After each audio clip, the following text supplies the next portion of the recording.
This audio presentation of Your Silent Partner, Cosmic Consciousness, Part 1, by Murdo MacDonald Bayne is brought to you by audioenlightenment.com. Copyright 2013, all rights reserved. Forward. Are you prepared to start a spiritual journey and learn enough truth to be set free?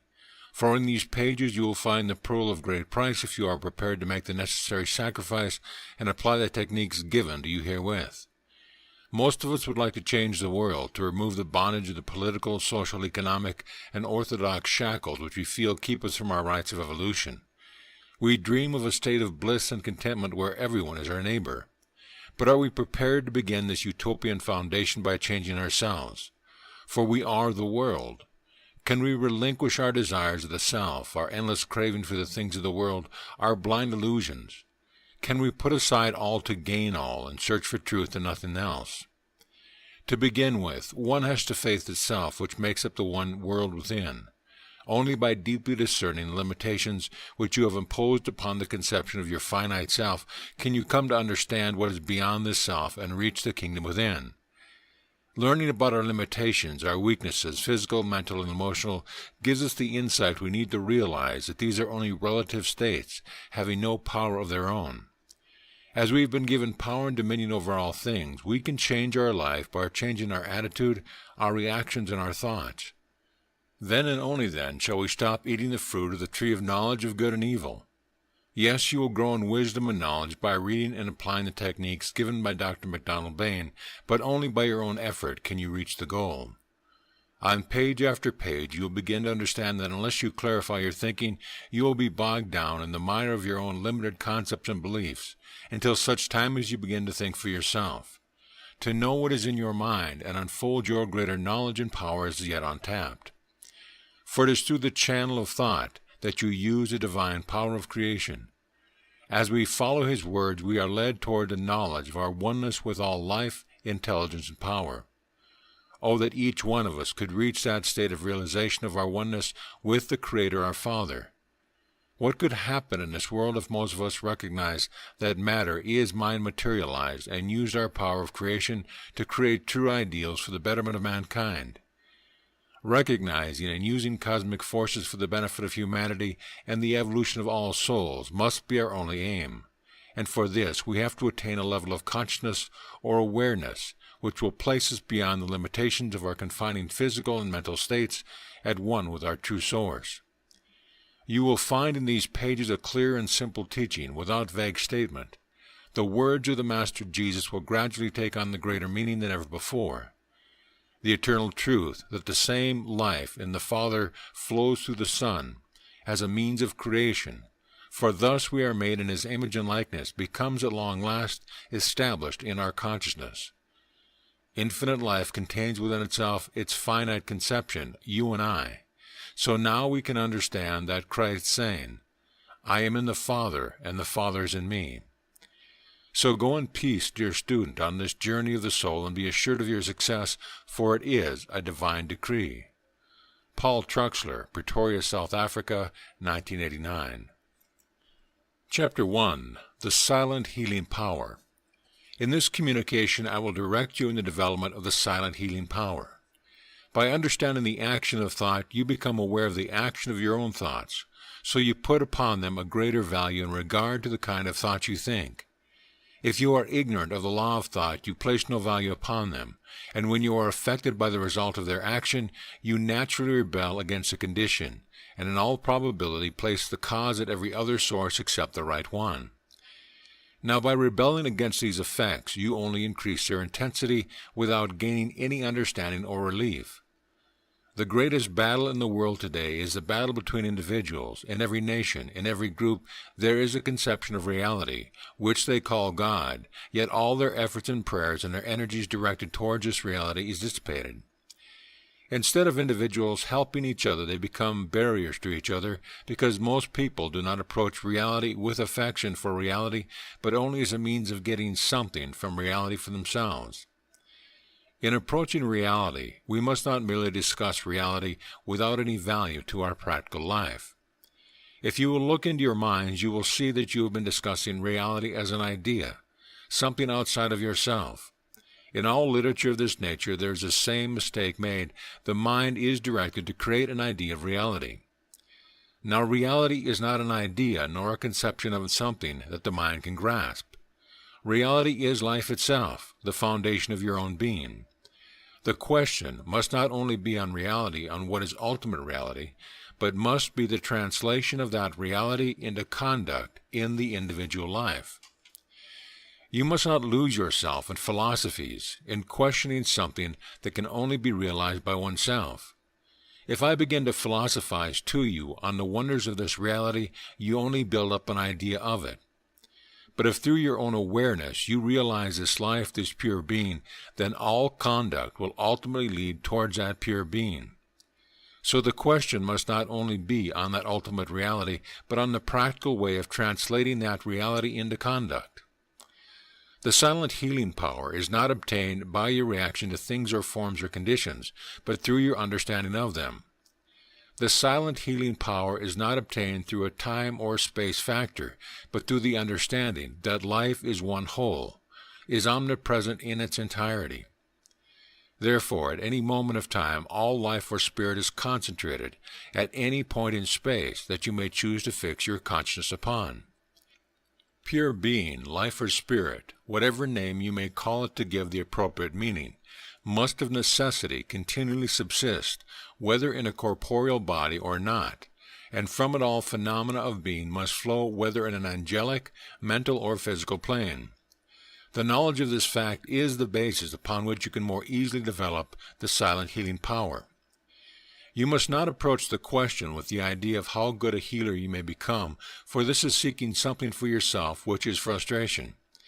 If you seek to corner the infinite being for your own welfare, you will become antagonistic to others, and this leads to frustration. But if there is affection towards reality, there is friendship for all who are approaching reality.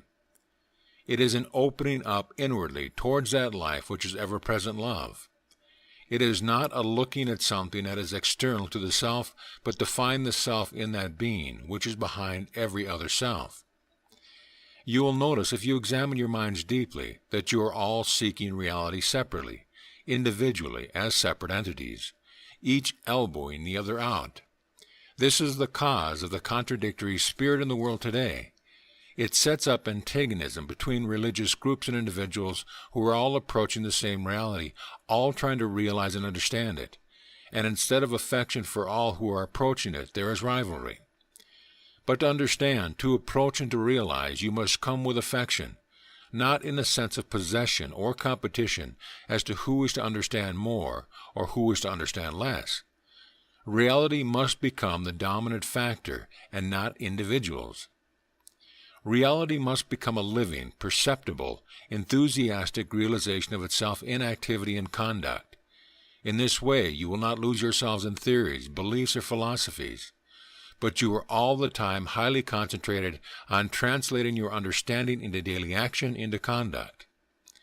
So your conduct in affection does not need the backing of a highly complicated philosophy or a ritual to which you have to conform. True conduct is self-realized conduct through affection and understanding, not based on any philosophy or religious belief, but based on one's own experience. Hence your conduct becomes the translation of your realization into activity.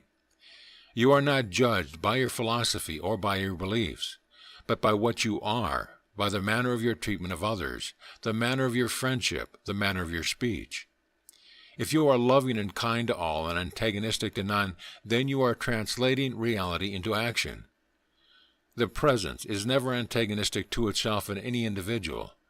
Then what makes you antagonistic, competitive? It is the idea of your approach in which all your energies are dissipated without result. If you think that by your philosophy you may be thought intellectual, then you have lost the real and see only the shadow. As soon as you try to realize the central living reality in everyone, and to which everyone, however, awkwardly is moving, then your affection, your thought, your whole enthusiasm is turned towards it. You cease to be antagonistic towards other individuals who are also approaching it. It is difficult for those who are approaching this mighty reality for the first time because of the terms used, which are words meant to convey a meaning. Many terms are used, such as absolute, infinite, universal mind, divine mind, life, reality, ether of space, essence of substance, matter, etc. If the students will keep in mind the wholeness, the oneness of all there is, seen or unseen, they will realize that the term used is the most suitable to convey the meaning or kind of manifestation which is referred to. When we use universal mind or divine mind, we mean that which comprehends, that which embodies, and includes all that we call consciousness, individualized or otherwise. We mean all that is visible or invisible, all that is known or unknown, all that can be seen, touched, handled, or sensed, all that can be apprehended, and all that which is beyond apprehension. All is God, and there is no separation, no division. If I may put it this way to you, the universal mind consists of the manifested and the unmanifested. The manifested portion can be apprehended by the human mind, but that which is unmanifested cannot be apprehended. Yet the manifest is in the unmanifested, and of it there is no separation. There is a plus element which is always above and beyond that which is manifested. Thus manifestation takes place within the unmanifested, and that something, that plus within, brings forth the manifested. And it is this ineffable, this indescribable, this pure being that remains within its creation, yet always transcending it, and is this reality which we approach with affection and love. And as we realize it more and more, we translate it into action, for it is this that is behind our own thinking. In this realization, God alone lives. God lives in you. He guides all your actions. He leads you where He would have you go, to work in you, to will and to do whatsoever He would have to do. Then let the external manifestation be what it will, believing that is just what divine mind would have it for the present, even if it is exactly opposite to what you have planned. This cessation of struggling brings true expression and true freedom. Now let us consider the human mind. Much conflict exists in the world today whether or not the mind is dual in nature, that it is two separate minds. The difference of opinion is so great that it prevents the establishing of a true picture of what really exists. Some say that there are two minds, one is conscious and the other is subconscious, but in reality there is but one mind.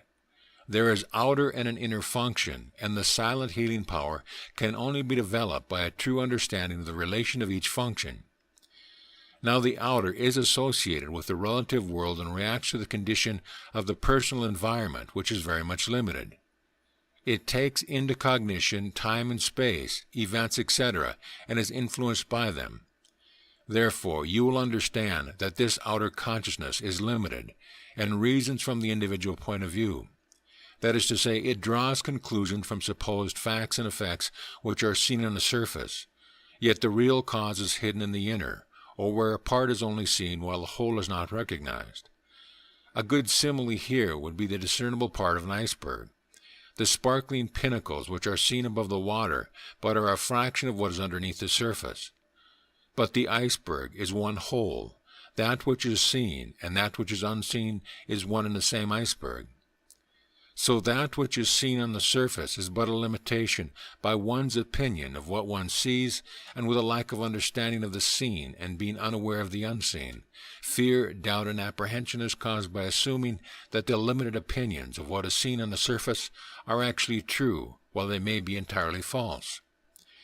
Now I want to place before you the one who is wholly affected by what he sees, and the other who has actually realized the reality and at the same time discerned that which is false and incomplete or limited. You will see clearly that it is a state of consciousness or awareness.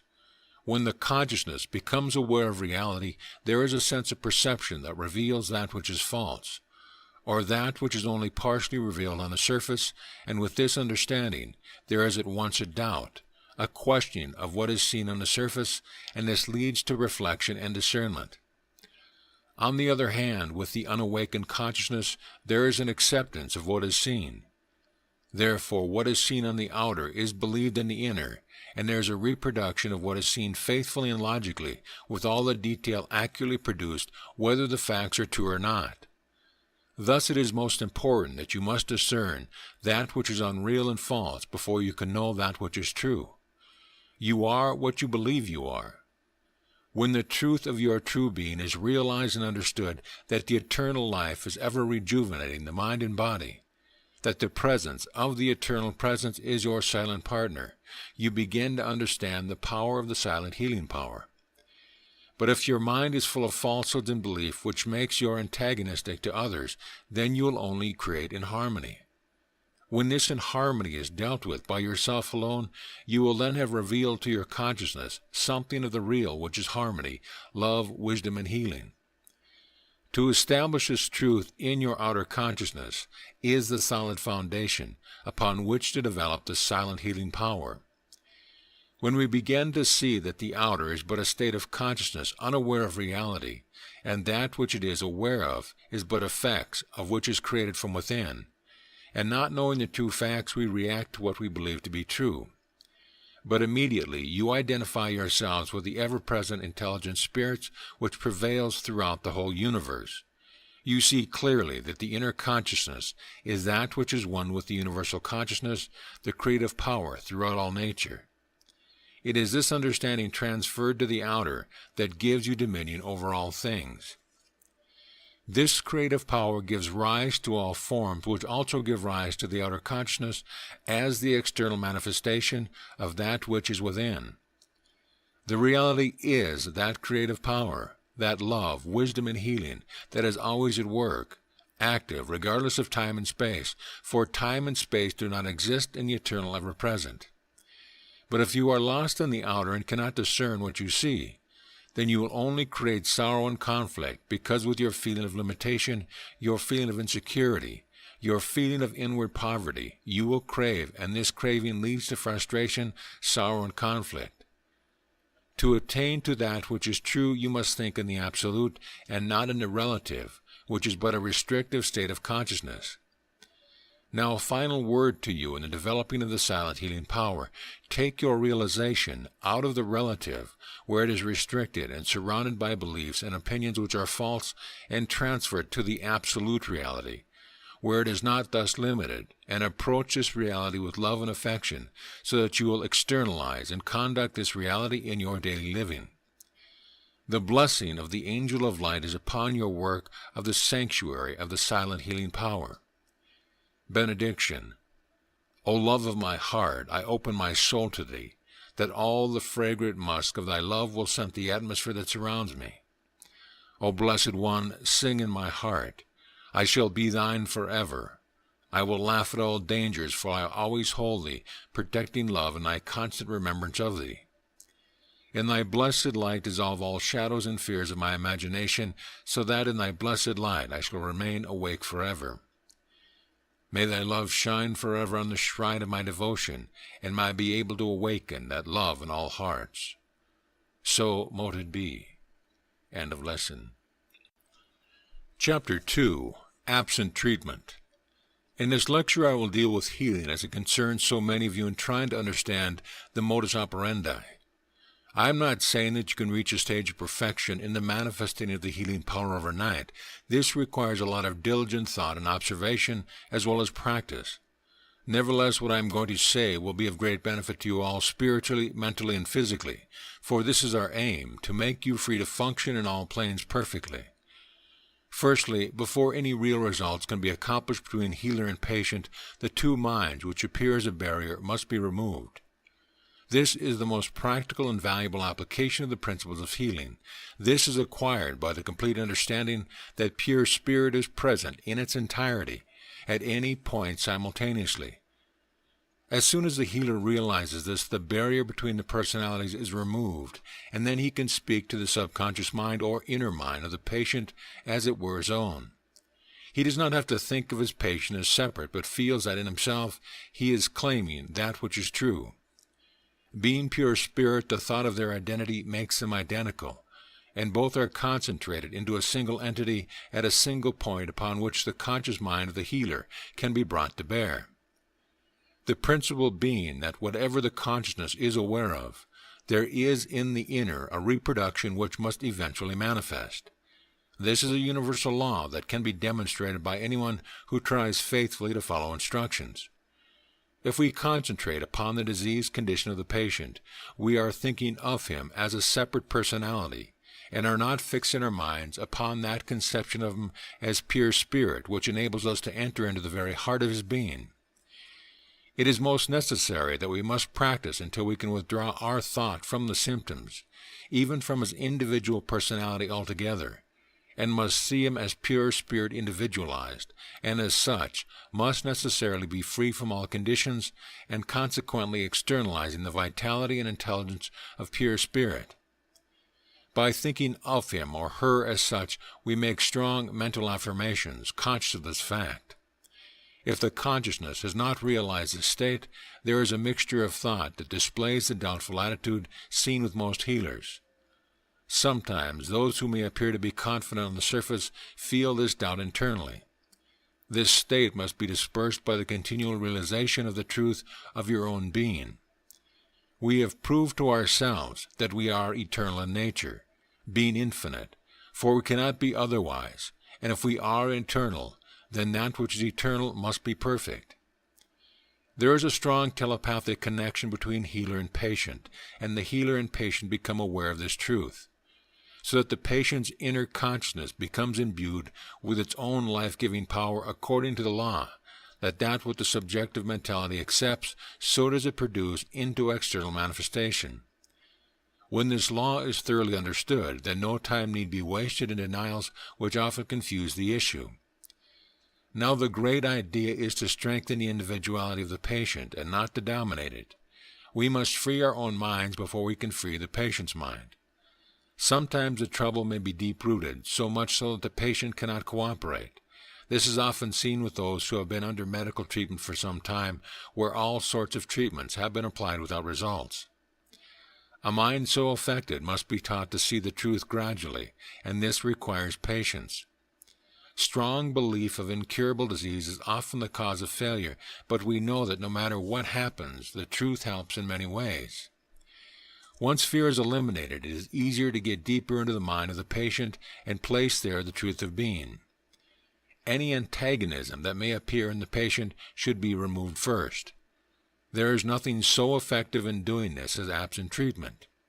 If you have grasped all that has been said about spirit and matter, you will see that time and space does not exist, and you operate upon a plane where these conditions do not exist. And it is quite immaterial whether the patient is present or in a distant country. Under these conditions, I have found that the most effective treatment can be done during sleep. In the first place, the patient's whole system is in a relaxed state and prevents him from offering any conscious resistance to the treatment. And furthermore, the healer, who has practiced this method, can more effectively treat during his own sleep after a certain amount of practice and going over details before sleeping, impressing the subjective mind. Actual contact can be made between healer and patient. This method I have carried out with amazing results, even while the patient treated knows nothing at all about it.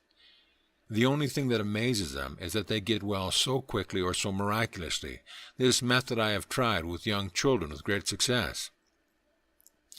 There are many healers who have been chosen by the spiritual forces for this work because of their peculiar makeup suitable for such work. These are the most successful. There are others who choose this work for themselves, and although they do good and useful work, they find at times a lack of energy and often work under great difficulty. Nevertheless, the student who can grasp the fundamental laws of spirit can do excellent work for himself and others. In many cases, I never see a patient personally, although the advantage would be helpful, to give him or her oral instructions, which is often a great benefit, and the visible presence gives a suggestion that something is being done. What we have to realize is this, that the inner mind or subconscious does not have to work through the intellect or conscious mind to produce creative effects. It is part of the all-pervading creative force of nature called intelligence and knows how, while the intellect is not creative and does not know how. It is a distributive factor in the human personality. The practice of this type of absent healing leads to the transcendent power of clairvoyance operating by virtue of the law inherent in us. What the consciousness is aware of the intelligence will fulfill. Therefore, we must guard against allowing our imagination to run contrary to the direction we desire. We must aim at consciously concentrating our minds instead of letting our thoughts cause us to hurry hither and thither in a purposeless manner. When the imagination is directed upon a particular object, this creates a spiritual nucleus, which in its turn acts as a center around which the forces of attraction begin to work. Directed by a knowing how or predetermined knowing of the infinite, and continues to operate until, by the law of growth, the concrete results become visible to our external senses. If we can grasp the true meaning of repose as a mean of gathering strength, this repose does not mean a state of purposelessness. The inner mind or subjective mind never rests. It is universal in nature.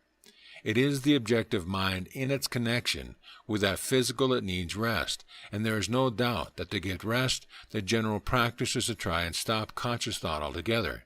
But this often fails. The method to use is to quietly dwell upon what we are in reality. Not that we need bother ourselves with philosophy or metaphysics in arriving at any conclusion, but if we dwell upon our relation to the universal livingness of life, and thus gain a quiet centralization which, though maintained through a conscious act of volition, is the very essence of rest. From this standpoint we see that all is life, and all is good, for that which is visible to that which is in the depths of our invisible are entirely devoted to our individual use.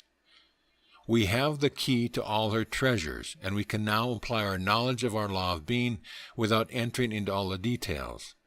And when we do follow this path, we find that all the details lead us to a consciousness of our oneness with the whole. This is the great secret, and when we have once fathomed it, we can enjoy our possession of the whole or any part of it, and can increasingly make it our own, realizing that we can draw from its vital energy, which will make the very sensation of our living a joy. We will then radiate from us a sphere of vibration that will deflect all injurious suggestion on whatever plane. If we would have life enter us, we must enter into life. Enter into the spirit of it just as we enter into the spirit of a game. There can be no action at a center alone. There must be a perpetual flowing out towards the circumference and back again to maintain a vital activity. We must realize this vital pulsating life so that the outflowing consists in the mental habit of seeing good in others. We will thus develop avenues for the expression of this pulsating life so that we can build up our own vitality, and each day we will find ourselves more thoroughly alive than ever before. In our action and response alike, we find that our strength lies in our recognition of the unity of the Spirit and of ourselves as individual concentrations of it. The eye is the lamp of your body, so if your eye is generous, the whole of your body will be illumined. But if your eye is selfish, the whole of your body will be darkened. Then what a darkness it is! Seek God's realm and His goodness, and all will be yours over and over. Matthew 6:22, 23, and 33. So mote it be. End of lesson. Chapter 3. Divine Life Fills Me. I will again deal with healing as it affects most of us. To apply the healing power effectively, we must realize the fountain from which it pours forth. With this knowledge, confidence and faith will be built up. Knowledge is the key to the most thing, for it fortifies the faith. Blind faith often so weakened through lack of understanding that it becomes useless and doubt takes its place. We must remember that every thought, every reaction, every movement causes a change in the body through chemical action. Unless we can discern our thinking and our emotional reactions, we are bound to suffer. The main thing in healing is to know the truth. Let us summarize what we mean about the truth. We must know that divine spirit in man is inexhaustible and infallible. It is perfect intelligence, knows all, and is able to restore even organs that have passed all artificial or material aid. The divine spirit is perfect in its expression, and is expressing itself continuously. It does not have to be urged. It only needs our understanding and cooperation. The more we are aware of this, the more powerful it will show itself in our minds and body. Suggestion has a tremendous effect upon our minds and bodies. The most wonderful and powerful forces are set in operation through this agency, and also the same agency can do untold harm. The majority of people are malpracticing on themselves and others. What I mean by malpracticing is when they see someone suffering badly, they think of the disease as the permanent reality and have already condemned themselves and others to a life of misery or to even death. Thoughts are things and are absorbed by the sufferer. The tongue of the wise is health. When you see illness in others, or if you are affected yourself, you must at once see your divine nature and at the same divine nature in others. By this means, you not only help others, but also heal yourself. We heal ourselves through the truth as we heal those who come to us. The life principle is the only reality, and the disease has no power of its own. We must realize and recognize our oneness with the infinite. There is no flaw in the infinite, which is the foundation of our own existence. When we recognize this, we will not now practice on ourselves or others. To see the divine force in action is to a great extent the fundamental principle underlying all healing, no matter what method is used. It has been proved thousands, yes, millions of times that disease that has resisted all other means to cure has responded to the life forces directed by a faithful consciousness aware of the truth of being. We must realize that the life itself is the builder of the body, and this life intelligence is within. There is but one mind in which we all live and move and have our being. Each one of us is a cell in a divine mind, imbued with a divine consciousness which is the director of all things, and is also the source of our own thinking. So each one of us is manifesting the divine intelligence under the direction of the one divine consciousness which makes us all individuals, having the power of free will to think. So we are to a great extent responsible for our own conditions. The physical body is made up of cells controlled by an intelligence which controls and organizes them into organs, all united into one whole. Even the cell which floats on the bloodstream belonging to the economy of a particular organ finds its way back to the organ through the intelligence within itself. All these cells are under the control of the divine cell which is within itself, the complete blueprint of the organism, and through the nervous system messages are carried to all points of the body. That is why each thought or action affects the body through chemicalization. Conditions dissolve away when harmony is established in the mind, so the life in you is individualized in the cell of your body, just as the life of God is individualized in each and every one of us. The same life intelligence moving through all. So this intelligence responds to our awareness of it. In fact, we are the externalization of the one consciousness of God. Do you not see now that the body is the temple of the living God, not a dead God as some appear to think?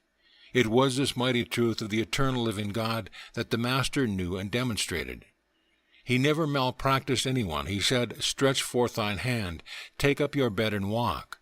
Thy faith hath made thee whole." Now let us contrast with the way we mostly think and act in our daily lives. Our various mental states and our emotions produce in time their effect upon the physical body. It is common knowledge today that the mind affects the body. I have seen people faint when serious news reaches them. In fact, I know many cases where serious illnesses have occurred in this way. I meet this every day in my work in healing the sick. For most cases, the doctor prescribes medicine which has little or no effect. Yet how easily these people are healed by relieving their minds through the truth of their divine nature. The reason is because the chemical action set up through fear disappears when harmony is established through divine healing and divine understanding. Fear and worry have the effect of closing up the channels of the body so that the life forces flow in a slow and sluggish manner. Hope and understanding open up the channels of the body so that the life forces go bounding through and disease is cleared away. Dis-ease is ease upset. When ease is established, the disappears because it has no power of its own. It has no substantial force to support it. People who have no forgiveness in their heart eventually create disease in themselves. I have known people who suffered from unknown diseases being speedily cured by loving all who have done them an injury. For the path of love through the soul is a heralder of good health and happiness. It has been known that a mother suckling her child while in an angry mood has poisoned the babe, which was immediately convulsed. Anger and fear change the chemical properties of the digestive juices, eventually ruining the digestive process. Severe fright, anger, or shock may produce jaundice or diabetes. I saw a person after a violent outburst of anger who developed palsy. He was cured of his complaint when he realized the truth. Various negative mental states, emotions, and passions have their effect upon the mind and body that they produce their own peculiar forms of disease, which, if continued, may become chronic. To counteract these conditions, we must encourage the emotions and thoughts that have the opposite effect. Kindness, love, goodwill, faith and hope, cheerfulness create a harmonious chemicalization of the body, excite the healthy flow of all the secretions, and open the channels that the life forces surge through the organism.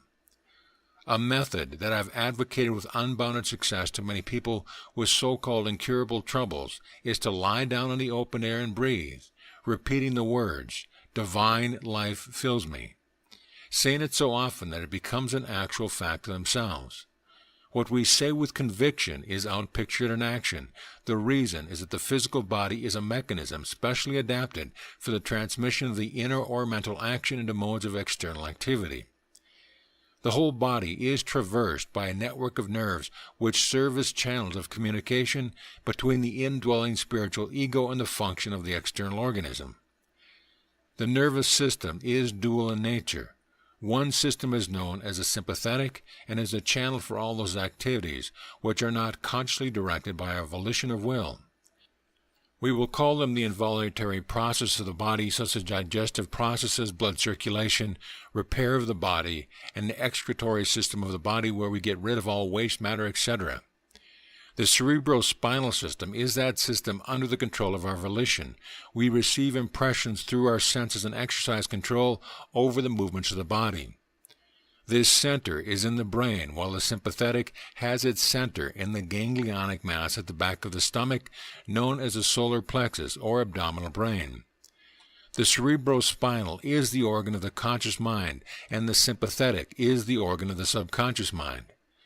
The conscious and subconscious require an interaction so that the orders are carried out. A corresponding system between the two nerve centers is necessary, and one of the most conspicuous connections by which it is provided is the vagus nerve. This nerve passes out of the cerebral region as a portion of the voluntary system, and through it we control the vocal organs, when it passes onward to the thorax, sending out branches to the heart and lungs, and finally passing through the diaphragm. It loses the outer coating which distinguishes the nerves of the voluntary system and becomes identified with those of the sympathetic system, so forming a link between the two, making man physically a single entity. The frontal portion of the brain controls the voluntary action. The back portion of the brain controls the involuntary action. The intuitional faculty has its correspondence in an area between the two, and it is here that intuitive ideas find entrance. The brain is but an outer formation of an inner structure which supports it, while the mind controls both. The intuitive ideas are at first more or less unformed and generalized in character. As they are perceived by the conscious mind, the effect of nature is to bring these ideas into a more definite, usable shape. So the conscious mind lays hold of them and induces a corresponding vibratory current in the voluntary nervous system, and this in turn induces a similar current in the involuntary nervous system, thus handing the idea over to the subjective mind. Therefore, every mental action implies a molecular action of the brain and the twofold nervous system which controls every cell in the body. Thus we see cause and effect in operation. Therefore, the truth is that there is always a tendency for actions which were first voluntary to become automatic. That is, to pass from the conscious region into the subconscious region and to acquire a permanent domicile there, continually exerting its influence upon the whole structure of the body. Now that we are convinced that we can reach our subjective mind, we must tell it the truth, that there is only one living being in existence, and that being is God, divine life, and this divine life fills me. The fact that we are alive is proof that divine life builds the body for its own self-expression, for the body does not exist by itself, and all the complicated operation is the work of the divine intelligence so that it can fulfill its mission, which is complete expression. The only thing that prevents this is because of our lack of understanding. We do not cooperate, but through our understanding that we are the individualized entity of the divine nature, then we do cooperate and results are obtainable. The divine design is always within, is outpictured through the subjective mind. All tension must be taken off the mind and body by means of mental and physical relaxation. When this is done, all strain is taken off the vital center, and nature begins to work harmoniously. Remember, the imagination is a subjective will, and this is brought into operation through ideas that dominate the mind. It is the deepest thought that counts. Do not become anxious about your condition, or try too hard to get well. Remember, as a man thinketh, so is he. It is not what you want you get, but what you think deeply. Get your imagination filled with the idea that divine life fills you and it will. This is the way to apply the healing power most effectively. The soul is the ethereal vehicle of the deathless, immortal, productive spirit. The spirit is the immortal part of the human constitution. It never tastes death or sickness. Associate yourself with it, for it is your real self. It holds the only consciousness that you can ever have, and goes from glory to glory in an eternal progression until it reaches home. From perfection I have come. To perfection I shall return. Psalm 23. The Eternal shepherds me, I lack for nothing. He makes me lie in meadows green. He leads me to refreshing streams. He revives life in me. He guides me by true path, as he himself is true. My road may run through a glen of gloom, but I fear no harm, for thou art beside me. Thy club, thy staff, they give me courage. Thou art my host, spreading a feast for me, while my foes have to look on. Thou hast poured oil upon my head, my cup is brimming over. Yes, and all through my life goodness and kindness wait on me, the Eternal's guest, within his household evermore. So mote it be. End of lesson. Chapter 4. Inspiration and how it can be acquired. It is very important these lectures remain closed for this series. Quite a number of people have been seeking admission. We have been instrumental in their being refused because of the nature of these lectures. We have admitted on special occasions a few of your friends, but even this could not be encouraged. The spiritual forces are building up a certain power substance that can be transported to any part of the world through the ether, and they are taking this power substance from the atmosphere around you while the lecture is proceeding. This is great work being done in your midst, of which you are mostly unaware of, although you are taking a very active part in it. We also ask that you make every effort to attend, even if you have other engagements. You should remember that this work comes first. The spiritual forces have taken control of these meetings for this series, as the condition of the world at present warranted. And each night, one of the many ascended masters will address you, in some case through telepathic communication. Many bands of spiritual workers are working in different parts of the world in conjunction with us here. Every one of you can be inspired, for it is for this purpose that you have been drawn here, not entirely by your own desire, but by those who love you and are near to you in the spirit. You should cultivate the gift of inspiration, for it is of the most utmost importance. It is the pathway of all true knowledge, and all the great people of the world have used it. Without it, the scientist would not reach that which you cannot see at the moment. The philosopher uses inspiration to reveal the truth to others, and as a true guide to him or herself. The great mystics of the world were in touch with a higher spiritual force through the channel of inspiration. The great Master Jesus, whom we reverence just as much as you do on earth, was the greatest exponent of inspirational expression. It is the gateway to the unexplored regions of the universe, and it is the avenue through which all that is not yet known will come. Inspiration comes through the understanding that the infinite life is in yourself, and as you open yourself up to the whole of that life, it begins to reveal its secrets to you. At first, many thoughts will come into your mind, some of these from the atmosphere around you, thoughts that are seeking an expression and action. But you should be selective in your acceptance until you gain experience in separating that which is true from that which is not true. Perhaps I have put this in too few words for you to understand fully at once, yet only by your experience will you learn, not by what I can tell you. A mite of experience is worth a great deal of teaching. At the same time, I will make this more clear to you. There are several forms of inspiration, and we will discuss them briefly. In the first place, we can be inspired by others in our midst, by their courage, action, and words. And when we think of them, we can be inspired by their thoughts.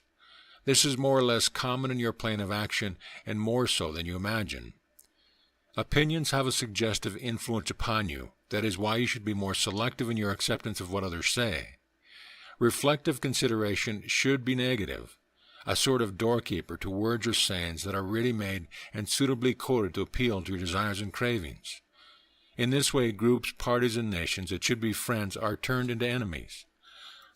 It is spiritual knowledge that will save the world, and this is our task, to help you to help yourself and help others to help others. A cause begun continuously sets up secondary causes and effects that influence all over the world. It will come to pass in a not-too-distant future that anyone who does not understand spiritual worth inspired with higher ideals will not be allowed to hold any public or important position in the life of the community. For only those who are so gifted can there be true inspiration for all. There is also a form of inspiration where the mind of the individual is so elevated that it can attract thoughts from the higher spiritual planes, and many of these thoughts have not yet been expressed in your physical plane. These thoughts are waiting to find a channel through which they can find and be expressed. When you are listening to these addresses, your mind is in such a state to attract these wonderful thoughts. Many of you have experienced a thought that seemed too mighty and grand that it only stayed with you for a moment. That is because you did not sustain your vibration on that level long enough to make that thought your own. There are also groups of holy ones. What I mean by holy ones is not a form of sanctimonious piety in adoration of one's own goodness. There are those who Paul said were asleep in Christ, but have not yet awakened. It is those who have awakened in the Christ consciousness that are healing in the realm and will be in yours also when you are truly inspired. These group of souls, once men and women in the physical plane, meet together for the purpose of directing the spiritual power, wisdom, and love, and also knowledge mediated from a higher plane to them. This is then passed on to an individual on earth, sometimes through an intermediary that overshadows the individual so prepared for his work. It has taken a lifetime to prepare this instrument, and although well up in years, he is kept young by the spiritual force around him. He is inspired in everything he does, where he must go and what he must say. Of course, this does not continue 24 hours a day, but all the time he is healing and teaching he is under the power of the Spirit. This form of inspiration is called telepathic inspiration and sometimes is transfiguration. That is a more impressive state, a state where the impressions are more defined. Great and mighty beings higher than we are have detailed us to work through our beloved brother here, and it is from these higher beings this knowledge is being mediated. Yet these mighty beings were once inhabitants of the physical plane, but have now so advanced that they merge in with the cosmic rays and control and direct them in accordance with the decrees of even higher beings of the cosmos. If you can grasp what we are saying, not that you can really fully understand all yet, this will be your progress in the cosmos. To open up to this inspiration so that this power, love, and wisdom will raise your consciousness to the higher levels. To say that life does not exist in our sun or in any other sun is to deny the omnipresence of the infinite life. It is the same life in you and in us that exists in the sun angels. The only difference is the degree and the power of that life. In your own world, you have transformers that reduce the power through various transformers after it leaves the generating power so that when it reaches you, you can use it. But it is the same power. The only difference is in the degree of that power. In our intermediary planes, the ether is of different densities. The infinite life is mediated through the beings of these planes until it reaches you, suitable for you, as an individualized spiritual life to live where you are.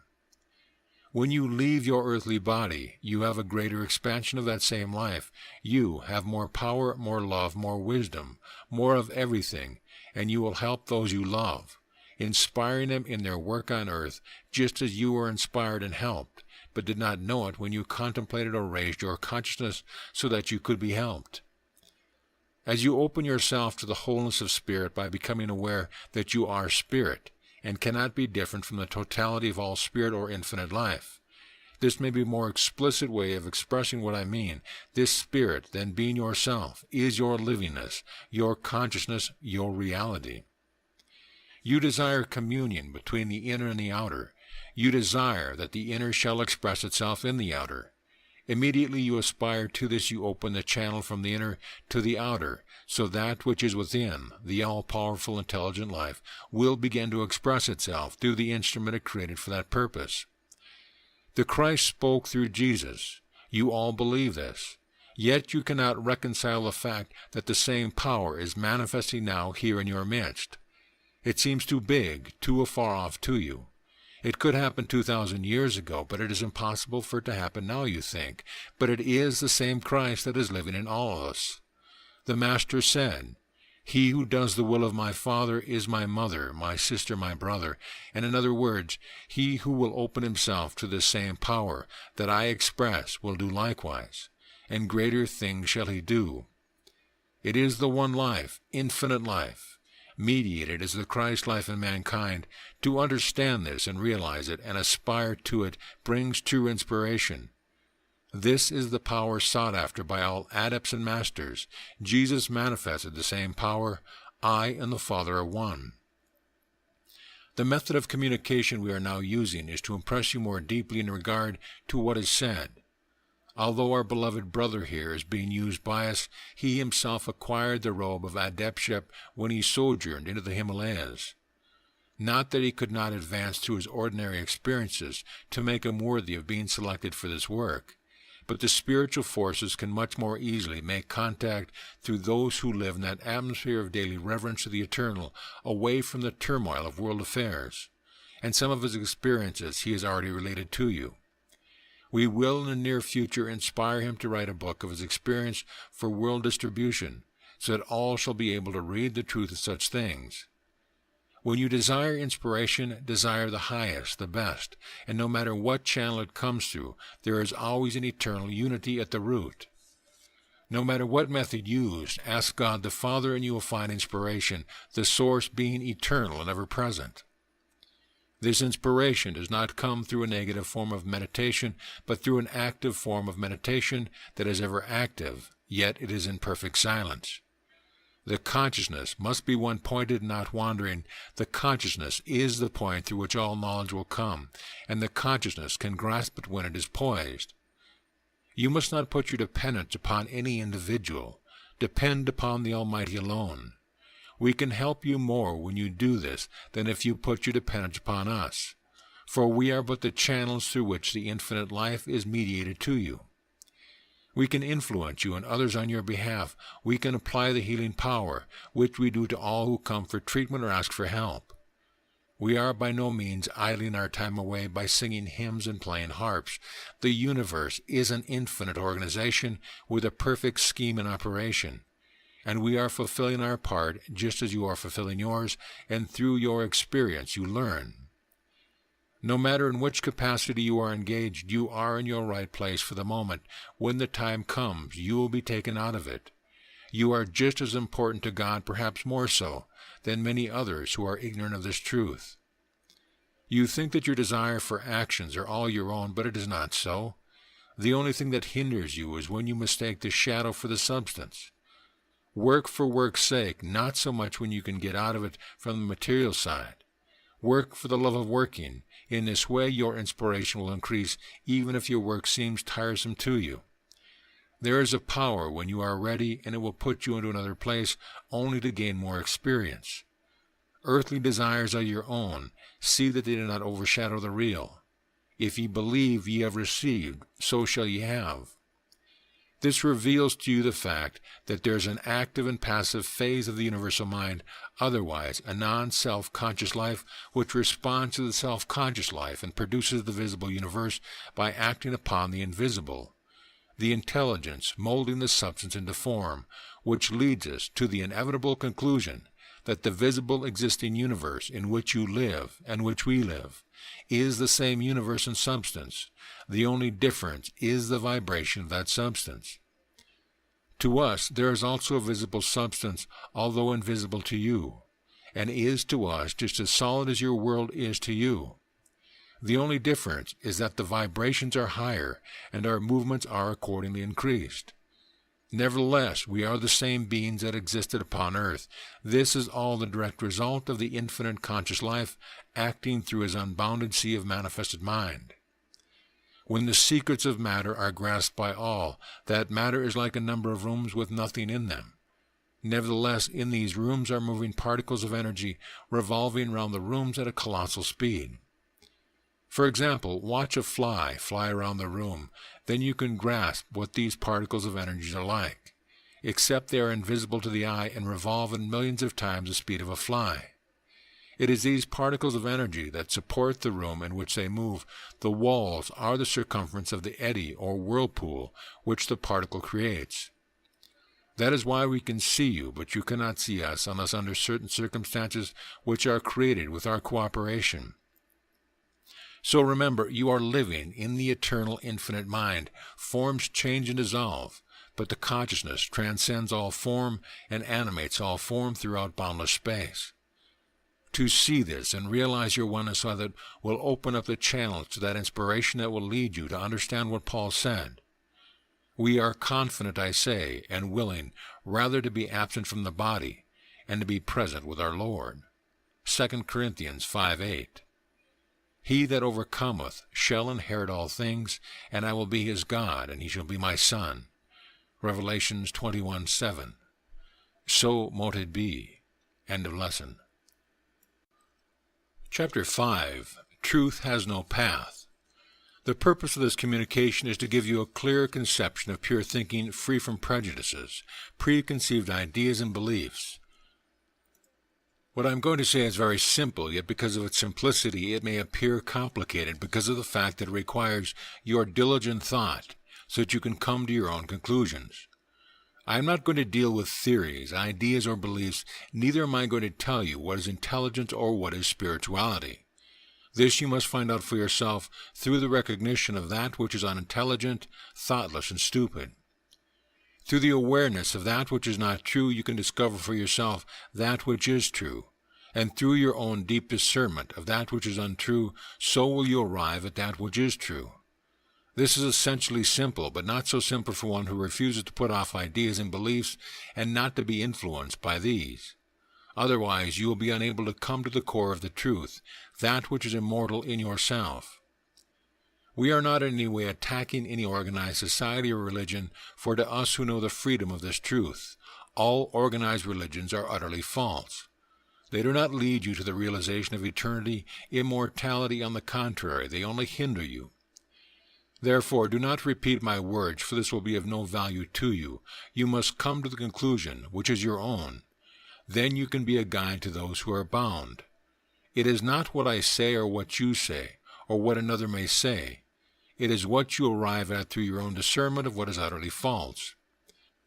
You must examine what I say to you without reference to what you have read or heard, for by comparing you will not find out the true simple meaning of what I say. Or if you begin to compare what I consider to be the hindrances that prevent man from the full understanding of life, you merely set up one idea against the other and then choose according to your own prejudice. In this way, there can be no understanding. You only become bound by your own opinions and prejudices, which is not freedom. To understand, you must carefully examine impersonally, with a mind that is free from ideas and beliefs. Then you will arrive at that which is true in itself. To arrive at that which is true, you cannot have preformed judgments, otherwise you are only further deluding yourself. If you look into your mind, you will see there are certain foreign beliefs and ideas and opinions, but if you examine them thoroughly, not merely skimming on the surface, you will come to the conclusion that they are only beliefs, ideas, and opinions, and you will also find that these have hindered your arrival at the true expression of life which you are so ardently seeking. I am expanding this point because I desire you to see the importance of it, for this, although essentially simple, is not easy because of your preconceived ideas. You want what I say to you to conform to those ideas which you hold, and immediately I say something that in any way confirms your ideas, you feel relieved, glad. And if I say something that is not in conformity with your ideas, you squirm and try to reject it. Now you cannot arrive at the truth in this way. You only add further confusion.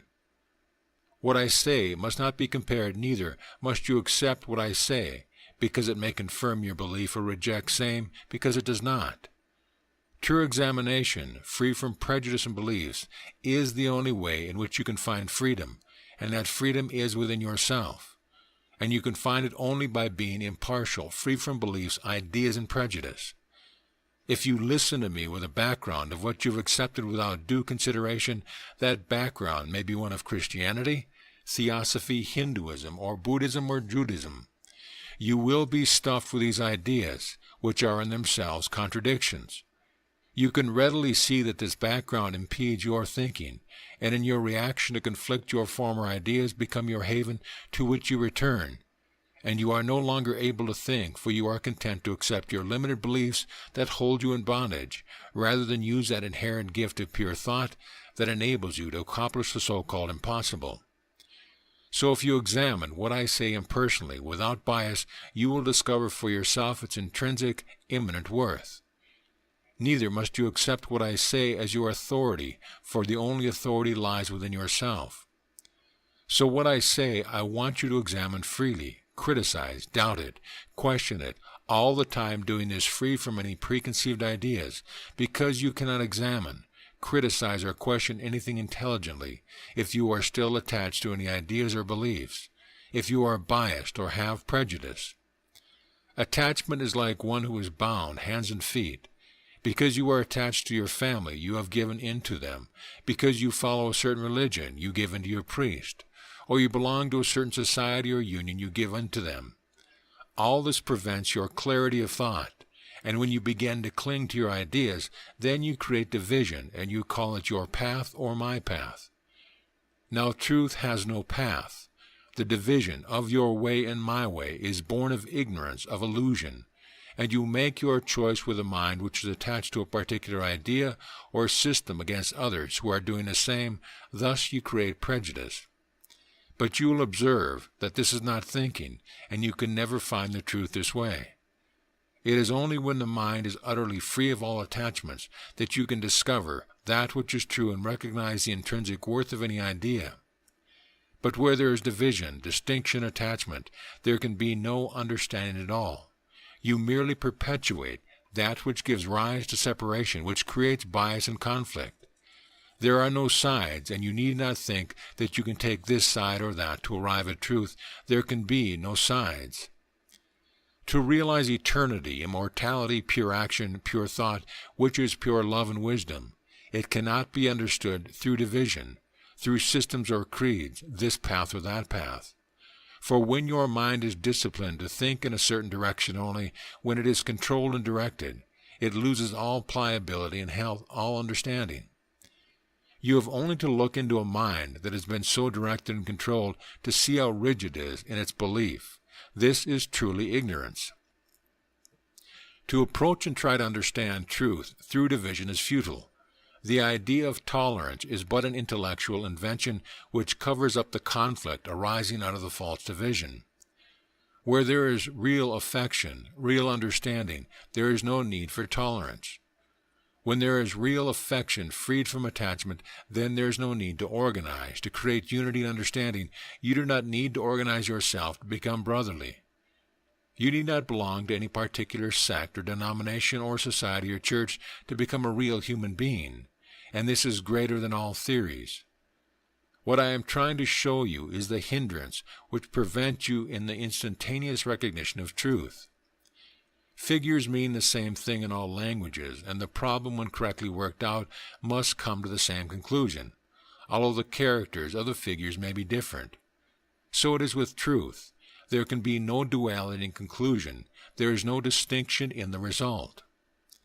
You are all essentially human, no matter what nationality, and it is this factor that must be seen, free from all attachment to beliefs or ideas which create separation. There is an ecstasy of life, an eternity, an immortality, which is in the completion of our daily living, freed from all separation, created through attachment, ideas, theories, and beliefs, by living in the presence. That presence, which in itself is all complete, and is expressing itself in full when given the opportunity. And this does not mean in some distant future, which is but a passing fantasy. This everlasting reality can only be understood in the fullness of the present, that is, ever present, the realization of the presence now, and being that presence, by allowing that presence to express itself without hindrance. There has never been any separation from it, nor have you ever been divided in it. This separation, this division, is but a concept born in ignorance, and when you can discern this, then you can dissolve it away. But this understanding cannot come through ideas or beliefs, but through deep awareness of reality, and the discernment of that which is unreal. But reality cannot be imagined or fancied, and that which can be explained is not the truth. That for which you struggle, that which you conquer, is not reality. You do not have to conquer reality, nor struggle for it or with it. The ecstasy of the truth, the presence, comes spontaneously, naturally, sweetly, without the slightest effort, without self-discipline or direction, without analysis, without introspection. It comes without toil. It comes without ease, with quietness. It is this ever-living ecstasy, this presence, this truth that you must realize. And when it is realized, then all division, all ideas, theories, beliefs will completely disappear. They just drop away and leave you free in that presence. Now, this is not reserved for some future time, which some will have you believe. It can be understood only when the mind is freed from the past and the future. If you think of the past, you create a future. If you think of the future, you create a past, and this is division. There is no division in the present, for it is ever present. Freedom from the past and the future comes when there is full significance, the completion of the present, always present. To understand the completeness of the present, there cannot be attachment to even a single idea. Only in freedom from attachment is there true intelligence. When the mind is attached to an idea or a belief or to a past experience, it reveals a lack of intelligence. When the mind is filled with the presence, there is freedom from past and future beliefs or ideas. Now this is essentially simple, but because of your attachment to ideas and beliefs, it becomes difficult. Yet when you discern these ideas and beliefs and see them for what they are dissolved away, and this leads to pure thinking. Intelligent thinking is impossible while there is attachment. Attachment is thoughtlessness, incompleteness in present, and when deeply discerned and understood, you will see that thoughtlessness, that incompleteness in the present, is unrighteousness. To theorizing there is no end. Anyone can invent theories. Many books are filled with them about the spiritual life and about truth. Theories are inventions of the mind and are not truth. I am not interested now in any theory, whether it be Hinduism, Buddhism, Christianity, or Theosophy. These are but patterns to which the human mind conforms. And where there is conformity, there is no intelligence. Theories are valueless to a living person. It is people who live, not theories. I have observed those who belong to many societies and religions, those who hold many beliefs and hope. I am not placing one theory against another, so that your mind can delight in the contrast and create a division and a conflict. I only wish to show you your own mirror, the cause of conflict, so that by true perception and clarity of thought, you can discover for yourself that ecstasy of living truth, and thereby become free and joyous. I know that most of you have patterned your life on theories which is one of the cause of conflict, and your whole life is based on what another has said. As a living person, you destroyed your own understanding through conformity, through the pursuit of the dictates of another. That which you worshipped has destroyed your power to think. There is conflict and sorrow in the mind and heart of everyone in the world, and there is little use being concerned with ideas of helping the world unless you first begin to understand yourself. To understand that the presence, which is the only reality, is ever present, and to begin to destroy your own walls of illusion, and thus release yourself from your own prison. How can you expect to release another if you yourself are still in bondage? For you will only entice others into your own illusions, which may by contrast appear freedom to others. If you look into your mind, you will see that your thoughts and feelings are concerned with imitation. You have preformed an image of what life should be or what truth is, gathered through books or through the authority of another. You are thus forcing your heart and mind to reassemble that image. It is not true that you all have created a social structure which demands adaptation and conformity and are caught up in the net of your own creation. The social structure is the outcome of your own desires and illusions. If you believe in a preacher who you think knows or has authority over you, if he creates in your mind and heart a fear, then beware of him, for he will destroy all understanding. I do not tell you to follow me or obey me, or that I represent the truth, or that you must become my disciple, for this would create conformity, and where there is conformity, there is no intelligence. Only when the mind is free from conformity or authority, either of the authority of another or beliefs in the past or the future, can the ever-present life express itself in you, and this is the ecstasy of truth. Man has become a cog in a machine because he exists without that completeness, that ecstasy of living in the presence. He is ever disciplining, controlling, suppressing, and destroying his own creative understanding. Hence the utter misery and chaos in the world. Only through the realization of the presence and the ever-present can man be freed. Thus the work of the sanctuary of the silent healing power is the most helpful to mankind, because you are the world multiplied millions of times. So when you realize the truth and discern your own illusions, so you can help the world. In your work you are blessed, for not only are you freeing those of the earth plane, but many thousands in the psychic plane. The blessings of the angel of light is upon your work of the sanctuary of the silent healing power. Benediction. We have attuned our life with thine, and now our life is a continuous inspiration. Thy fountain of eternal bliss intoxicates us night and day. O how we have dissolved into thy presence and become thy presence with endless, indescribable beauty and fragrance of the divine breath of love, wisdom, and healing, ceaselessly inhaling and exhaling thy divine presence. O divine nectar, wine from heaven, we have found thee at last, and we shall taste of thy sweetness for ever and ever and ever. So mote it be. End of lesson. Chapter 6. Thy Will Be Done.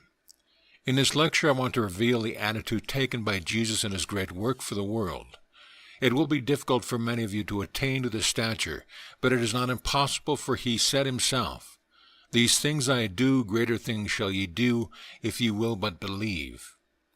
In your work in the world of trade and commerce, in your association with others, you must not confuse the issue. Some will say it is impossible to be a Jesus, but this is because you confuse the world of trade and commerce with the true spiritual life, which was lived by a man of Galilee. Yet he gave to the world a way of life that had been followed the world today would not be what it is. But it is so because the world did not understand him. They only made an image of him in their minds, an idea of him, and carried on in their same way of destruction ever since his advent upon earth. Now the world is trying to right itself through economic and other means, but this will also fail. Not until the world will accept that fundamental reality and translate it into daily living can there ever be peace and plenty. Jesus made a total dedication of his life to the aspiration of the discovery and embodiment of the divine truth and nothing else whatsoever. He did not divide his life between the divine and some outward aim and activity that had nothing to do with the search of the divine truth. Jesus went inside himself and entered into a complete dedication to the spiritual life. All clinging to mental preferences fell away, neither giving them election, selection, choice, priority, advantage, or precedence. He put away all insistence on vital aims and interests and attachments. Neither did he cling to family or country. If he did, he could not succeed in doing what he did. Whatever he did, all his energies had to proceed from the truth, and not from mental or vital motives, only from the divine will, and not from personal choice or the preference of the ego. He was aware that no mental theories had any fundamental importance, nor beliefs in creeds or imitations of others. For he knew that the mind forms and accepts theories that support the turn of the mind in ignorance. What was important to him was that call from the deepest within himself. He knew that there was a supreme existence, a consciousness and bliss, which was not merely a negative theory. Neither was it a static or featureless absolute, but a dynamic and complete. In the perception of this divine consciousness, he realized not only beyond but here, and the consequent acceptance of this divine life was his aim. His beliefs did not belong to the mind, nor was it a question of a mere mental theory. He also knew that his outlook would be supported mentally as any other. Yet it was real, not transitory. but of an experience, and by this experience greater experience was sure to follow, the soul's faith, bringing with it the mind and the life's devotion. By his own experiences he knew that one who is in contact with the higher light and has the experiences can follow the way, however difficult it may be for the lower nature to follow. He also knew that one who is touched by it even without having the experience, but having the call, the conviction, the compulsion of one's soul devotion can also follow. That was the basis of his teaching, so that all, no matter what or who they were, and what they had done in their lives, good or bad, could come into this blessed realization and the immanence of the divine presence within him. And with this understanding, all that was false would be discerned and dissolved away. His parable of the prodigal son was the evidence of this fact. He also knew that the ways of the divine mind were not like the ways of the human mind. According to the pattern of the human mind, it is impossible to judge others or lay down what one shall or shall not do. For the divine knows better, and to admit the divine at all, both true reasons and devotion need to be at one in attaining the implicit faith and surrender to that divine everlasting presence. He knew that it was not to impose his mind and will on the divine, but to receive the divine will and follow it, was a true attitude to adapt. Thy will be done, not mine.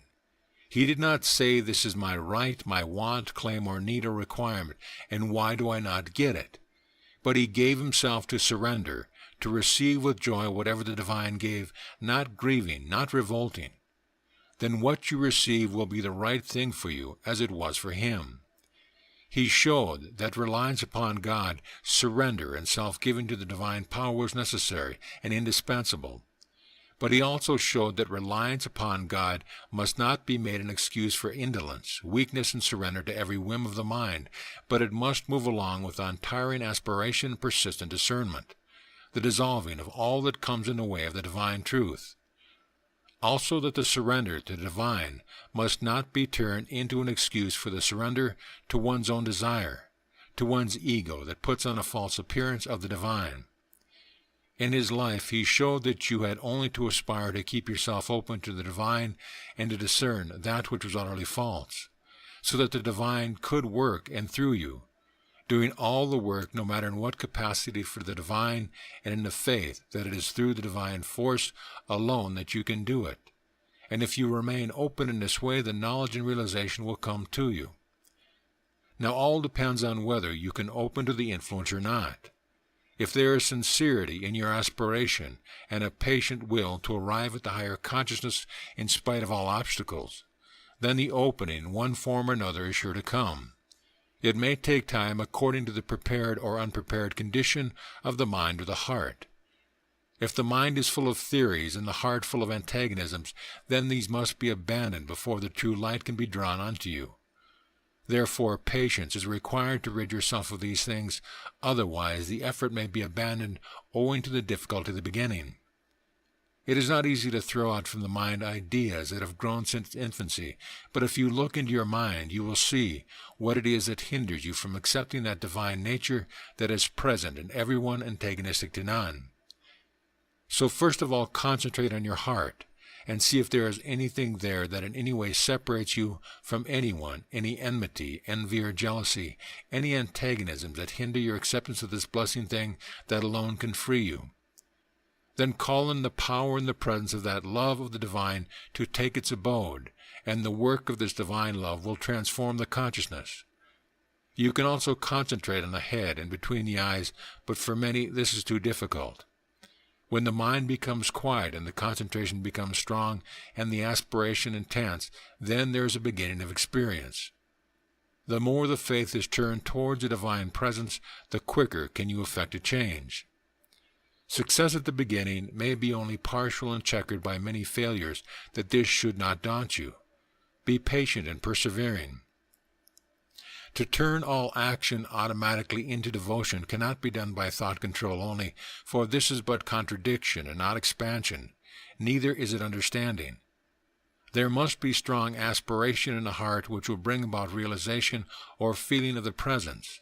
Neither must you rely on your own efforts alone, but on the grace and power of the divine presence you adore. The cause of your failure to reach its realization is because you place too much reliance on your mind and will. That is why some of you do not progress. If you could once get the habit of silent reliance on the power of the Divine Presence, not merely calling it in to support your own efforts, most of the difficulties would diminish and eventually disappear. You must come to actually know that it is the Presence that does the work. When this is thoroughly understood and becomes the habitual thought behind all you are doing, a new life will open up for you.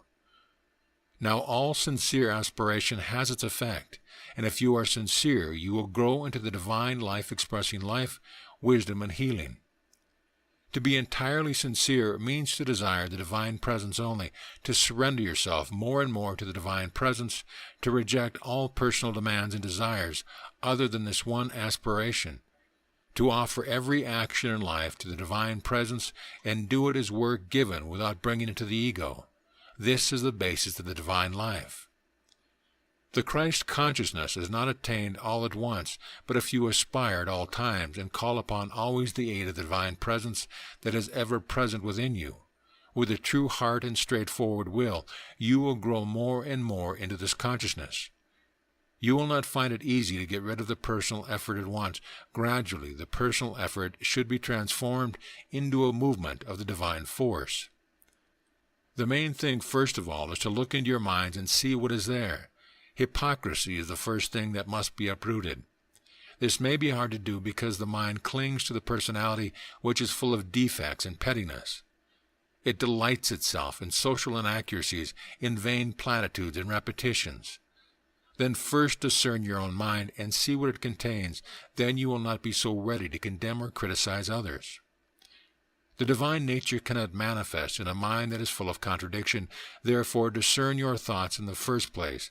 Then you will be able to empty your mind and heart of all that is not of the divine nature that lies hidden, buried by your own falseness, and remember that the Divine Presence forgives and holds nothing against you.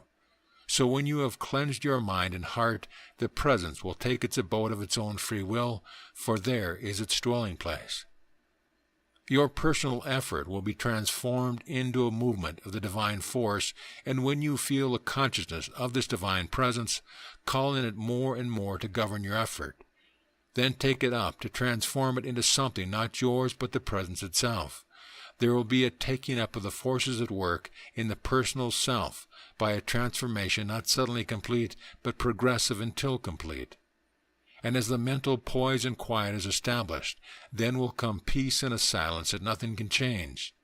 For that which is in itself complete will be established in its own temple, for it is said that ye are the temples of the living God. It is this presence that is established in the sanctuary of the silent healing power, and as you get more and more into the understanding of the great work that is being done, you will all appreciate more and more these instructions that are being given to you. The blessing of the angel of light is upon your work of the sanctuary of the silent healing power.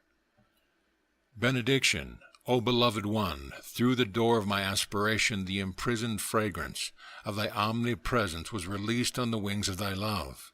It spread over infinite space, carrying thy blessings of peace to every being, turning unhappiness into joy. I have broken the cage of the past memories and habits that held my wings fast in the bars of my personality. Thy eternal presence has revealed to me it was but a torturing cage of dreams, and now I am soaring in the presence of thy love that unites me with everything. So mote it be. End of lesson. Chapter 7. Know Thyself. In this communication you will find the instructions of great help in acquiring that mental state you are struggling to get. I have made it plain to you that it is necessary to observe, discern, and dissolve the causes of your struggle. You do not struggle when you are free. It is only when you feel that you are being imprisoned that you struggle for freedom. You struggle with thoughts that enter into the mind when you wish your mind to be quiet. You struggle with thoughts which you feel are foreign to you, your true nature, and you try to banish them without result. It is necessary to observe and understand these wrong movements in you. Some are continually aggressive, others are quarrelsome, some nag all day long, some are jealous, some envious, some selfish, some egotistical. I can go on enumerating many more of these false movements that you are caught up with, and not even knowing that you are caught up in their net. Now, to simply deny these things does not get you out of the net into which you have fallen. When you have come to be aware of the wrong movement, do not be always thinking of your defects and wrong movements, but think more upon what you are to be. The goal before you is a translation of the presence within into your daily living, for in this only is there true happiness and perfect bliss and freedom. To be always observing false and wrong movements in yourself and others only bring depression, discourages the faith. Turn your eyes more to the coming light and less to the immediate darkness. Confidence and cheerfulness and knowing that victory is assured are the things that help. They make your progress easier and swifter. You must remember that the difficulties in meditation when all kinds of thoughts keep coming in is not due to hostile forces, but to the ordinary nature of the human mind. All have this difficulty at first, and with some it lasts longer than with others. There are several ways of getting rid of these interruptions. One way is to look at the thoughts and observe what is the nature of the human mind as they show it, not to give any sanction, but to let them run down till they come to a standstill. If you struggle against them or fear them, it shows that you are just ignorant of their true nature, and thus you attach yourself to them. Some are continually trying to banish thoughts from their minds because they believe they are evil. Most of these thoughts rise from the subconscient, which belongs to the world and evolution, and it is not evil when understood. You have had this explained to you before. When this is not understood, your reactions to these thoughts overwhelm your conscious control to a certain extent. Failing to realize and recognize the divine power you possess, you live in a world of fear and illusion created by yourselves. These influences of the evolutionary process rise to the surface in the mortal man. Mortal man thinks it's evil. Spiritually enlightened man transmutes them. What is above comes down, and what is below comes up. Man unites them through understanding and begins his spiritual evolution. You become your own emancipator when the presence within is freed from the illusion of the sense and belief in sin. You are all apt to react to conditions in your life in a negative way through harboring fear, anxiety, and doubt, and in this way you lose control. And it is this lack of control in your daily life that causes such thoughts to interrupt your meditation. But as you progress, you grow more and more into a better understanding of yourselves. Some worry about their thoughts. Worrying about a thought is the only evil there is. It is more deadly than the thought itself, for thoughts pass away and dissolve. When you understand that you are the living presence in reality, no harm can come nigh you. Life alone lives. Life created the body, the brain, the nervous system through which it could express itself in the physical world. Then it is life that lives, not you.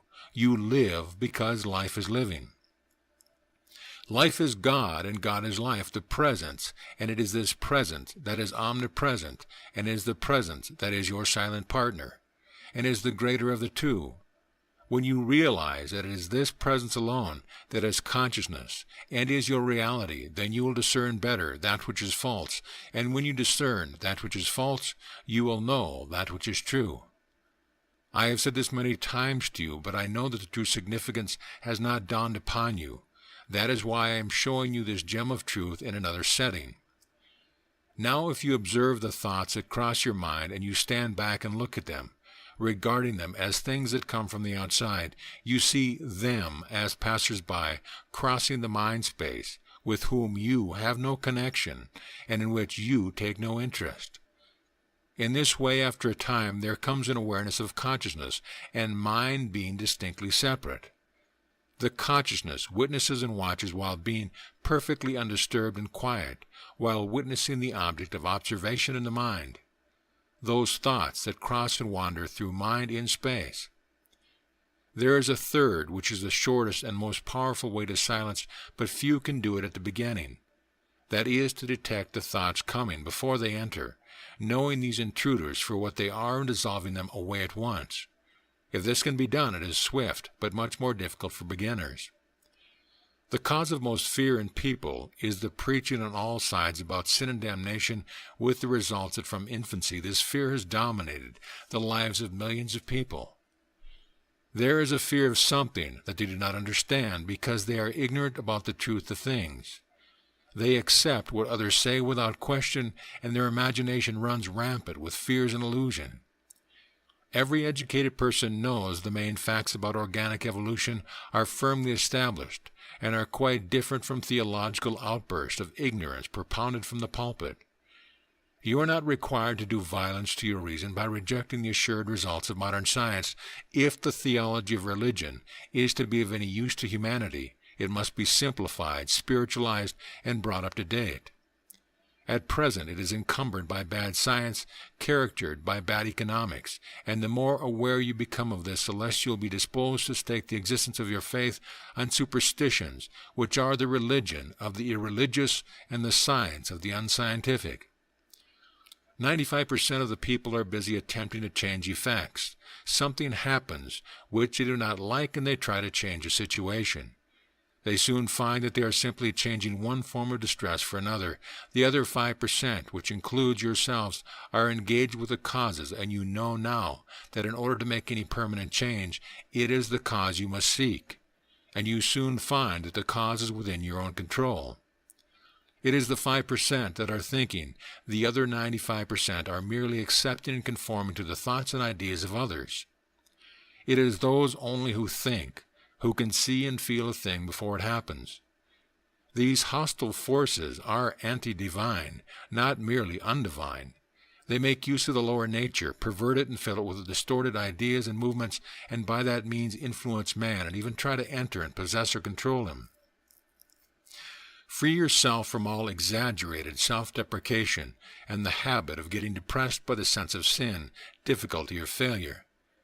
These feelings do not really help. On the contrary, they are an immense obstacle and hamper the progress. They belong to the religious, not to the adept in truth. You should look on all the defects of the nature as movements in the subconscient, which are common to all, no matter who they are. The main thing is to observe them, discern them, and dissolve them calmly, firmly, and positively with full confidence in the divine presence, without weakness, fear and depression or negligence, and without excitement, impatience, or violence. The rule I give you is this: not to let those movements depress you, to stand back from them, observe the cause, and then remove the cause, for the cause is always within the control of the self. For all vital defects are within the control of the self through understanding. Sometimes a wrong movement, a petty desire indulged in, causes a recoil, sometimes by its satisfaction and sometimes by its disappointment. Sometimes a desire is satisfied, sometimes a false movement given its head produces very often a worse recoil than a disappointed desire. What is needed is for you to become more aware in the inner and less in the outer, even if you live there, for the more you react to the outer, the more you are exposed to its touches. The immanent, the presence, is not oppressed by them. It stands in its own closeness to the divine, omnipresent, eternal love and wisdom, and sees the small surface movements as surface things foreign of the true being. My last communication to you on the attitude of Jesus should be studied with this communication. Then you will more easily conquer your difficulties and the wrong movements that assail you. The mistakes you have made in the past are probably because you are identifying yourself too much with these things that assail you and regarding them as part of your own nature. You should rather disassociate yourself from them, regarding them as movements of the universal subconscient that try to make you the instrument of their self-expression. By this discovery you will be able to live more and more in the presence that is wisdom, love, and healing, which is not troubled by these movements and automatically refuses assent to them. The soul that is turned towards the divine forces reaches the higher plane of consciousness. Now find that part of your being and live in it. To be able to do so is a true foundation for the presence to work. By standing back in the shade of the ever-present omnipresence, you find a quiet poise in yourself, although witnessing the surface struggle. You can thus call on the ever-present presence to help deliver you. The divine presence, calm, peace, purity, force, light, joy, wideness are above waiting to descend into you. Find the quietude behind, and your mind will also become quiet, for whatever the consciousness is aware of, so does the mind respond to. And through the quiet mind you can call down the descent of the purity, peace, and power of the divine force. When you feel this peace and purity descending into you, you can then call it in again and again till it begins to settle. Then you will feel the force working into you to change the movements, to transmute them and transform the consciousness. In this working, you will be aware of the presence, the divine presence that is not disturbed or affected by outward conditions and effects. Once it is done, it is only a question of time as the progressive unfoldment of the divine nature in you is translated into your daily living. The idea of test is not a healthy idea and should not be considered too far. Tests are applied not by the divine, but by the forces of the lower plane, mental, vital, or emotional and physical, allowed by the divine because it is part of the soul's training, and helps it to know itself, its powers, and its limitation when it has to outgrow. The presence is not testing you at every moment, but rather helping you at every moment to rise beyond the necessity of tests and difficulties which belong to the inferior consciousness. To be always conscious of that help will be your best safeguard against all attacks, whether adverse movements generated by your own cravings and desires or those of the subconscient. If you do not succeed as you would like to succeed, do not be disappointed or doubtful. Success is assured. Experience is your stair of progress, and when rightfully understood, aids your faith. I could not do better than repeat what the centurion said to the Master Jesus. I am also a man of authority, and if I give an order, it is obeyed. But you are of a different realm, and if you give a command, it will also be obeyed, and my servant will be healed. And the Master said, I have found no greater faith in Israel. And at that moment the servant was healed. Jesus spoke the word of true understanding because he knew he and the Father were one, and his word did not return to him void, but completed that which it was sent forth to do. It was done in the Father's presence, by the Father's presence. This will aid you to understand what is possible in the sanctuary of the silent healing power. I have shown you the mind of Jesus in my last communication. Now look into your own and see how near you can come to the mind of the man of Galilee. The blessing of the angel of light is upon your work in the sanctuary of the silent healing power. Benediction. Dressed with thy beauty, clean and holy, thou didst send me to play in the fields thou hadst prepared for me. But I played in the darkness with ignorance, and lost myself in the mire of suffering. I went out clean, but came back to thee besmirched with the mud of illusion. O divine presence, wash me with thy love and wisdom, and make me clean and clothe me again. I lost everything while roaming in the darkness. O divine presence, love of my heart, the tiny candle of light of my remembrance of thee was not extinguished by the gust of disbelief. I loved all things, only to find that I needed thee alone. Come with me, O beloved, be with me always. So mote it be. End of lesson. Chapter 8. The infinite is revealed in the finite. The truth, life, God, essence, the omnipresent presence, the Christ, the only reality in us, or whatever name you like to call it, is that part of us that is neither an idea, an image, or sensation, but an actual living reality, which is eternal, birthless, and deathless. Our ideas change, our beliefs change, our personality changes, our minds change, our bodies change, but this living reality never changes. The revealing of this great, ever-present life is continual unfoldment through which we continually make adjustments according to how we identify ourselves with His mighty presence. In this lies the seat of all power in mankind. How do you identify yourself with this ever-present presence that is responsible for all creation? I want you to give considerable thought and contemplation to this, the most important thing in your life. It is so big and so vast that we can neither see the beginning nor the end of it. Yet it is ever present within us. All manifested substance, forms, compositions, all visible things are but the expressions of an interior productive cause, invisible, which is the spiritual essence in all these things. The thing that you see, feel, or touch is the effect. The cause is within the thing. There can be no separation between the cause and the effect. You cannot divide the ether of space, which fills all space, of which science tells us is the basis of matter and the framework in which matter is built. And thus form comes forth through an interior cause, which is responsible for appearances.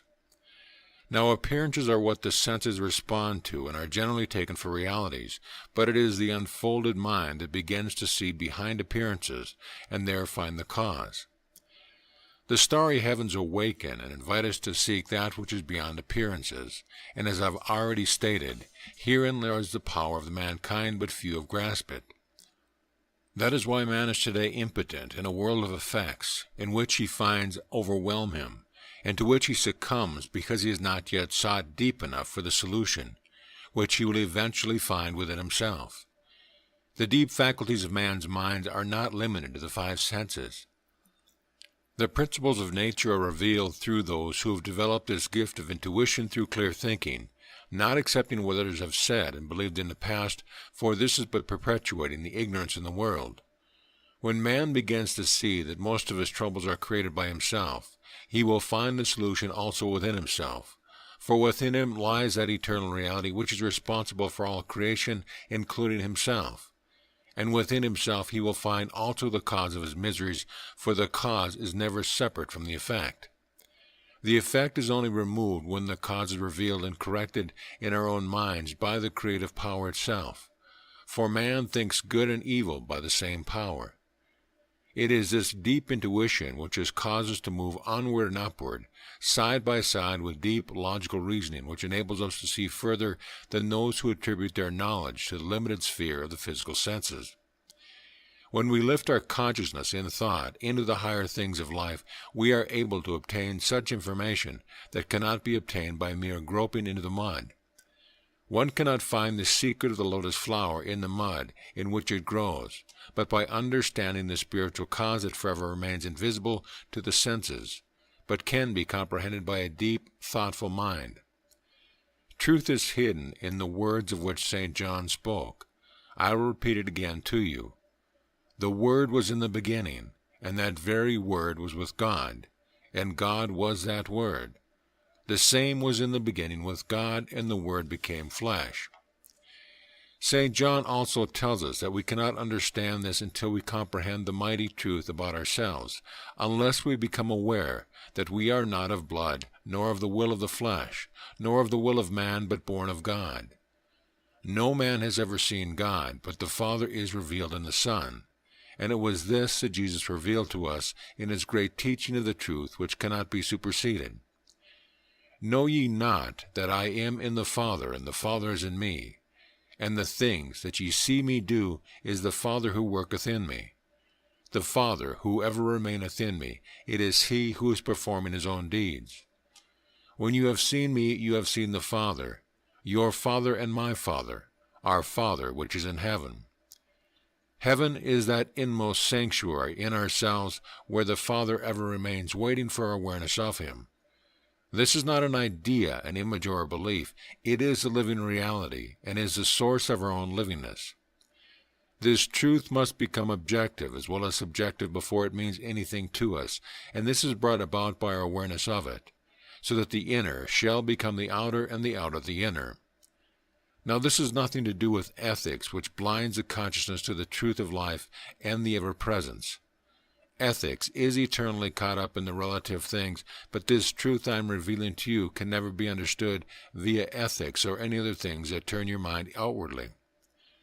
Those whose minds are filled with ethics can never know the warmth, the joy of living that is attained only by the awareness of the ever-present love and wisdom that is always giving expression to itself through those who identify themselves with it.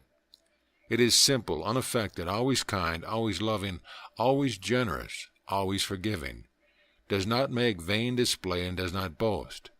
It is not easily provoked and thinks no evil. It never fails when put to the test, no matter in what situation. Its power lies in the fact that it is present everywhere, and it knows no opposition, and is never antagonistic, no matter how irritating others may be. There is a calmness that nothing can move, for it knows itself to be the only reality. This goes beyond the reason of man, but it does not run contrary to that reason, for we know that this must be so for the universe to eternally exist. It must have perfect harmony at the source, and that source is also within ourselves.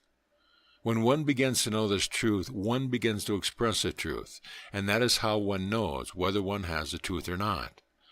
For it is a translation of this ever-presence in our daily living that reveals what we know in our hearts. One may have an intelligent grasp of the truth, but unless one has become aware of that reality in oneself as the living, loving expression of harmony, as the source of his or her own living, they are like the man who looked into the mirror and saw a reflection of himself and immediately went away and forgot what he was like.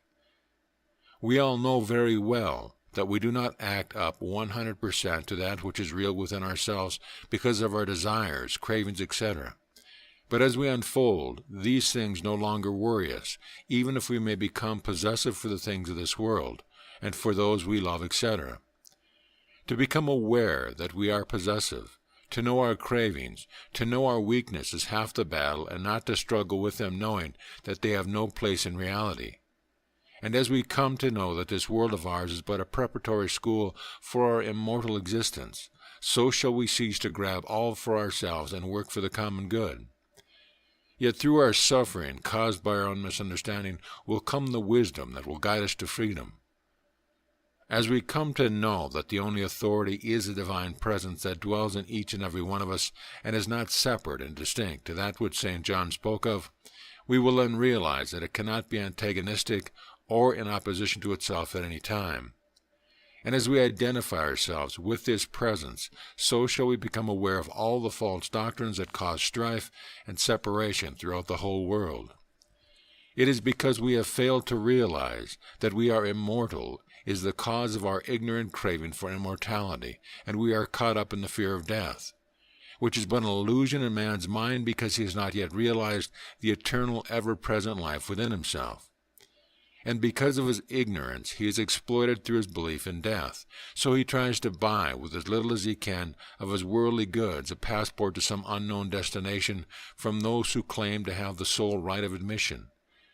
And because the paramount longing in the human heart is for the thing desired, unaware of that which produces all that is resident within himself, he develops a sense of inward poverty, and to cover up this sense of inward poverty, he surrounds himself with things, title and rank, which he finds a very poor substitute, and thereby develops a sense of insecurity. So he tries to make himself secure at the expense of his brothers, and all he gains is sorrow and conflict. So man creates the exploitation by which he is exploited from every side. When through an enlightened mind man begins to discern that the cause as well as the remedy is with himself, and that the truth, life, God, or whatever name we like to call it, is beyond all personal allegiance, he will step out of his illusion and see how magnificently he will thrive in the recognition of his oneness with that presence, that one life that unites us all with one family, not only as this earth, but one with all the inhabitants in the vast cosmos. For surely within the one infinite mind all must exist, and as there is no outside it, we must also be in it, and of it. Then to identify ourselves with this infinite mind develops within ourselves the qualities of this mind. The comprehensiveness of the cosmos is beyond our human conception, but nevertheless it is a fact that the worlds within our visible physical senses are but a fraction of manifested universe, and that this manifested universe is but a speck on the horizon in that infinite mind that fills boundless space. We are told there is something like 2,000 million millions of worlds visible to us, and that this is but a fraction of the manifested universe. Many of the suns and worlds making up that visible universe are thousands of times larger than our sun and planets. Our earth is but a grain of sand in this panorama of worlds, yet we are linked up with the same substance, the same mind, the same creative spirit. Furthermore, there are belts of invisible matter inhabited by spiritual beings that were once physical like us at one time or another. Although we are incapable at present of seeing these inhabitants, they are not oblivious to our existence, and many are helping and guiding us. To have this true conception of life, we get beyond creeds, dogmas, ethics, and the limited thoughts of the human mind, and we soar into that which we know exists now as it did in the beginning. Some will say, where is your scientific data to explain all this? There is ample proof by those who have experienced at least a modicum of its truth to make it evident that there is more in heaven and earth than man has ever dreamt of. Physical science has only yet groped in the dust of the earth, but cosmic science will be the science of the future. Science has already found out that matter dissolves into energy, and we are told that this energy fills all space, commonly called ether. Out of this ether, and in this ether all forms visible must exist. There are far-reaching powers of the human mind that can and will in the future reveal intercourse with the inhabitants of the inner world. I have had that opportunity myself of this communication, and what one can do, all can do. The law of gravity, which unites all the worlds in the universe, is one grand system, separating man from his kindred spirits and other planets, and interposes an impassable barrier to his excursions to distant regions. This is because man is only in the infancy of his being, yet he is destined to a future, an eternal state of existence, where the range of his facilities will be expanded. A few have expanded these faculties, and these few have been regarded by the masses with awe, and sometimes they have been put to death for fear that the pet theories and religious beliefs of the blind who lead the blind would be shattered. But those who acclaimed Barabbas and put Jesus to death could not destroy that which they could not see, that which was real and eternal. So after all, they did not destroy anything, nor could they keep that light from coming into the world, and that light is beginning to shine brighter than ever. A wide, boundless prospect lies before us, and time will reveal the numerous orders of kindred beings with whom we will associate in terms of enduring love and friendship. There are other active spheres which exist superior and interior to our world system, and to which we are materially bound in our onward and upward progression. Yet that same life, that same consciousness that makes us conscious and aware, will be the same eternal, birthless and deathless thing that will unfold the beauty of the universe. For the whole universe is within the consciousness of the Supreme Architect, and it is the same consciousness that makes us living, thinking beings now, made in the image and likeness of our Creator.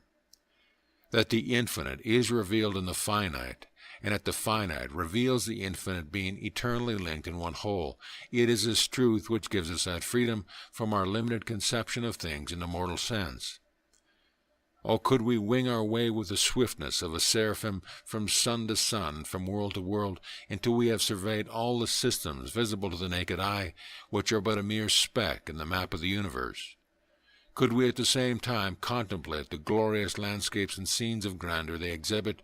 Could we also mingle with the pure and exalted intelligence which people these resplendent abodes, and behold their humble and ardent adoration of their almighty Maker, their benign and understanding deportment towards one another, each esteeming the other better than himself, and all united in the bonds of purest affection, without one haughty or discordant feeling? What indignation and astonishment would seat us on our return to this obscure corner of creation, yet within ourselves is this grand thing, and to know it in our hearts is to live it. Some seek health for health alone. Some seek wealth for wealth alone. Some seek happiness for happiness itself. Now seek this truth, and you will find all within yourself. I am Alpha and Omega, the beginning and the end. I will give unto him that is athirst of the fountain of the water of life freely. Revelations 21:6. So mote it be. End of lesson. Chapter 9. Creative will underlies all life. If only the world thinkers and scholars would step out of the old limited way of thinking into the new pathway, they would lead mankind to a better understanding of himself through the science of life and the cosmos. And how much better this world would be. The habit of thinking in terms of effects and limitation has hindered man in his progression, has stilted his growth spiritually, mentally, physically, has also kept mankind in the throes of misery and ill health and unhappiness. When we take into consideration the teaching of the great prophets and masters of all time, they have directed man's thinking into wider channels of thought. But the habit of looking at things through mortal senses has blinded man to the great truth about himself, which alone can set him free. This course of lectures is for the purpose of freeing man from his own limitations, for man is only limited by the concept he holds and believes to be true.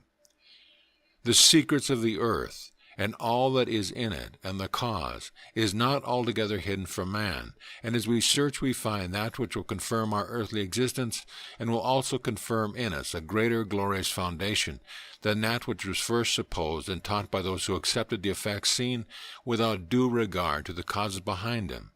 And the immediate work in this class is to show man's relation to God and the universe. In our last lecture we saw clearly that the whole cosmos is one whole with no division anywhere. The appearance of separation we saw is but an illusion in man's mind, because of the great truth that God is the only one, and all must exist in him and by him. We also saw that all manifested substance, forms, compositions, all visible things were but the expression of an interior productive cause, invisible, which is the spiritual essence and the only reality in all things. We saw that matter was energy commonly called ether of space, which filled all space, in which there could be no division. We also saw clearly that this ether was an expression of the infinite mind that filled boundless space, and there was no outside. It, and therefore all, must be in it and of it. I do not want to repeat what we have already said, because our time is little enough to explain the magnitude of the material for our consideration which is to follow. And in this lesson I will use a few diagrams to reveal some fundamental things which must be grasped, otherwise we will not get the benefit of this wonderful knowledge. The Bible story of the creation of the world is a concise explanation of its creation. But before one can read it with understanding, the fundamentals must be understood. That is why those who read the story of creation of the world and man are at a loss to understand its significance. We are told that life is God and God is life. Therefore, life is not limited by body or mind, but is free and omnipotent in its omnipresence. And the point through which God expresses himself through man is the point through which man expresses the infinite. But this must be realized by man before it is possible. This is the law of our being. Therefore, we are forced to accept the great truth that God is all there is. Now, let us look at this in a diagram. Let me explain the first part of the diagram for you. As God is infinite in nature, there can be no other creation but his. Therefore, he becomes what he creates. Read your last lecture of what I said about the Word becoming flesh. Love and wisdom are the impersonal principles of God and are the foundation of all which he creates. These principles never change. They are always the same.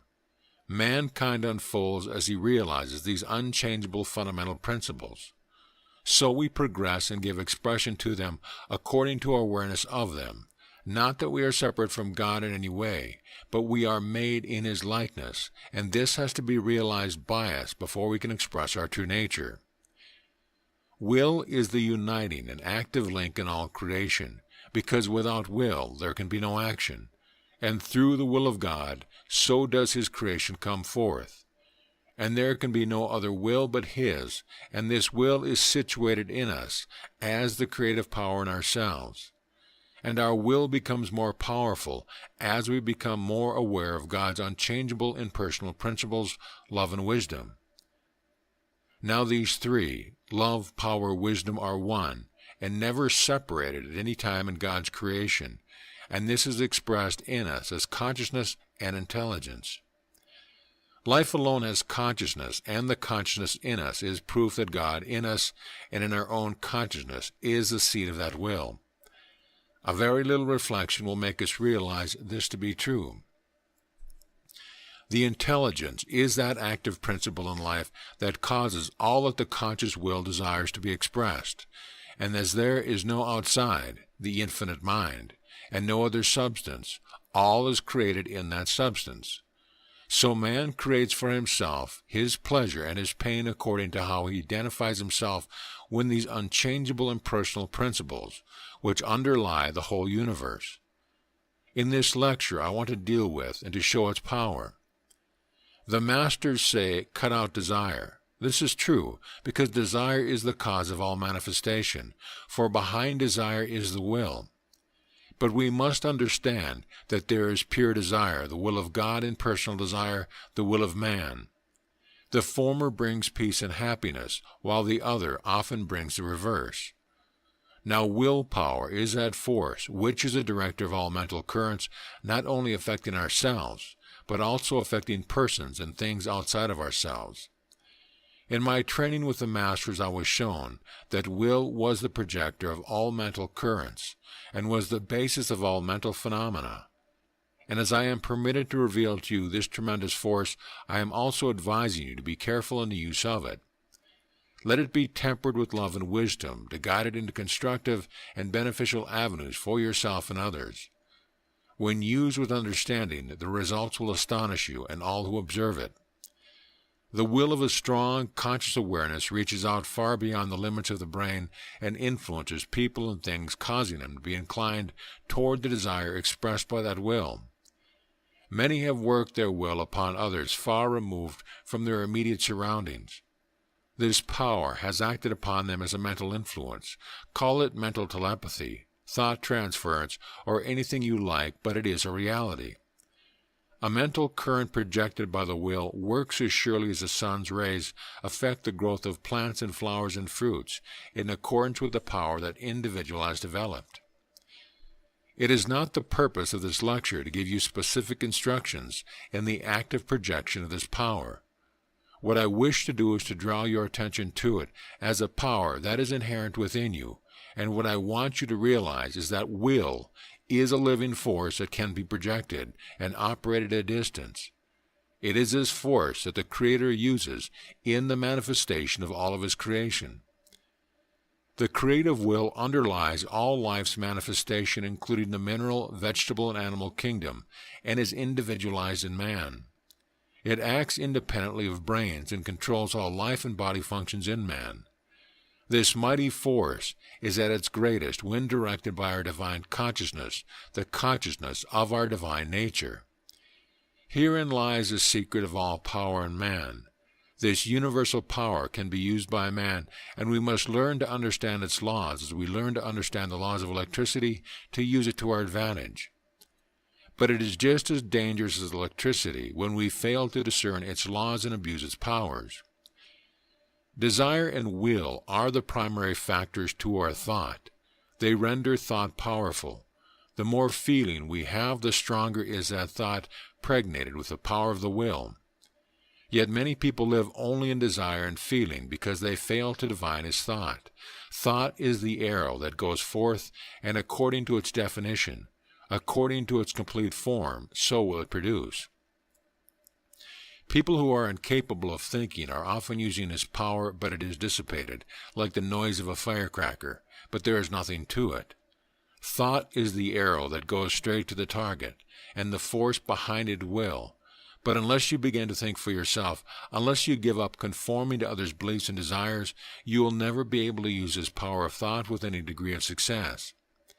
In these lectures, I want to give you the basic foundation upon which to build this power.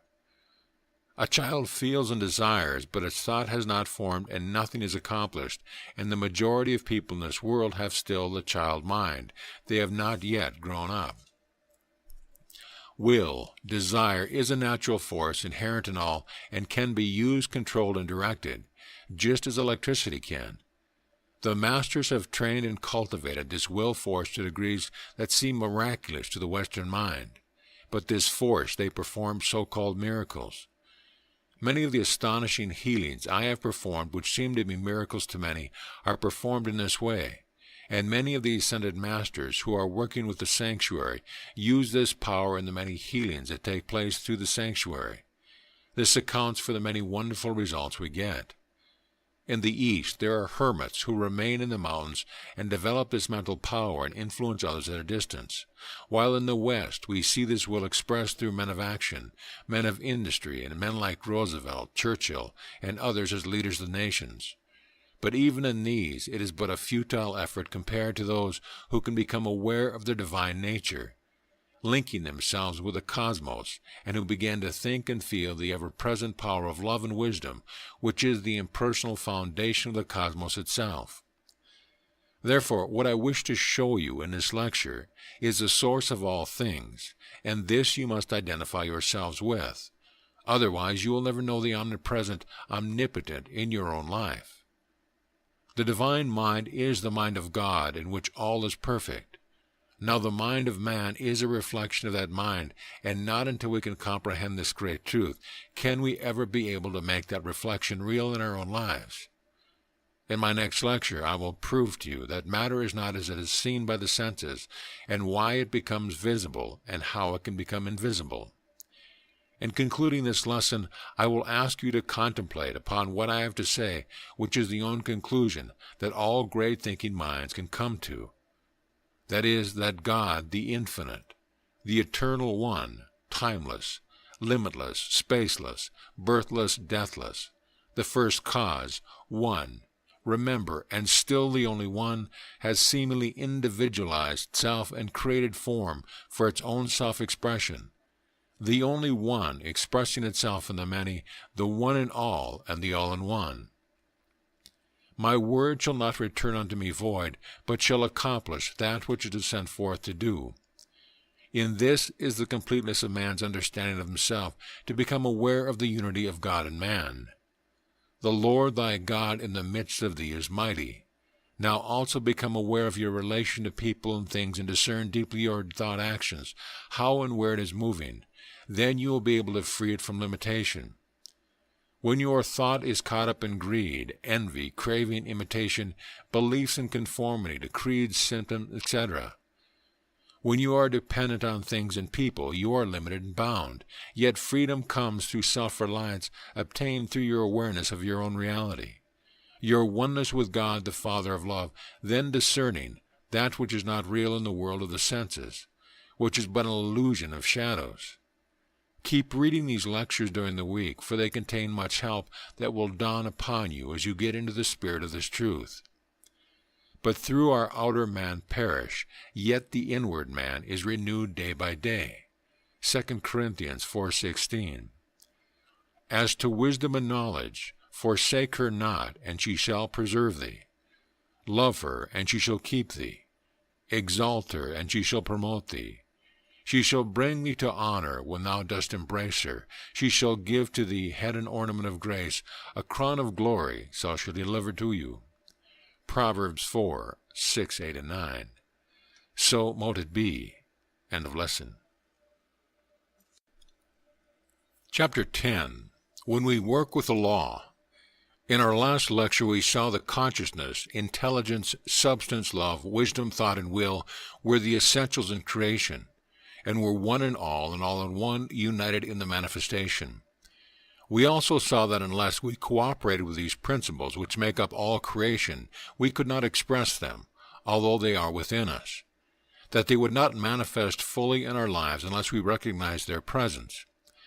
We also saw clearly that all creation was within us, that we were creation itself, including all of its attributes, the only difference being in the degree of manifestation of these attributes. For the Creator could not separate himself from his creation and remain absolute and infinite. He became what he is made. We saw also that all must exist in the infinite and of it, that there was no possibility of separation of any kind because it was infinite. And to be infinite and absolute, it must occupy all space, boundless space, and therefore must include all of creation. Strange it may seem to us, it is nevertheless true that when we begin to think of matter, when we use matter with our hands and mold it according to the image we hold in our minds, we are unaware of the potential energy in that substance we call matter. Also, we are unaware of the fact that we do not know what this matter is, yet it contains within itself the laws essential to the numerous and varied formations, and in this lecture we'll explore some vital facts pertaining to this unique and fascinating subject of creation, which is essential for us to understand if we are to be able to use this substance with any degree of proficiency. We saw that the fundamental, impersonal principles underlying the universe are love and wisdom, and that this love and wisdom was united in manifestation through will, the inherent power behind all manifestation. We also saw that awareness, an expression of consciousness, was pure thought, that kind of thought that is not uncertain, not wavering or unsteady, but is complete in itself. It is this fact that makes the universe enduring and perfect.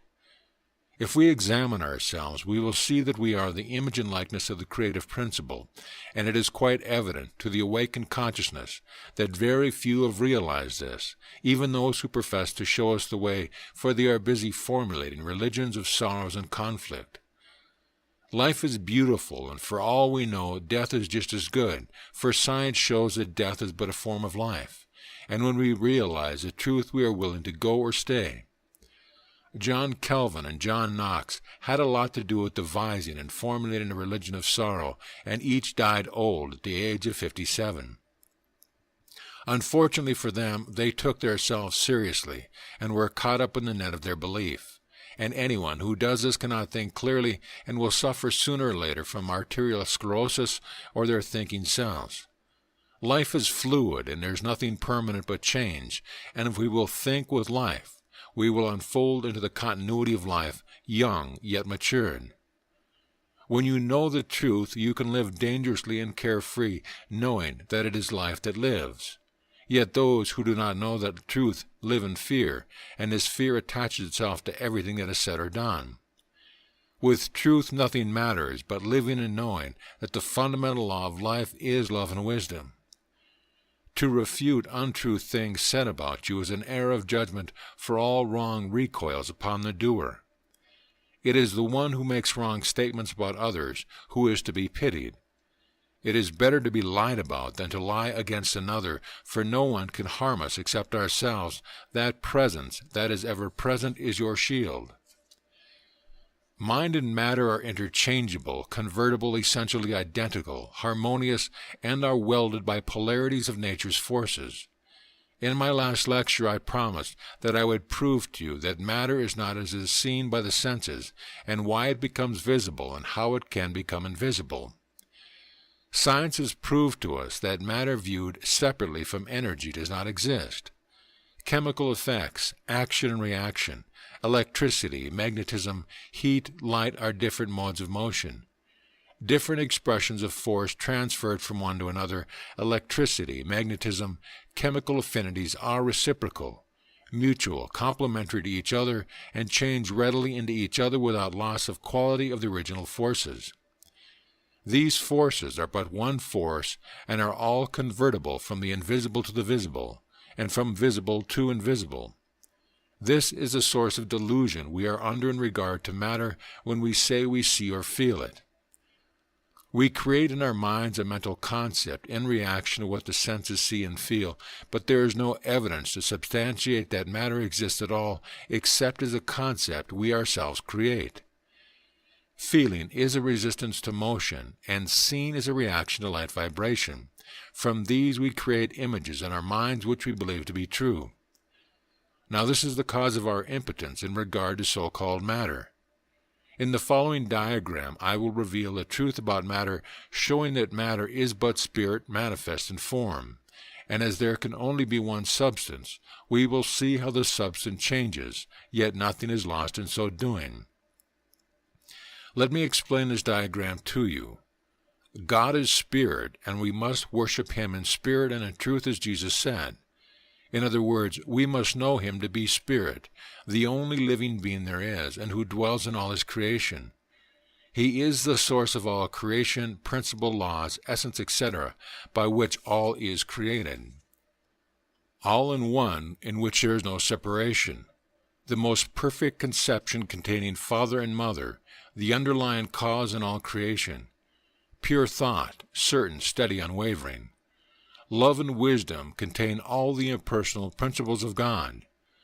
The will of God through his impersonal principle brings forth his ideas and principles into action, in which the perfect utterances of the ideas and principles and laws of God are manifested and visible to mortal senses. The universal medium for the manifestation of ideas, principles, and laws of which Jesus spoke as water, unless you are born again, this time of water and the Spirit. The first condensation of ideas, the effects of ideas, principle, laws, essence, and ethers. the slowing down medium of every substance and force in the universe, the lowest condition of substance, and the slowest utterance of ideas, principles, laws, essences, ether, vapor, and fluid. His awareness or ideas contain love, wisdom, will, which reveals the universality of motion, light, life, sensation, order, beauty, and intelligence. The power behind all his creation is seen to be will linking together his impersonal and perfect eternal principles of love and wisdom. The first exhibition of his will is through law and order.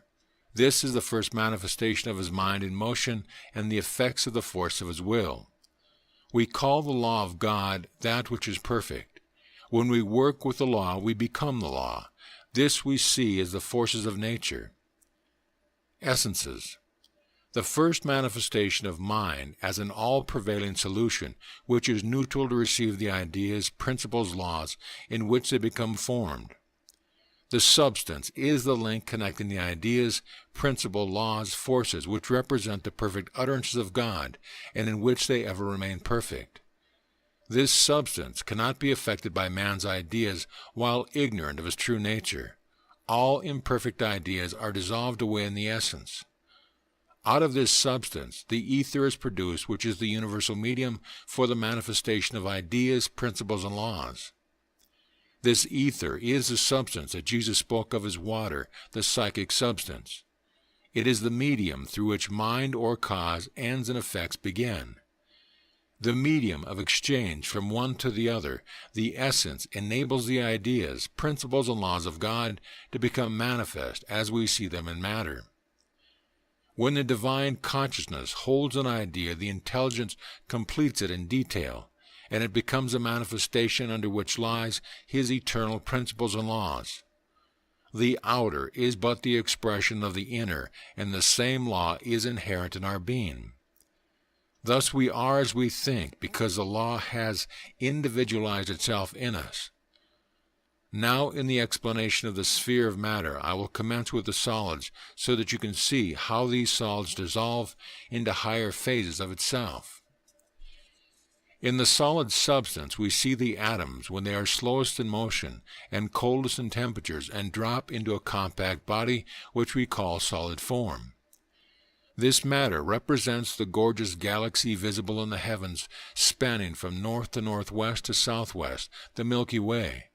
Some of its suns are more than 19,000 million miles from our sun and planets, yet we belong to this belt of the visible universe. The slowest utterance of ideas, principles, laws, essence, ether, vapors, and fluids. Fluid is that solid substance into which has been developed energy rising it up 1 degree, the same atom changing its vibration to a higher state. Solid substance is porous and energy passes through it without interruption. Ether supports the gross substance and interpenetrates it, as do all energies that are faster in motion. Fluid is the first condensation of ideas, the effect of ideas, principles, laws, essence, and ether. Man's body is a condensation of gases and vapors, every one of which is floating around us in the atmosphere. Oxygen, which we inhale continuously, is a gas without which we could not assimilate any food.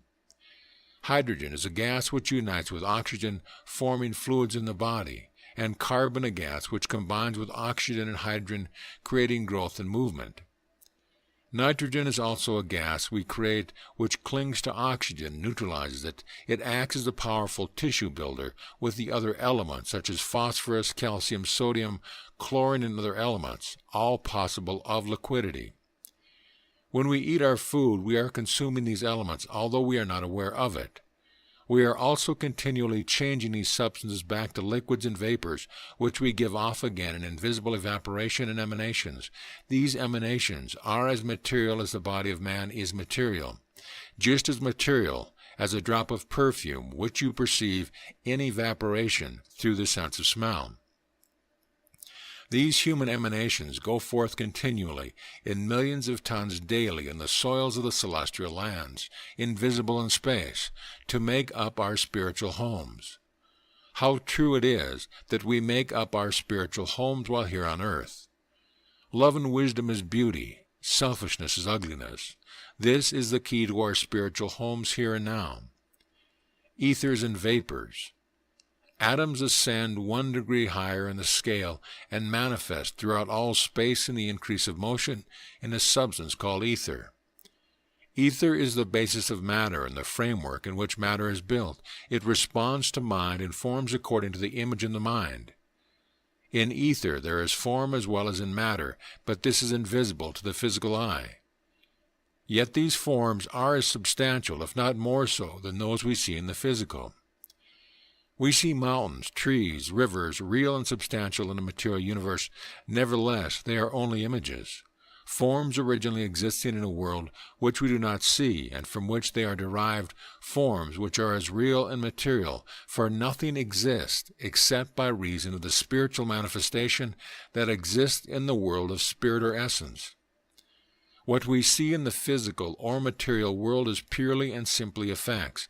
We move in ether, and ether supports all matter and space. Ether, vapors, fluids, and solids represent the sphere of matter in which man lives as a human being. As life is God and God is life, this eternal creation called mankind unfolds the beauty that is within.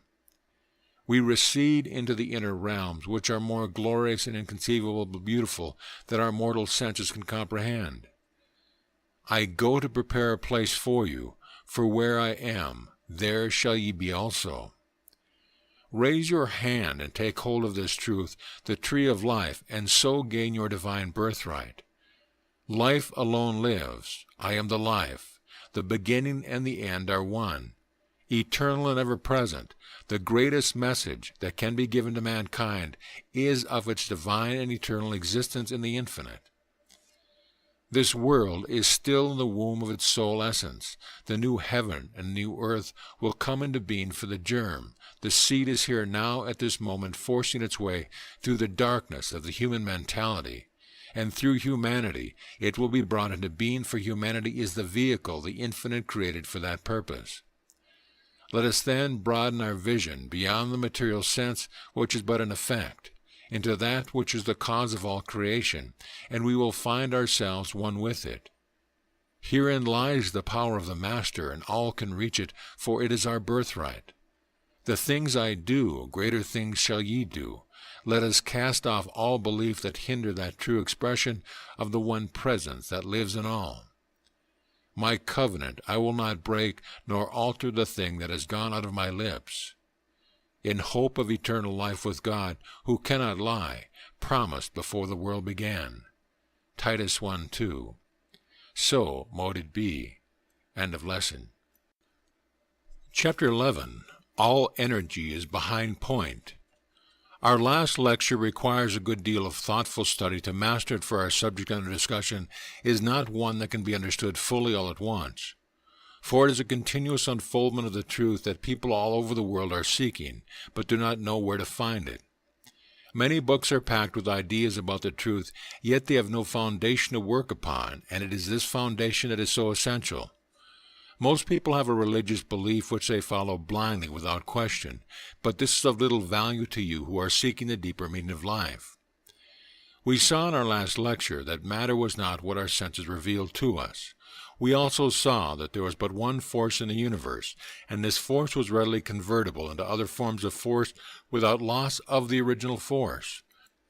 We saw that matter was energy, and this changed into other forms of energy, and nothing was lost in doing so, and that there could be not one atom out of place in the universe, and that all acted according to law, and that this law underlies all manifestation in the visible and the invisible.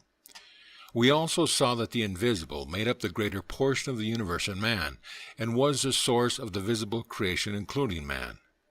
The tables showing the oneness of all, from the highest to the lowest, and from the lowest to the highest, should be studied carefully, for only when the mind can grasp these great truths is it capable of great things. If you look into your mind, you will see that you have been reacting to the external world, not knowing it nor understanding it. And it is this misunderstanding that causes you to be incapable and helpless in dealing with your everyday happening. The only difference between a master of nature and yourself is one that understands, the other does not. Man is only master when he becomes aware of his true spiritual birthright. And although I have explained in many ways how you can arrive at this awareness, I know that you have not yet fully grasped the great significance of it. Unless you can grasp the fundamentals of the universal law, of that which is in the realm of the invisible, as well as that which is in the realm of the visible, and unless you can understand the facts about your spiritual nature, you will never understand the facts of the physical nature. I have shown you how the spirit is involved in its own creation. Now this involution preceded evolution, and this is never lost sight of. The perpetual urge onward of the spirit for the self-expression in infinite varieties of form, for it is spirit that is continually passing into manifestation, and it is always the same spirit, the only one. This is the fundamental truth, that whatever the variety of form, the spirit is the only one. Involution and evolution are one and the same thing. It shows where cause ends and effects begin. The beginning is not separate from the end. The end is in the beginning and must always be so. Otherwise there could be no universal law. I have shown you clearly that there is only one substance, and there can be no other substance. And this substance is universal mind that fills boundless space. The Bible says that God created heaven and earth. This is symbolical. Heaven means a higher state of consciousness, and earth means a lower state of the same consciousness. Jesus made that very potent statement. The kingdom of heaven is within.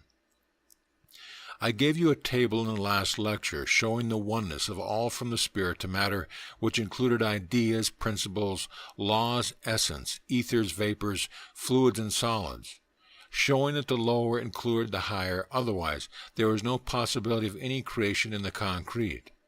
That the solid form we see must be the expression of the ideas, principles, and laws manifesting in a form, and when I revealed that the form was but the effect of all the others combined, it brought home to you that mankind must include all of creation, which is an undisputed fact.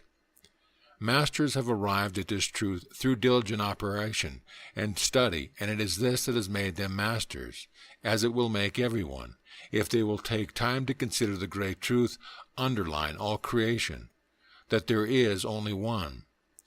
When the mind can grasp this truth through understanding, it becomes matured. But if you will look into your own mind, you will discern whether it is reality to you or just a belief or much less a platitude. Now this can never give you the power you are seeking for if your beliefs are born of imitation or the belief of another. All the efforts you make will not bring the desired results unless you can think it out for yourself, and so prove in your own mind the great truth so as to make it your own. The consciousness must become aware of its source. You have often heard the word awareness, for I have repeated it so often to you, yet the acceptance of this word or its meaning cannot give you its true value. You must become aware yourself. It is difficult to make you understand this because awareness must be your own experience, and without it you cannot progress. And the more I show you the truth as the Masters knew it, and as I know it myself, the more you will begin to become aware and experience this awareness in yourself. This is so far off to most people, and there is no use trying to reveal this to those whose minds are filled with beliefs, superstitions, or platitude, because they can never understand it. Certain cells in the brain have to be awakened for this awareness to be real in the physical plane, and my reason for teaching you the way I do is to awaken these cells so that this truth can be made yours in the physical now, and not at some future time to come into your spiritual evolution. For your enlightenment, I have given you another chart of a different nature, but telling the same story of creation. When energy is encased in its smallest space, it is then at its greatest intensity. This formula was given to me, and I had to think it out for myself to prove its truth to myself. Science has already proved this to be true, but this formula was given long before science had any idea of extracting atomic energy. And as this knowledge is common to all, I must refer you to the science of atomic energy for further information on the subject, as the space and time is not available in this lecture, except for a brief explanation, which I will now give you extempore. Now let us look at the diagram, infinite mind. It is well known that matter, called solids, is a ponderous substance, which is easy to dissolve. It is when the atom is reached that great force is encountered. The atom is an eddying whirlpool in ether, having positive and negative parts. The negative part revolves around the positive. The nucleus electron is the name given to the negative part which revolves around its nucleus. There are many different atoms, each of which is judged by the number of electrons which are revolving around the center, and according to the number of electrons, the smaller the number, the higher the velocity, and the larger the number, the slower the velocity. To separate the electron from its nucleus requires a tremendous force almost inconceivable to the human mind. Also, when they can be separated through fission or attraction, they create great devastation as instant by the atomic bomb. Now, I am not an atomic scientist, but my knowledge acquired on this subject was obtained by the masters who understood the formation of matter from an inner viewpoint and not from the outer, which science is finding out today. But both will meet at the same place, one operating from within and the other operating from without. Concrete form in the world of the senses where man sees effects only, unaware of causes. Hence he is limited and reacts to his limitation, and creates the vicious circle by his misconceptions. He creates for himself his own hell upon earth. But by taking hold of the tree of life, he regains his birthright through understanding. All units of energy, when separated, are not lost, but united with other units of a similar nature. This is the law of attraction that is inherent in the formation of the universe, and as science goes on separating the units, the smaller the unit, the greater the power until point is reached. When point is reached, they will find that there is no energy external to point, but that all energy is behind point, and the greatest potential is concentrated at point. This is the Father, Mother God, the cause behind all creation, and cannot be separated. This is a divine law in action. Having all power within itself, there is no power separate from it. It is all concentrated at point, and point is everywhere, yet no one can tell you where point is or point it out. Now man's consciousness is the point where the infinite expresses himself through man, and where man expresses the infinite. But man is not aware of this, yet Jesus was, as were all the masters who became aware of this great truth and could perform what is known to the world as miracles. The great riddle of mankind solves at point. The greatest is the smallest, and the smallest and the greatest. The greatest among ye is the servant of all, Jesus told his disciples. He did not mean the greatest man amongst them, but that which was at point within them was the greatest, the source of all life, love, and wisdom. The ancient sign of the cross was known by the ancients as the symbol of creation. The perpendicular line represents the Father or the consciousness, and the horizontal line the Mother or the intelligence. And where they meet is the manifestation, the Son of God or the Christ. The living life, the only reality of which the Master was aware. There is more to the cross than one would think, but this is not the purpose of this lecture. To those who understand the inner meaning, it is the secret sign of a spiritual manifestation. As man is the finite in the infinite, the great saying, "Man, know thyself, and thou shalt know thy creation," is not a platitude to those who understand, but a living reality. For man will find within himself the glorious truth of the immanent God. For God formed man in his own image and likeness, and this does not mean the body which is the temple of the living God, but that the same principles and creative power were also inherited by man by virtue of his creation, the only difference being in the degree of these principles. But as man grew in truth, and through the unfolding of the involved Spirit of God, so could he manifest power according to his awareness and understanding. The Christ is still the only power on earth, and will remain paramount. And when we grasp that the Christ is not a separate entity, but the Father himself, this Jesus revealed to his disciples when he said, "Know ye not that I am in the Father, and the Father is in me? It is the Father, whoever remaineth in me in performing his own deeds. I am aware that I am the divine idea. I told you in my last lecture that the principle of the infinite were love and wisdom. Therefore, a divine idea must contain these principles, and when the idea is expressed, these principles become the law. The law then becomes the expression of the idea or principle in the essence, which is truth, the tree of life, the only reality, for this is the highest manifestation of the infinite idea, and as man is that idea, his true state is divine and must remain eternal and ever-present, deathless, birthless, impossible of decay. All changes we see taking place is permanent in life, because life is ever renewing itself, ever pliable, immortal, and eternal. It is not static, but a concentrated essence expressed in motion. Therefore, there can be no end. But the divine idea must always remain the same, or the blueprint of man himself, held in the mind of the great architect of the universe.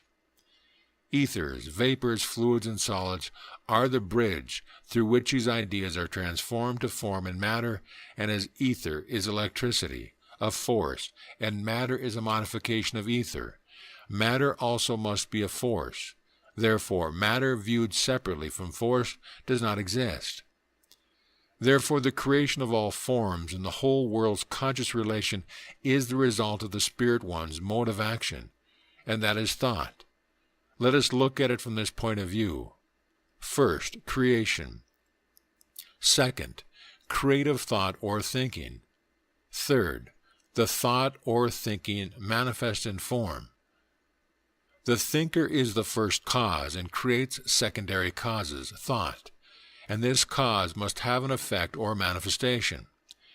Apply the same rule to mankind, and you will see that man becomes what he thinks. So when he thinks evil, he creates evil in his mind and circumstances, not knowing his true nature, and he creates his own conditions by his thoughts and reactions through his senses.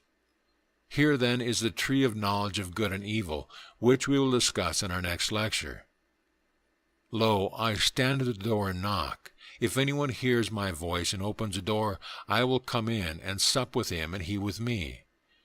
The conqueror I will allow to sit beside me on my throne, as I myself have conquered, and sat down beside my Father on his throne. Let anyone who has an ear listen to what the Spirit says. Revelation 3:20-22. So mote it be. End of lesson. Chapter 12, The Tree of Life. We saw in our last lecture the great truth of the one, the only one. The saying, the drop is in the ocean, and the ocean is in the drop, is paradoxical, nevertheless true. We saw that the divine mind contained consciousness and intelligence, ideas, principle, law. These were individualized in the essence, and was the perfect expression of divine mind. And this is how the divine mind saw that it was good. One saw also that the essence clothed itself in ether matter, carrying with it its ideas, principles, and laws, therefore becoming form invisible and visible. And in this ether matter, the individual entity is given free will to choose and create ideas to bring them forth by the same mode of action as exists in divine mind. It was in this vehicle, ether matter, that we saw also where error is individual consciousness was outpictured because the individual did not know the truth about himself and about the universe. We also saw that the physical senses responded only to vapors, liquids, and solids, and although the divine had revealed itself in the form of man in these, as well in the higher or inner mediums of divine mind, man was not aware of this. Consequently, man's senses revealed only effects without understanding the cause which brought about misconceptions, because man did not realize the cause behind it all, and he did not even recognize what the effects were. His reactions then created in his mind and circumstance limitations and chaos. So the one great lesson in the last lecture was to become aware of our own reality, united in the one. That is the primary factor in all development. It is a secret of our power and brings about health and happiness in this life here and now. And we do not have to wait for it in some future time. Therefore, everything we see and feel is none other than the universal or divine mind in action. So, the drop is in the ocean, and the ocean is in the drop becomes clear to us when we realize that there is no outside divine mind, and divine mind must contain and include everything. That divine mind must be in its creation, no matter how teeny or how big. Also it must be in the divine mind, for there cannot be any other substance, force, law, or principle outside of divine mind. Therefore, divine mind includes all creation, including mankind, as its special creation on earth. When we speak of divine mind, we speak of God's perfect creation, and there can be no other, for God alone lives, and it is His life that lives in us. We also saw that for the infinite, to be infinite and absolute, He must include all, and there cannot be anything except the absolute. When the student grasps this fact, a change takes place in the consciousness. The consciousness assumes a totally different attitude to that which it sees and feels. The consciousness in us, being the ruling factor in our lives, begins to create, through the understanding of these fundamental truths, very often unconsciously, just as the consciousness, steeped in error and fear, creates unconsciously through reaction what the senses reveal when ignorance prevails. With the result that like conditions are created in the personal life and circumstances, and there can be no freedom until one becomes aware of cause and effect. And this awareness can only come from understanding the universe and man and their conscious relation. The reason I am going over these facts from a different viewpoint is because it is the only way that you can acquire that state of consciousness that is necessary for your own freedom from fear and illusion, which leads to chaos in the mind and consequently in the personal life. It will take time for many to free themselves from previous preconceived ideas which have no foundation in truth when they have taken hold of the mind as a tree takes root in the ground. The tree that does not bear fruit must be rebuked so that it will die away. It was this that the Master showed when He came upon the fig tree that bore no fruit. He rebuked it, and it withered and died. It was not fruitful, yet it took sap and energy from life, but produced nothing from it. So it is the same with many beliefs today. Now if you look into your own minds and see how many trees have taken root there and are bearing no fruit, you will understand better the words and works of the Master. The whole world's conscious relations and the creation of all form is the result of the Spirit's one mode of action, and that is thought. Very few are aware of this fact and know less about its manifestation, so we will explore the following facts. 1. The Creator, infinite and absolute, individualized throughout His whole creation. 2. Therefore the Creator exists in all, because without Him there could be no creative being in any of His creations. 3. This creative being is the consciousness, intelligence, and substance in all things. 4. Consciousness thinks. 5. The thought is then created. 6. The thought or thinking takes form, intelligence in action in the substance. 7. The effect is seen, and when cause is not recognized, reaction becomes negative, and the vicious circle or illusion is created. All matter in form and matter is pervaded by an invisible essence. This is the great discovery of chemical science. Now this essence is a higher state of rarefied matter. It is, in fact, the substantial form of matter itself, in which we will find our spiritual homes. The belief that matter is dead has long since been relegated to the scrap heap, as have all other similar preconceived ideas. Ideas propounded by those who had no scientific knowledge upon which to base their limited and stupid assertions. Nor is matter solid, as it is supposed to be by so many misinformed people. It is these fixtures in the mind that prevent man from unfolding his true nature, which gives him power and dominion over all things as stated in Genesis. Truth to become of any value, the consciousness must become aware of it, and this is the difference between one who knows and one who does not know.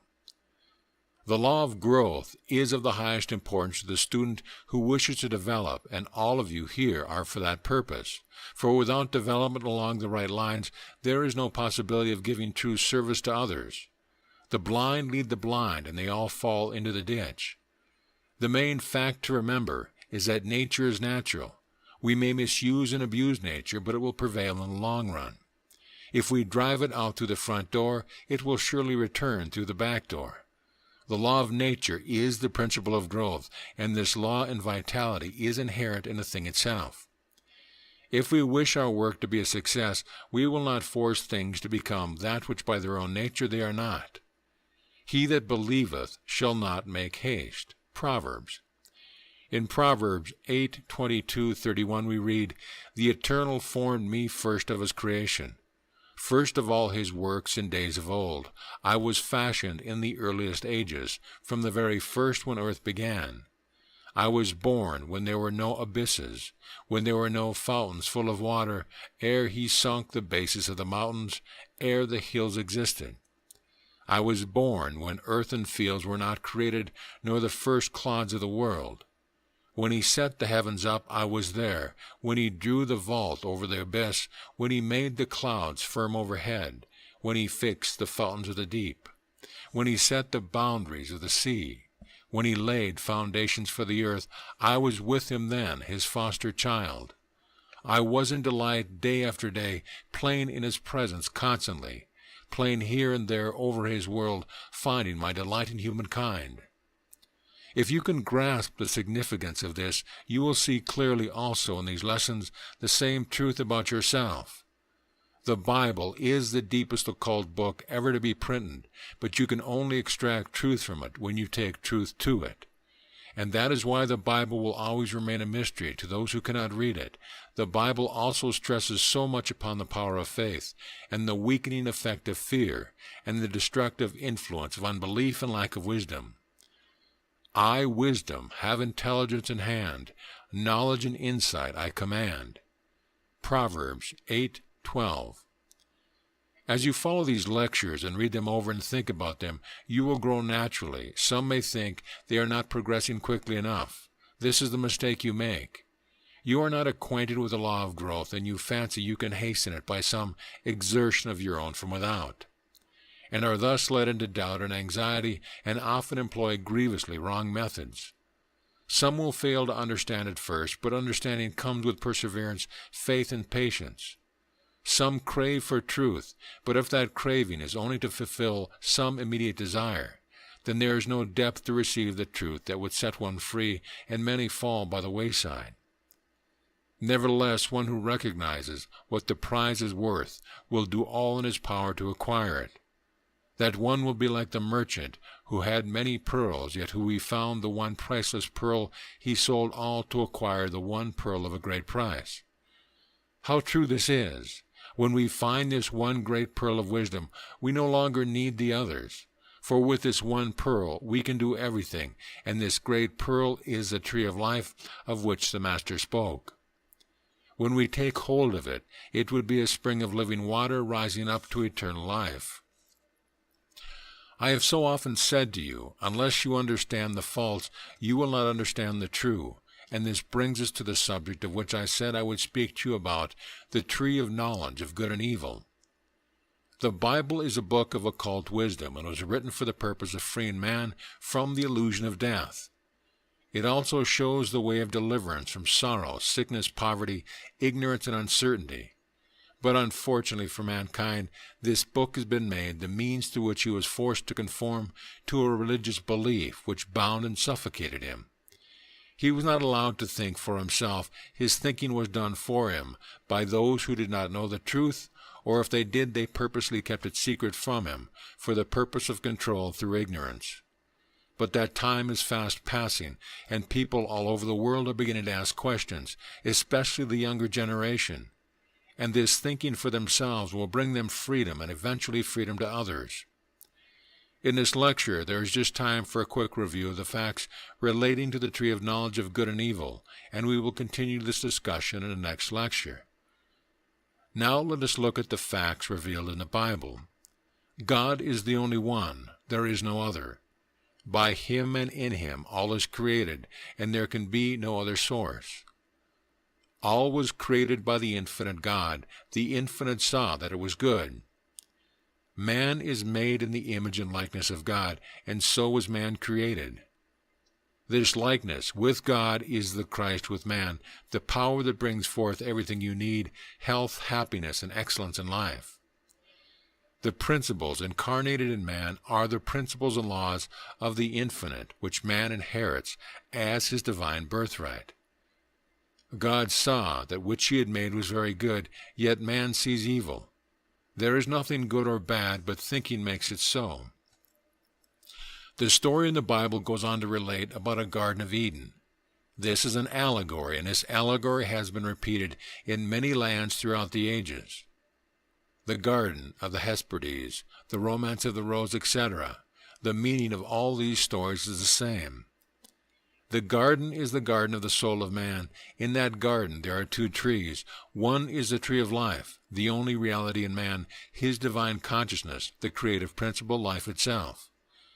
Jesus tells us this is the well of water springing up to everlasting life to all those who realize it, and through this recognition you have already passed from death across to life. Now the other tree is the tree of knowledge of good and evil. This is the intellect of man. Man, unaware of the tree of life, does not recognize the true spiritual nature of things, and this causes him to have an entirely different conception of things, which becomes his misconception. He sees, through the dim sight of his intellect, something that he does not understand, so he calls it evil, and that which he calls evil opposes the good. He separates himself, everything, into these two categories, good and evil, life and death, hope, fear, faith, doubt, etc., not knowing the law of transition. It is here where the illusion becomes a reality, so he creates the air, and by doing so, outpictures it into his mind, body, and circumstance. It is always the deepest thought that manifests. Thus man's conception of things brings forth his misconceptions, which to him are real, and therefore produces them in his own life and circumstances by the law inherent in his own being. A man is what he thinks. The result of this error and the way of deliverance will be discussed in our next lecture. As thou, Father, art in me and I in thee, so may they be in us. Yea, I have given them the glory thou gavest me, that thou may be one as we are one. I in thee, and them in me, that they may be made perfectly one.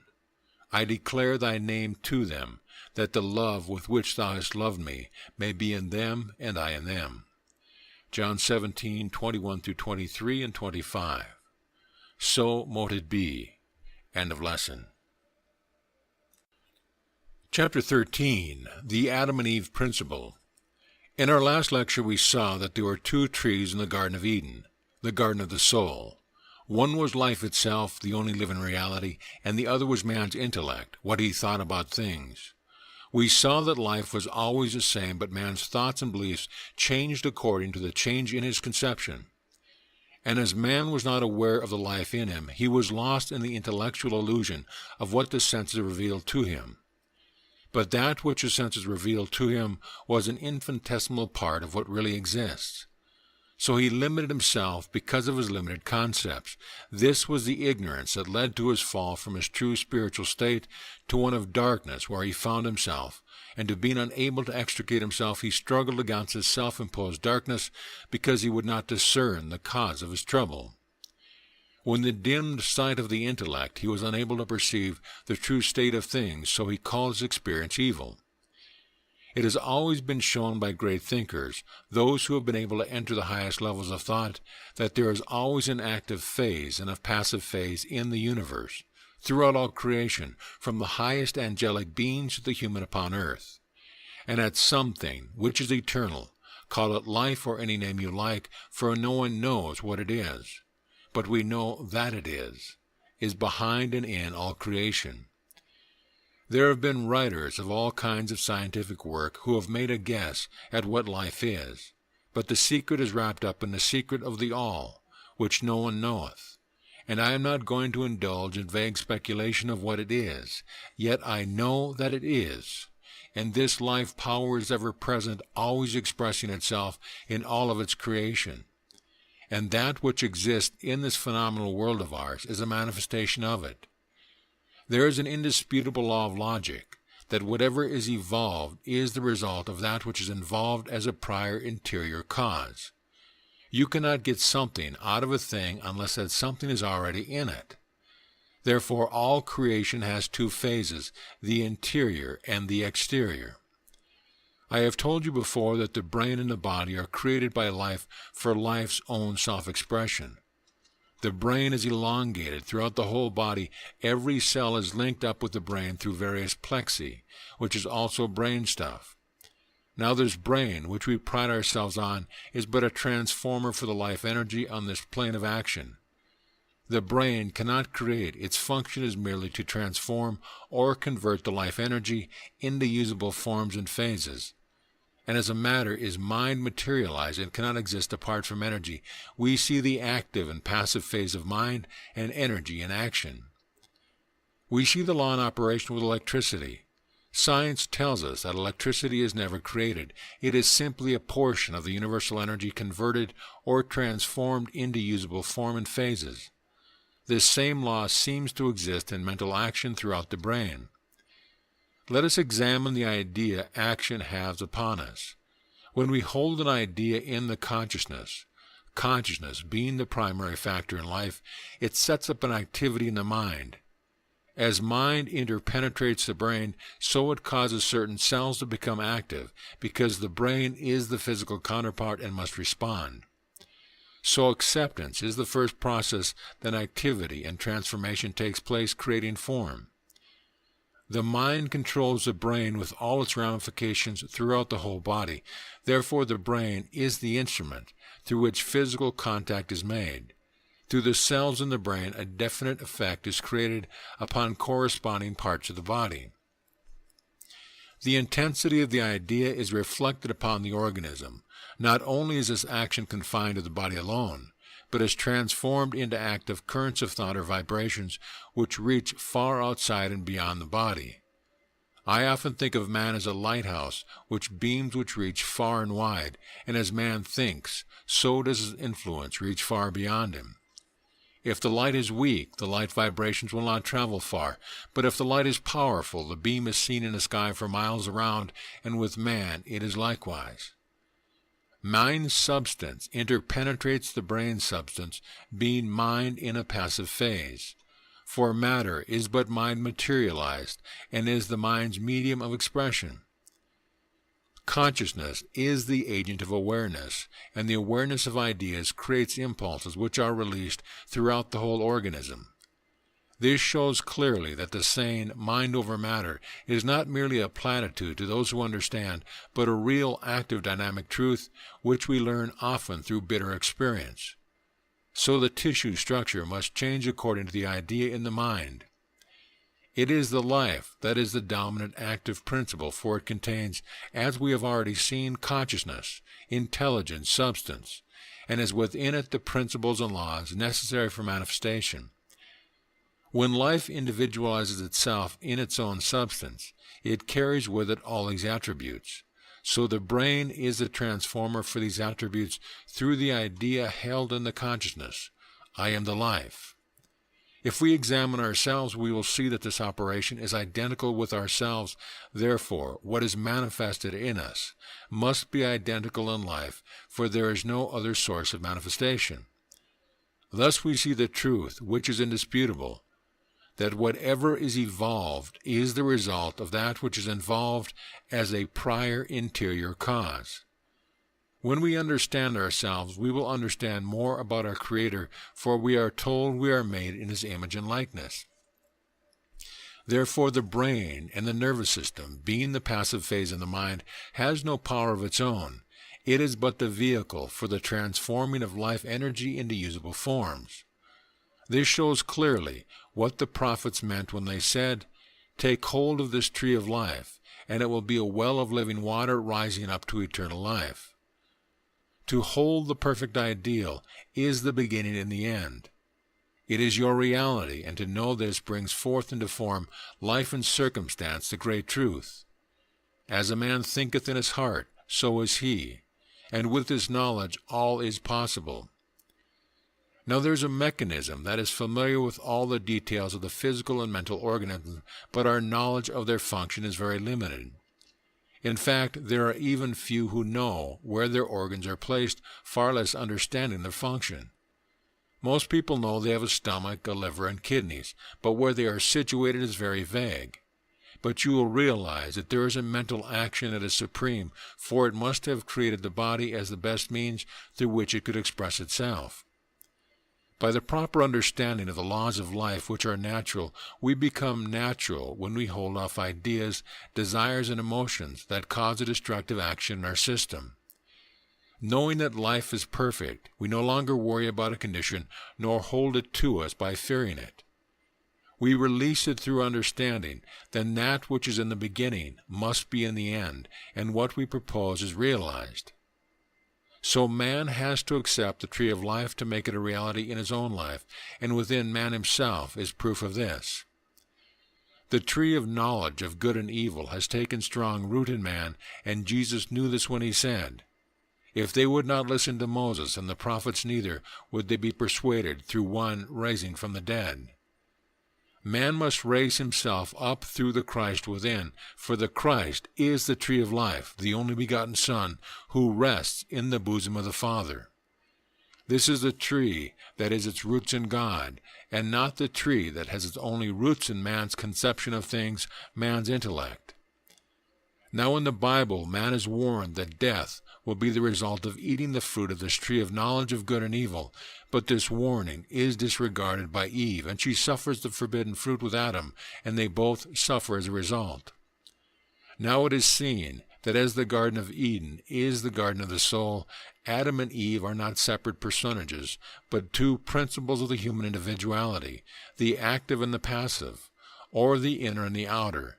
They are also united as to be represented as a wedded pair. Paul understood the allegory, for he said, Adam was not deceived. It was Eve that was deceived. Now here is the key. Adam and Eve are the two principles. One is capable of being deceived and is deceived and falls as a result.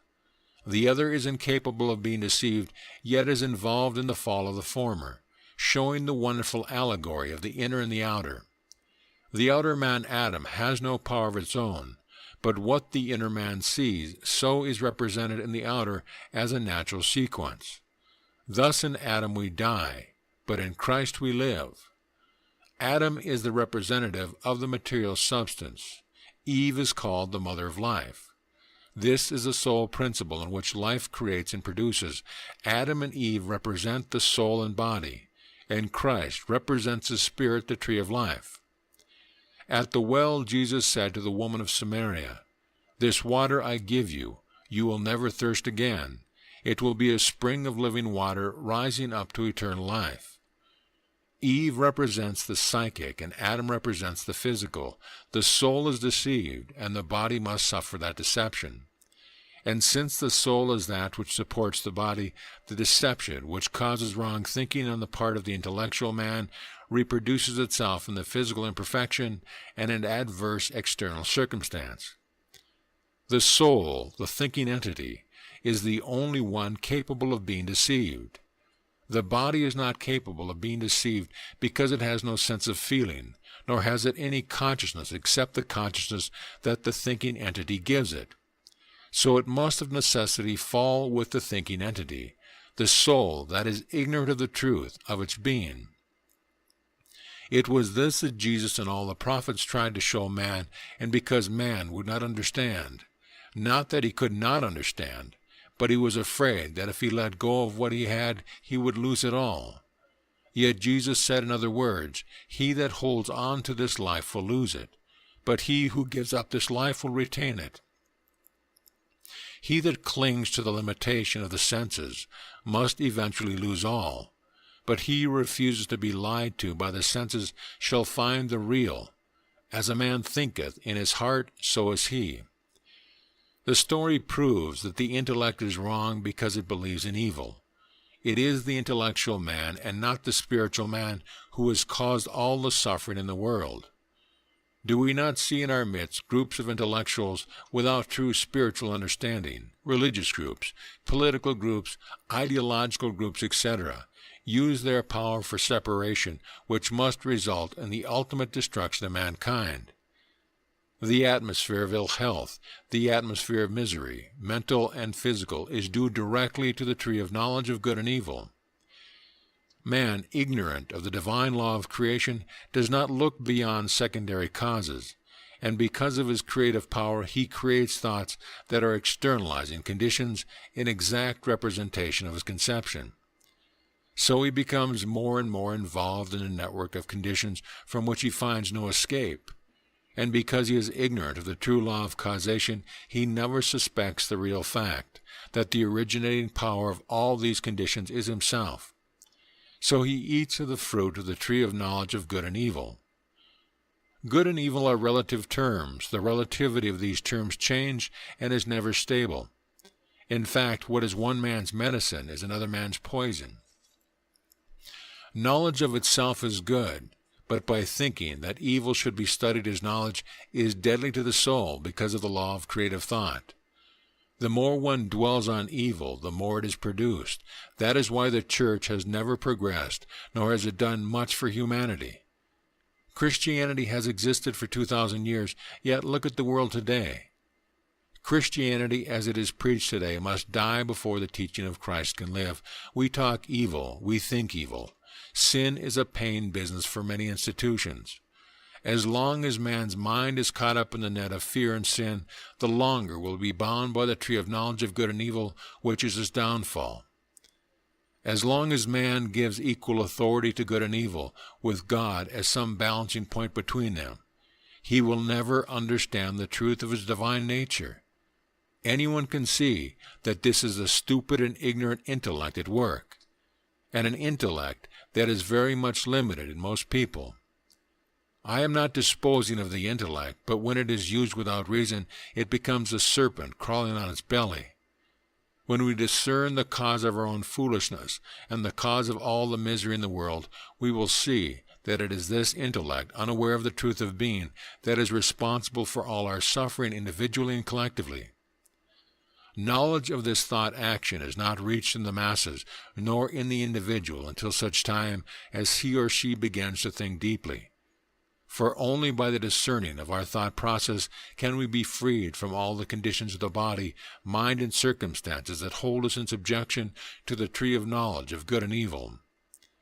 It is only when we have studied this prayer and made it a reality by transforming it into our daily living can we truly know and understand the Master's words to us. Know ye not that I am in the Father, and the Father is in me?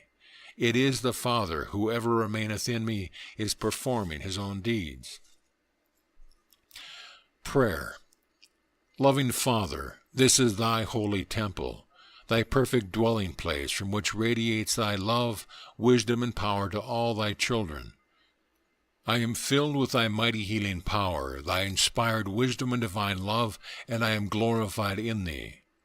My eyes and ears are open, whereby I see and hear, and my mind receives thy eternal truth, for thou hast proclaimed me thy perfect instrument for thy great and glorious work, that thy will, which is done in heaven, shall also be done on earth. So the great truth concerning man is that he is made in the image and likeness of God, with mastery over everything. Man at first is ignorant of this truth, and this ignorance is his fall. By his own creative power he creates self-imposed conditions from which he suffers because he falls into the error of seeing a negative power as having a distinctive power of its own outside the infinite. But there is no outside the infinite. For to be infinite, it must include all. But man at last comes to the perfect understanding of the truth of his oneness with life, and this understanding is his rising again, and enables him, as he is instructed to do, to overcome and master all things. Return ye unto me, saith the Lord of hosts, and I will return unto you, saith the Lord of hosts. Zechariah 1:3, Malachi 3:7. So mote it be. End of lesson. End of book. This audio presentation of Your Silent Partner, Cosmic Consciousness, Part 1, by Murdo, MacDonald, Bayne, has been brought to you by audioenlightenment.com and has been recorded for the exclusive use of Audio Enlightenment members only. If you have received this audio from any website other than our own, please visit our website. Let us know at your convenience. This audio presentation of Your Silent Partner, Cosmic Consciousness, Part 2, by Murdo Bayne, is brought to you by audioenlightenment.com. Copyright 2013, all rights reserved. Chapter 1, Whatsoever You Ask in My Name. In our last lecture, we gained knowledge of great importance to us in our daily living, the knowledge of the tree of good and evil, and the realization of the tree of life. We saw clearly that the tree of life was real, while the tree of knowledge of good and evil was speculative. That is, what we thought about things, and according to understanding, so did this good and evil affect us. If we were entirely unaware of the tree of life, the source of all things, when we were entirely lost in the tree of knowledge of good and evil, thereby eating of its fruit, which was forbidden, lest we die in our sin, our ignorance. The tree of knowledge of good and evil we saw clearly was the intellect of man. There was nothing wrong with this tree, except we were bidden not to eat of its fruit. If we did, this would be the cause of all our trouble, and we would die in that trouble. The ignorance of not being aware of the tree of life, the true source of things. We were shown clearly what was meant by the allegory of Adam and Eve. Eve was the soul and Adam the body, yet the tree of life was the creator of both. This tree of life is represented as the Christ, I am the life, which explains the Trinity of man, spirit, soul, and body. And unless we get a true understanding of their value to one another, we will get lost in all the various cults, including religion, metaphysics, psychology, and the many other things that man tries to free himself by, but fails miserably because he has not yet grasped the great truth about himself, made in his image and likeness. We also saw that the soul was a thinking entity, and what the soul thought or believed, so was this outpictured in the body or circumstance. Thus mankind was in conflict, in a continuous conflict and confusion in regard to good and evil. If his experiences were pleasant, he would say this was good, and if his experiences were the reverse, he would say this was evil. And because he did not know that he was the creator of both, he suffered through his reaction to his experience. So he feared one and clung to the other. But what he feared came upon him, so he ate of the fruit because of his ignorance. We also saw that the great truth concerning man was that he was made in the image and likeness of God, having dominion over everything. Now the point that has not dawned upon most of us is that God is the creator of all things, so he must have dominion over all that he creates, and the only power man has is this creative power invested in him. To be omnipotent must of necessity have all power centered in that omnipotence. Neither is omnipotence ever by itself, but it is joined in the expression of the omniscience, the all-knowing. And it is this knowing that is seen in all creation, the how of everything. And as man was not aware of his knowing that knows all, he was lost in his illusion of his fear of the unknown. But what man creates in fear is just as real to him as what he creates in faith. So we see the law of our creative being is, whatever the consciousness is aware of, the intelligence will bring forth. And according to the intensity of the emotion attached to the idea, so is it outpictured in the body and circumstance. 2. As man was ignorant of this truth, this ignorance was his fall. By his own creative power, he creates self-imposed conditions from which he suffers because he fears this evil which he himself creates. His intellect had not yet grown up through reason to recognize that there cannot be two opposing powers antagonistic to each other with equal power. This stupid concept can only arise in the mind that has not yet grasped the significance of the tree of life. There is always an inner and an outer, but both are one. Mind and matter are not different things. Matter is mind in action, mind materialized, and mind and matter are complementary to each other. What affects mind affects matter, and what affects matter affects mind, and this is our reaction. Pure thought and reaction are two different things. Reaction is our response to effects, and pure thought is thinking from cause. With this understanding, we realize that our liberty resides in the creative power of our thought. We shall see the immense importance of recognizing the essence of things as distinguished from the effects caused from the misplaced order which we often first become acquainted with. If we let our thoughts dwell upon an inverted order, we perpetuate that order.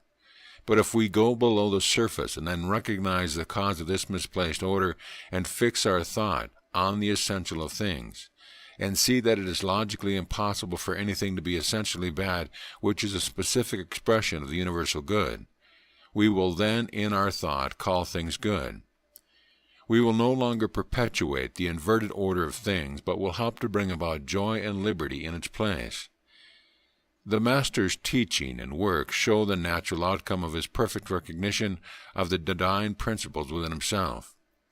The recognition of these principles in us will bring about precisely what the Master himself predicted. He enumerated the signs which would follow those who readily believed and acted on what he really taught. He made it plain to all that he was simply making a statement of cause and effect. He never set up his power as a proof of the nature different from our own. On the contrary, he said that those who learned what he taught would eventually be able to do still greater things. The disciple, when he is perfected, shall be as his master. The Master laid special stress on the perfect naturalness of all that he taught. When we realize what is accomplished by the Master, we see what is potential in ourselves. And as we have reached the point where any further evolution can only result from our conscious cooperation with the principles inherent in all creation, we realize that our future progress depends on the potentialities of those divine principles contained in our own individuality and the use of them in our daily lives. It is impossible to separate the Father from ourselves, and when we see this is an impossibility, we see that we have immediate contact with the Father. By accepting this divine ideal as our own, we realize the truth which the Master taught, that the Father has individualized himself in us, and this individualization is capable of recognizing itself. It is the Spirit of the Father in me who doeth the work, and this leads us to number 3. Number 3. When a man at last comes to the perfect understanding of the truth of his oneness with life, this understanding is his rising again. With this understanding, it is evident to all who recognize it that we must become aware of our individualization as the tree of life. And when the truth of being becomes a conscious reality, then we are able to do as we are instructed to do, to overcome and master all things. If ye have faith as a grain of mustard seed, ye shall say unto this mountain, Remove hence to yonder place, and it shall remove, and nothing shall be impossible to you. Matthew 17:20. As we focus our attention upon faith and take into conscious consideration, it appears to have a very inconsistent nature. We find that the state of mind varies with different people and under different circumstances. It moves in natural sequences determined and affected by the kind of understanding which appears on the plane of consciousness, and this determines the degree and quality of faith. It shall be done unto you. If your faith depends upon a platitude of belief, then, according to your belief, so shall it be unto you. But if you have grasped the mighty truth as the Masters do, you place yourself beyond the destructive attacks of doubt, worry, fear, and apprehension. This places you in a position to operate according to the natural tendency of the law to fulfill its promise of satisfactorily producing, Whatsoever you ask in my name, it shall be done unto you. In order to thoroughly understand the relationship of faith to the omnipotent omniscience, we must see that there is no separation between us and the Father, and that we possess the Father's gift, and nothing can be accomplished without him. The weakness in most people is that they do not take this great truth into consideration, and if they did, they fear they might be considered foolish. But this is the height of ignorance, caused by eating of the fruit of the tree of knowledge of good and evil, otherwise the intellect. The intellectual, you will notice, is one who is mostly devoid of wisdom. He is self-opinionated in his own ignorance. A little reflection will reveal this fact. The more one is steeped in the arrogance of intellectual nonsense, the more difficult it is to overcome this self-imposed stupidity, because of the law of being, and not until one becomes humble can the light of truth dawn upon the mind. We must accept the truth that the superior consciousness of our mind, the Father, understands all that our personal consciousness is trying to do, and transcends our personal consciousness in all things. It allows us to have the benefits of its supreme consciousness, provided we collaborate with it wisely, and do not forget our true relationship is revealed by the Master. I am in the Father, and the Father is in me, and me in you. The only requirement of the creative mind is that we include it in all our plans and schemes, even though its activities are unseen and become known to us only through the results one step at a time. When each step becomes for us a new experience added to the sum total of all our accumulated experiences, we are content to allow the law of growth to take effect. But if we become anxious and fearful, we violate the law of growth, and this hinders its progress. When a seed is placed in the ground, you do not continually take it up to see if it is growing. You allow the natural law of growth to take effect.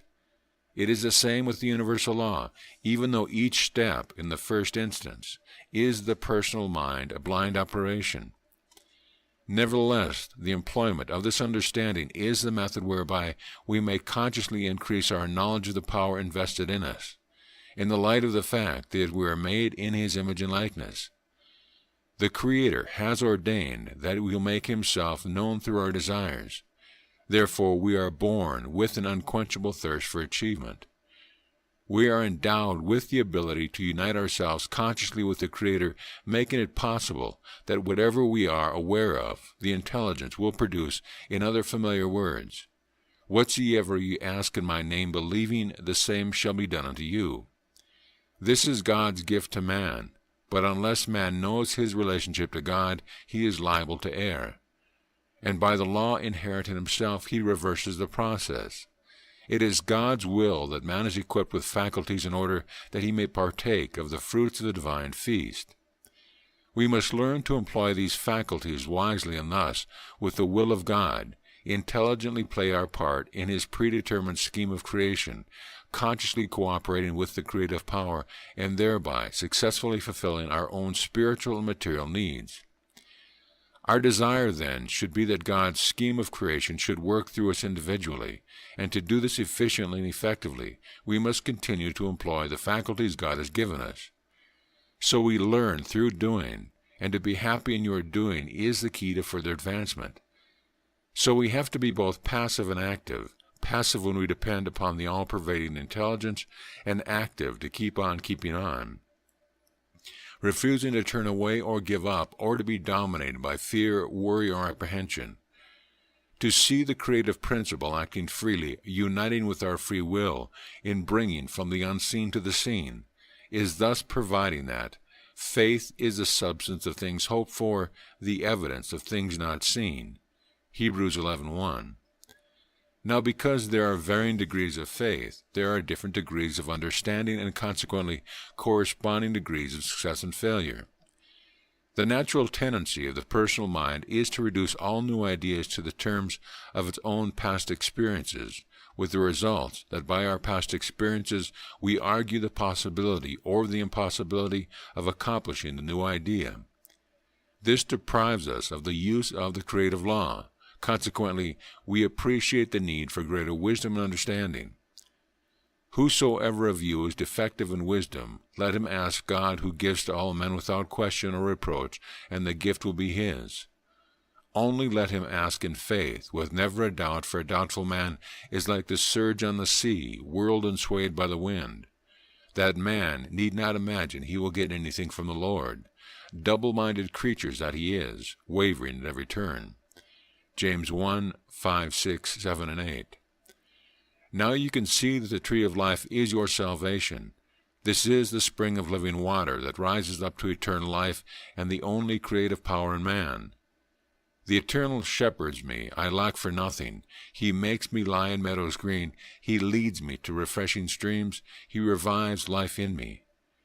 He guides me by true path, as he himself is true. My road may run through a glen of gloom, but I fear no harm. For thou art beside me.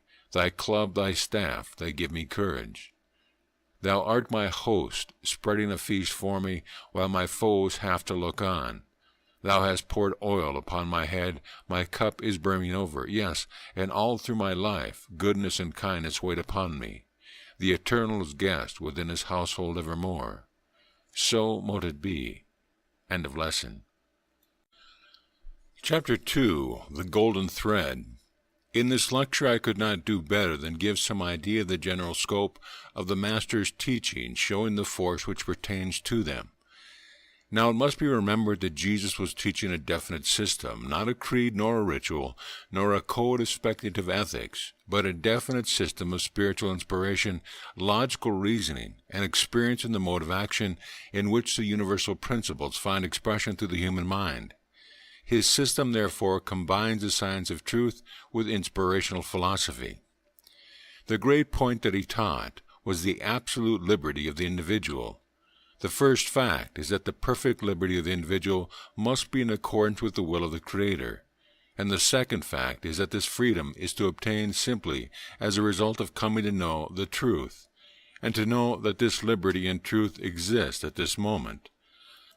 And what keeps us from enjoying it is simply our ignorance of this fact, and this means that the ever-present law in each individual is absolute liberty, and it is only our beliefs to the contrary that keeps us in bondage to all sorts of limitations.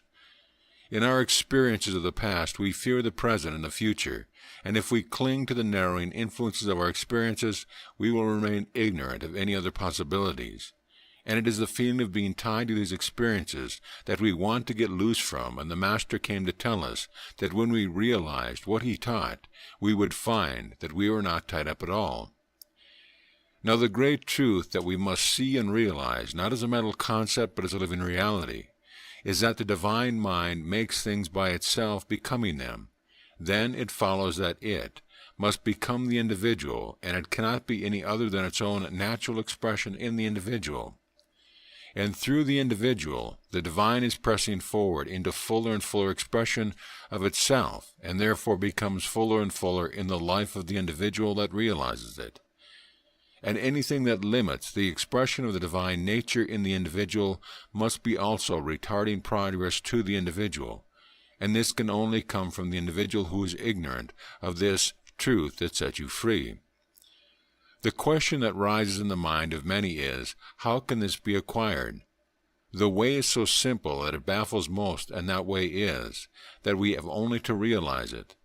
Now some will exclaim that this is beyond their comprehension, and if they did comprehend it, it was far beyond the quality of faith that they have.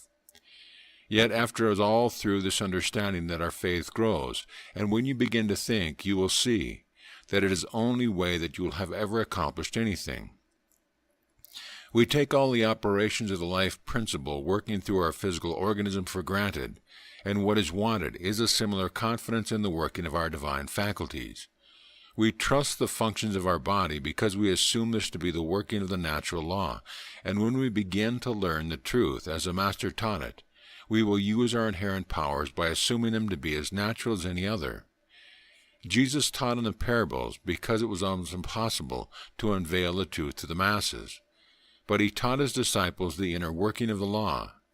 Yet he also told them the real significance of what he taught to them would be revealed by the Spirit of truth in themselves, and the time would come when the inner meaning of his words would dawn upon them, and so it was with us. When the great meaning dawns upon us, we see that his proverbs tell us plainly of the Father, and our only wonder is that we did not discern his true meaning long ago. He revealed to us the great truth of the universal principles being reproduced everywhere, and especially in ourselves.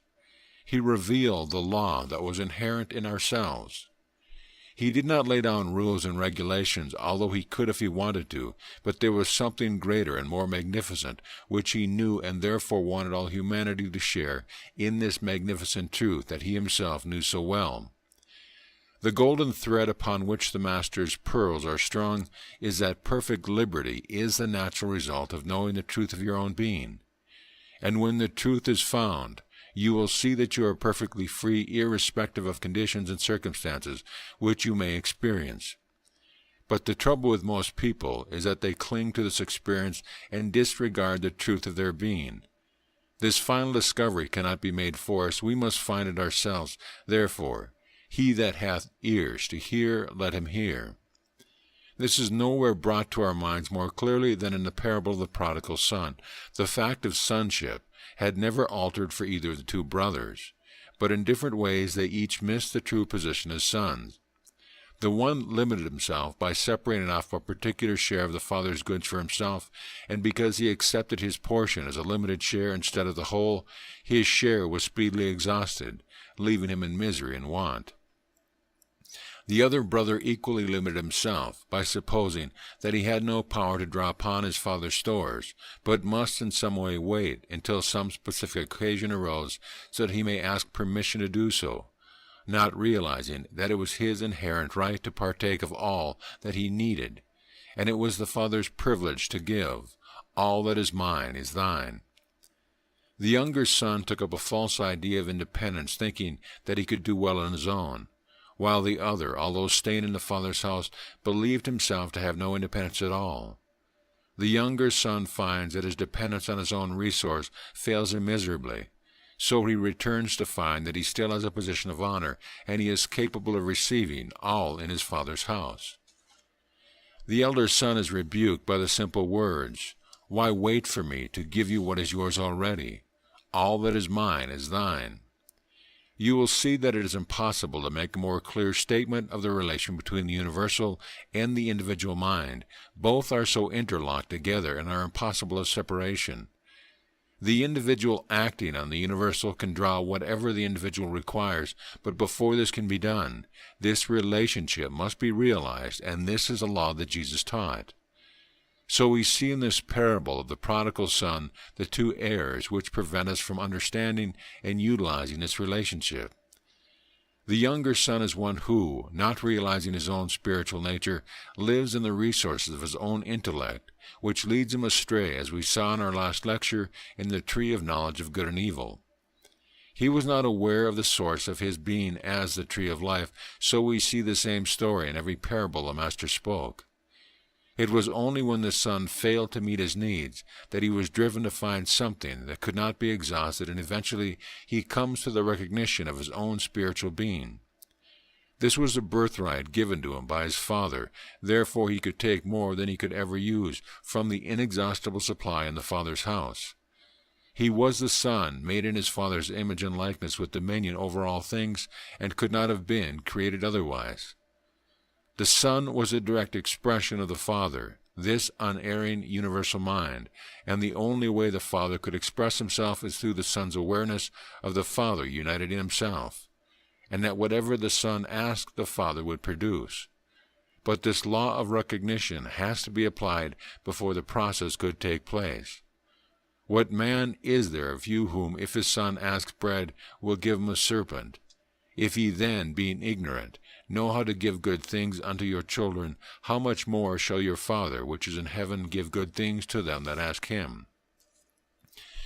Gradually, as we become more and more aware consciously of our inseparableness from our Father, he advances to meet us as he did the younger son, and at last we find we are folded in the Father's arms. Then we realize the full import of the Master's word as he clasped his son in his bosom and kissed him, meaning, in other words, I and the Father are one. Then we learn that perfect liberty is in union and not in separation. Thus identifying ourselves with the infinite, we find that all that is God is ours. This attitude, when not only adopted but understood, gives us this truth that sets us free, as the Master stated. Now we can see clearly the simple fact that the only possible action of the universal mind or life principle must be to always press upon us a fuller and fuller expression of itself in strict accordance with the conditions which each individual provides for its manifestation. When we grasp thoroughly the principle of the universal mind, undisturbed in its differentiation, expressing itself through the form prepared for that purpose, and when that special form is ourselves created with the means for that expression, then the more we realize it, the greater will expression be. When we realize that the foundation of this expression rests in a harmonious state of mind, we can easily grasp the condition we have to sustain, so that this great power may manifest in and through us. The emotions of fear, anger, jealousy, possessiveness, anxiety, all these and more must be rooted out of our minds through getting near and near to that which is harmony itself. Therefore, as we begin to discern these conditions within ourselves, we do not struggle with them, but quietly see that they can have no part in the scheme of things. As we get some insight into the boundless possibility which must result from this, we will realize before all things the necessity of seeking to reproduce in the individuality that harmonious order which is the foundation of the universal system. When we begin to express from moment to moment through our doing, we are uniting with that power which is expressing itself through us moment by moment as much as we are capable of receiving. Also, when we realize that the source from whence we draw is impersonal in nature, we can use it for any purpose for our immediate needs. But we can only do this by abiding in the Father's house and by conforming to the rule of the house, which is the law of love. Jesus made this plain in his parable of the prodigal son. There could not be any envy or jealousy in the Father's house, and in that house all were merry, and all feasted at the Father's table, loving one another. This is the only restriction, if it can be called a restriction, to prevent us from injuring ourselves. When we consider that love is the very thing that puts us in possession of this limitless power of drawing from the infinite source, which is love itself. Ye have heard that it hath been said, Thou shalt love thy neighbor and hate thine enemies. But I say unto you, Love your enemies, bless them that curse you, do good unto them which despisefully use you and persecute you, that you may be the children of your Father which is in heaven. The binding power of universal love is seen to be inherent in the very nature of the liberty of life, which we attain by the knowledge of the truth, but except this, there is no other restriction. Why? Because we are employing the Spirit which is first cause, and our creative power and thought is the individual action of the same Spirit which is universal in action and is both cause and being of every mode of manifestation. And the great fact that distinguishes first cause from secondary causation is its entire independence of all conditions, because it is not the outcome of conditions, but itself creates them. It produces its own conditions step by step. Therefore, if the law of love be taken as a foundation, any line of action can be worked out successfully and profitably. So as our understanding grows, so will the law of love grow in exact correspondence. For in this companionship with the Father, we get back to the source of our own spiritual nature. So we find ourselves in possession of boundless possibilities without any fear of misusing them, because we do not seek to be possessors of the divine power without being possessors of divine love and wisdom also. As we are all children of the same family, we only recognize the one Father-Mother. We are no longer limited by creeds, orthodoxies, and all sorts of conditions we impose upon ourselves when we are met with these words, Son, thou art ever with me, and all that I have is thine. And as soon as we become sufficiently enlightened, as the elder brother was, that there is no restriction except the law of love, we also enter the house now, no longer as servant, but as a son, and we join in the festival of everlasting joy. This is the teaching of the great teacher of teachers who left us a legacy impossible to estimate. Its value, as we realize it, becomes greater and greater and never dies. Now listen to me, children, listen to instruction and get wisdom. Do not refuse my counsel. For happy are they who hold to me, happy the man who listens to me daily at the gate of the watch, waiting at my doorway. He who finds me finds life. Proverbs 8:32-35. So mote it be. End of lesson. Chapter 3, The Divine Marriage. I doubt if there is a person in the world today who would not like to have the power and practical application of the creative principle that the Master had. Yet this is possible if we will put in operation the teaching of the Master, for he himself said, in other words, He who will practice what I teach will do greater things. Now the only use anything can do to anyone is to be able to use it. Theorizing gets us nowhere. It is the practical application that counts. It is all very well for one to have theoretical knowledge, but this can only be a basis for practice. And if you will look into your own minds, you will see that the only thing of real value in your life was when you did something well. The secret behind all growth is to do things well, and the greatest results we can hope to have is when we can use the creative power in a practical way. Or maybe put it another way, we have to make ourselves better channels for the fuller and fuller expression of the creative power which is working through us. It is not important how much intellectual knowledge we have if we do not understand the laws of the creative power. We will not accomplish very much that is of real value to our fellows. I have known many who, although they have university degrees, are miserable failures. I have also known many people without much education make a success of their lives. And I have known those who have had wisdom and understanding make a more brilliant success of their lives. Success is not measured in terms of what we can acquire for ourselves, but how much we can do for others, and this leads us to the practical application of the creative power. If you have any theories and you cannot put them into practice, it is better to leave them alone, for you are wasting valuable time. By using the power and opportunities you have now, it will naturally open up avenues for still further opportunities, and the higher development of your power becomes possible. As the higher development of your power increases, so will the way be opened upon for further advancement and expansion. When you begin to experience this practical application, you will realize that there is no limit to your progress other than denying or doubting the principle of growth in yourself. In my last lecture, I showed you the parable of the prodigal son. The younger son thought that he could depend upon himself, so he left the father's house. But he found that he could not exist on his own resources, so he returned to the father's house, where there was an inexhaustible supply. The other son we saw felt that he had no independence of his own, and it was on special occasions only when he sought to draw upon the father's stores. He was also shown that he was also a son, having the right to draw at all times from the Father's inexhaustible supply. Thou art ever with me, and all that is mine is thine. When the Master spoke, he spoke from the Spirit, the Father within. That is why his words contain so much power and action, and we are compelled to take notice. In John 15 we read in verse 4, "Remain in me, as I remain in you. Just as a branch cannot bear fruit by itself without remaining on the vine, neither can you unless you remain in me." By the employment of your faculties and opportunities as far as you can realize them, and by the same law, by abiding in the Father, is certain to produce its own reward. By becoming faithful over a few things, you shall become ruler of many things. So as each day comes, so shall you enter into a fuller and fuller expression of the creative power that is within you. And by virtue of your perfect liberty, so do you have access to all the resources of the universal mind, whether it be within you or around you. Our faculties are represented as talents by the Master when he spoke the parable in Matthew 5:25.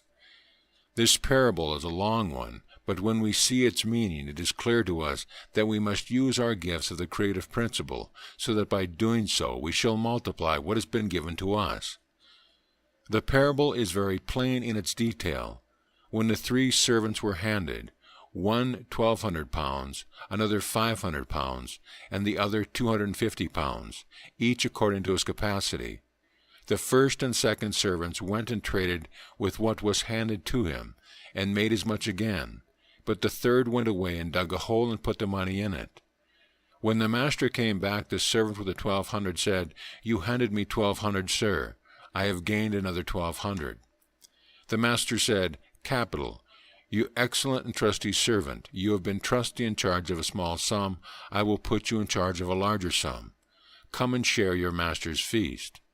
The same happened with the second servant, but the servant who was afraid of his master placed his in the ground and only handed him back what the master gave him, and was rebuked by the words, "You idle servant." And the 250 pounds was taken from him and handed to the servant who had 1,200. For to everyone who has shall be given, and the richly given. Here it is the Master showing that unless we use this great creative power handed to us by our Father, we shall be like the servant who put the Master's money in a hole in the ground. What good would it do to us to leave this creative power untouched? We would be like the good-for-nothing servant who was thrown into the darkness outside, where men wail and gnash their teeth. This is meant where those who fail to make use of their faculties are on the outside, bemoaning the fact that others have plenty while they have nothing. So grand and comprehensive are these parables that they could be applied to so many things in life. I have already in the last lecture pointed out the only way in which this power can be used safely and profitably and through the recognition of its source, which makes in all ways subservient to the law of love. The divine marriage is attained by the individual who recognizes the union between the individual consciousness and the universal consciousness or spirit, which is the creative power in man, and the recognition that the law of power is one with the law of love. There are many who have made their way in this world without the law of love. This type, although cultivated in their powers, are minus the robe of love, and this again is shown in the parable of the feast in Matthew 22, 1-14. Where it tells that the realm of heaven may be compared to a king who gave a marriage banquet in honor of his son. And when the king sent out his servant to tell the invited guests to come to the feast all prepared for them, they paid no attention.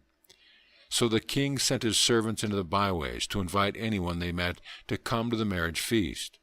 So the feast was supplied with guests. When the king came in to view the guests, he saw a man not dressed in a wedded robe. So the king said to him, "My man, how do you get in here without a wedded robe?" And the man was speechless. Then said the king to his servants, "Take him out and throw him into the darkness. Their men wail and gnash their teeth." This is the one who may succeed, yet not in the wedded robe of love, is seen by the king. He is not allowed to enjoy that which he has ground for himself. Is this not true to life? So without the law of love we shall not enjoy the riches held in store for us in the Father's house. In this way we see how the practical application of the creative principle can be used to our advantage, thereby fulfilling all of our own spiritual material needs. The divine power can never be separated from divine love with impunity, and we learn this often through bitter experiences. So we see on the one hand the idle steward, who never made any use of his talents, and the other who developed his talents divorced from the law of love. Therefore the practical application of our faculties and opportunities is to use our faculties, not only for ourselves, but so that all shall share in the benefit of our actions. Again we see the great truth that although we may have plenty of material goods, we may never enjoy them, because it is only in love that we can enjoy anything worthwhile, for love is harmony, and harmony is happiness. Because it is in accordance with the law of the universe, and one has only to turn from inharmony to harmony to express the true nature within. For we are told that nothing will be remembered against us. Neither can it be, for where love reigns, only harmony can exist. Thus the prodigal son returned, and nothing is remembered of the past, for in life there is only the present. The past and the future are but dreams. If we hold on to the past with fear for the future, we will never know the glorious moment now, for the moment to moment is eternity. The supreme mastery in the individual being is that when the individual obeys nature, nature will obey that individual who realizes it, and this is but the ordinary rule of science and common sense. The universal principle can never act contrary to itself, whether on the spiritual or material plane. So we can never make use of these principles on any level unless we are prepared to study this law of obedience. But immediately we begin to obey, so does the law become our humble servant. Obeying us in every particular on this condition, that we obey it first. The life principle is not separate from ourselves, but is a supporter of our individuality. Therefore, the more we understand the general laws underlying it, so will we be able to put it into operation, the practical application of the creative principle, which is inherent in all by virtue of our likeness to our Creator, as stated in Genesis, that we are made in His image and likeness. When religion and science are prepared to go hand in hand, the one guiding the other, we will arrive at the inspired philosophy that will lead all mankind into the practical application of the divine principle, which alone can give mankind what he is seeking. And only by its translation into our daily living will we have that liberty that is ours now by partaking of it. What we really are in essence is a concentration of the one universal life spirit into conscious individuality. And if we live in this recognition of the truth as our starting point, it gives us freedom and the use of the creative power. But we cannot do this if we think that we have a center and the infinite another. We can only be free by recognizing that the infinite, who is all there is, and is the only living being, is and must be capable of centralization in itself, and this center is you and me. You must think of those truths until you see that it is impossible to be otherwise. Then step forward with that confidence that is born of a faith through understanding that the universal creative principle must necessarily act with the same mathematical precision in yourself as it does in the attraction of atoms of matter or in the vibration of ether, in creating worlds and planets and all that exists therein. When we come to know the teaching of Moses and the teaching of Jesus, we will see that they are identical, that there is only one being anywhere and everywhere, and the various degrees of it manifested consciousness can only be measured by the recognition of the meaning of the words, "I am the life." This was the true and accurate understanding of the Masters, which placed them in the forefront of clear thinkers of all time, and all clear thinkers today acknowledge as fact. What we have been shown is that the working laws inherent in human nature follow an intelligent sequence of cause and effect, and only this higher specialized knowledge can help the human race, and it is impossible to lay too much stress upon it. Thus we see that the differing creeds, dogmas, and beliefs are stumbling blocks on the path of human progress because of the antagonism caused through them. We see many like the elder brother who will not go into the Father's house while his brother, who is not of the same belief, is in there making merry at the feast. Those who enter have no belief. They just enter into their inheritance. They have already tasted what separation means and have learned now how to love all their brothers and sisters. For only those who can love their neighbors as themselves can wear the robe of love that entitles them to partake of the marriage feast. The union of the individual with the universal, which can only become a reality through the law of universal in the individual being expressed through the individual. We discern clearly now that the law of love is not only a principle of ethics, but the means of our self-preservation. Thus we see the Son of God and the Son of Man united in one, as we saw the Christ manifest through Jesus. This practical application can be yours too by practicing the teaching of the Masters. For unless we understand and practice the fundamentals that underlie our future progress, mankind will still be led by the blind that lead the blind, and we all fall into the ditch. Freedom lies in understanding, and understanding will strengthen our faith that moves mountains, and this will bring forth that which is in the unseen to the seen. That which is, already is now, and will be made manifest. I am the Alpha and the Omega, the first and the last, the beginning and the end. I have told you all this while I am still with you, but the Helper, the Holy Spirit, whom the Father will send in my name, will teach you everything and reveal to you everything I have said. Christ, the Spirit of truth in you, will reveal everything I have said to you, for he alone who rests in the Father's bosom knows the truth.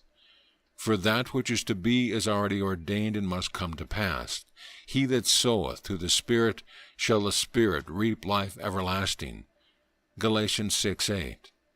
Those who love me, I love them. Those who seek me find me. I hold wealth and honor. What I yield is better than the best of gold. What I bring in is better than rare silver. I deal fairly, justly do I act, enriching those who love me and filling their stores full. Proverbs 8:17-21. So mote it be. End of lesson. Chapter 4. The Free Gift of God. In this lecture, I want to gather together some of the vital points given in the previous lectures in this series. It is very important that you get a clear understanding of the fundamental principles revealed in these lectures. Perhaps this is one of the finest series we have had, each series being a little more advanced than the one before it.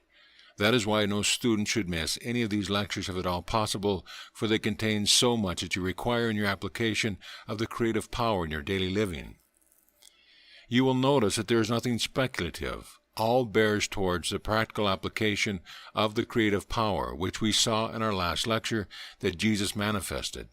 And there is nothing more fundamentally true than this fact, that if we do not translate this power into action in our own lives, we have not put into practice what was revealed to us, and it remains imperative for us to do so, and use this tremendous force for the benefit of ourselves and others. The first fact we have to consider is that all there is infinite. This means that there is nothing outside the infinite, therefore all must be in it and of it. that there is no other substance, life, consciousness, or power, but that which is infinite. Therefore all substance is infinite, and is therefore indestructible. Not one particle of substance of matter, as we know it to be, can be destroyed. It may change its form, and that change nothing is lost. We have called the change in form decay, and decay to the moral sense is the form of death. But when we examine this further, we can see that there can be no death anywhere, as generally thought. It is because we do not discern or understand the law of change or transition that we assume a thing to be dead. And this is but a lack of understanding. There cannot be one particle of infinite substance dead. Modern science has proved this to us through the atomic formation which underlies all structure, whether they be a mineral, vegetable, or animal tissue, which is visible to the human eye. Science has gone further to show that all solids, fluids, and vapors are but a modification of the ether of space, which fills all space and still supports all these forms.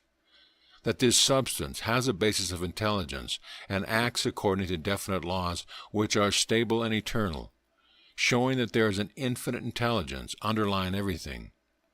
This intelligence in creating form produces energy, and in the transformation there is nothing lost. From the principle of energy, all energy comes forth and is again absorbed into the principle, showing the indestructibility of all matter or energy which is cognized by our senses. It has also been proved that consciousness is cause behind all creation, whether in the creation of a universe by the Supreme Being, or the consciousness in ourselves used to create by our thought that which outpictures itself into form, condition, and circumstance. We are told that consciousness exists in all creation, whether it be in the mineral, vegetable, or animal, human or angelic, and that this consciousness cannot be other than the consciousness of the infinite, for there can be no consciousness apart from him, so all must be of the one consciousness. And this consciousness unfolds or evolves, it controls all that is less conscious than itself. Thus we have dominion over all things upon the earth, and as we unfold into higher expression of the same consciousness, so will we have dominion over the dominion in which we function. That is why Jesus said, "All power is given to me in heaven and on earth." The fact that he could function in both realms shows that he was aware of this truth. This truth is that which he spoke of when he said, "But anyone who drinks of the water I shall give him will never thirst any more. The water that I shall give him will turn into a spring of water welling up into eternal life." John 4:14. The fact that drinking is symbolical of taking into oneself, so this truth, when we realize it, becomes part of ourselves. We must drink it, and it is the drinking of this water that counts, not just the intellectual knowing of it, but when it becomes a reality to us and ours, and never thirst any more. If you knew what is the free gift of God, and who is asking you to drink, you would have asked him instead, and he would have given you living water. John 4:10.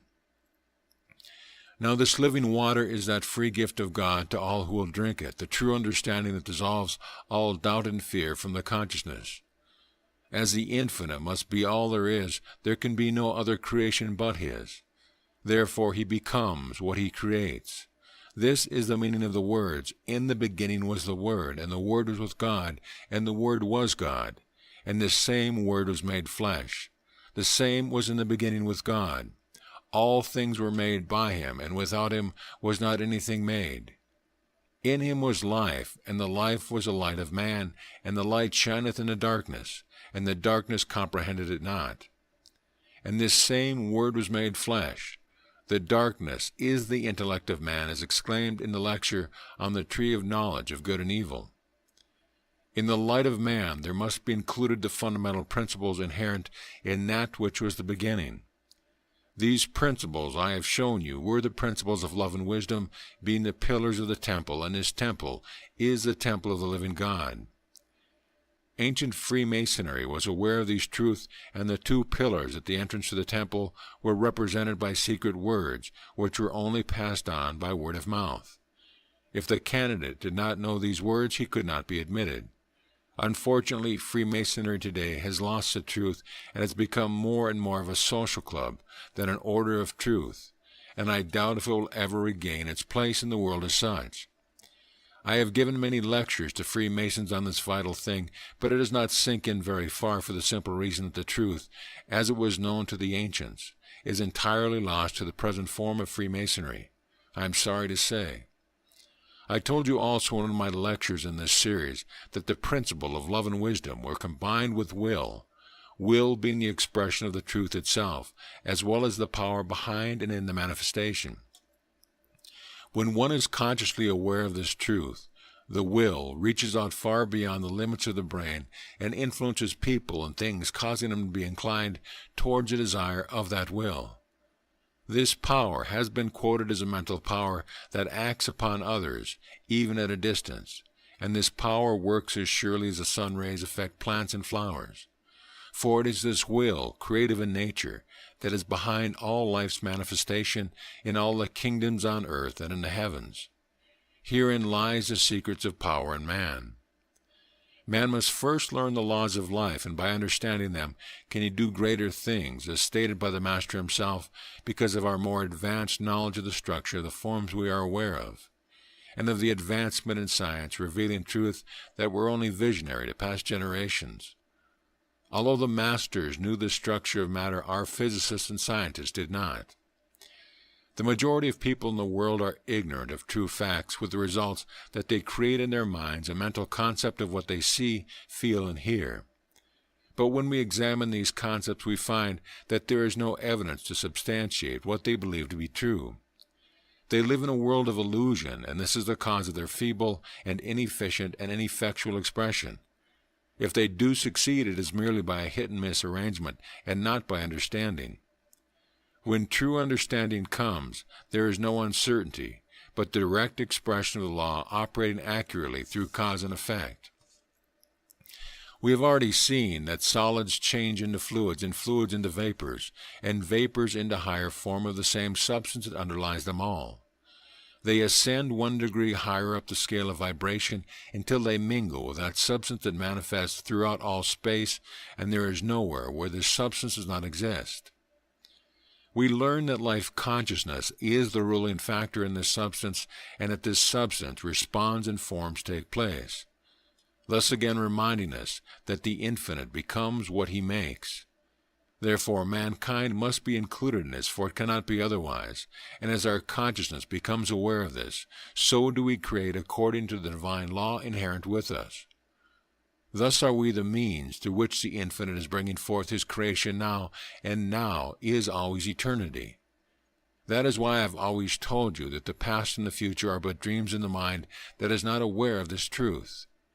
If we are prone to dwell upon our past experiences with fear for the future, we can never be pure channels for the creative power that is eternally active now. The chaotic state of man's mind today is the result of his fears, and fear is the basis of all his other negative emotions that appear to produce the vicious circle in which man lives. It was the purpose of the teaching of the Master to direct man away from this state into one of perfect liberty, which he has now if he will only realize it. The Christ of God is the light of man, and this light was in the Master who revealed its individualization in himself, and that this same power was individualized in each one of us, and it was this we had to realize. Do not mistake me when I say that the same individualization of this great power still exists. Of this truth I know. It is Spirit's eternal manifestation of itself, but we cannot understand this truth unless we understand that we are not born of flesh and blood, but of the Spirit, and in this realization we can be with him who revealed the truth by his practical application of the creative power. He himself said, "Where I am, so shall ye be also." The Christ is not a separate entity, but the Father expressing himself. Know ye not that I am in the Father, and the Father is in me? It is the Father, whoever remaineth in me, is performing his own deeds.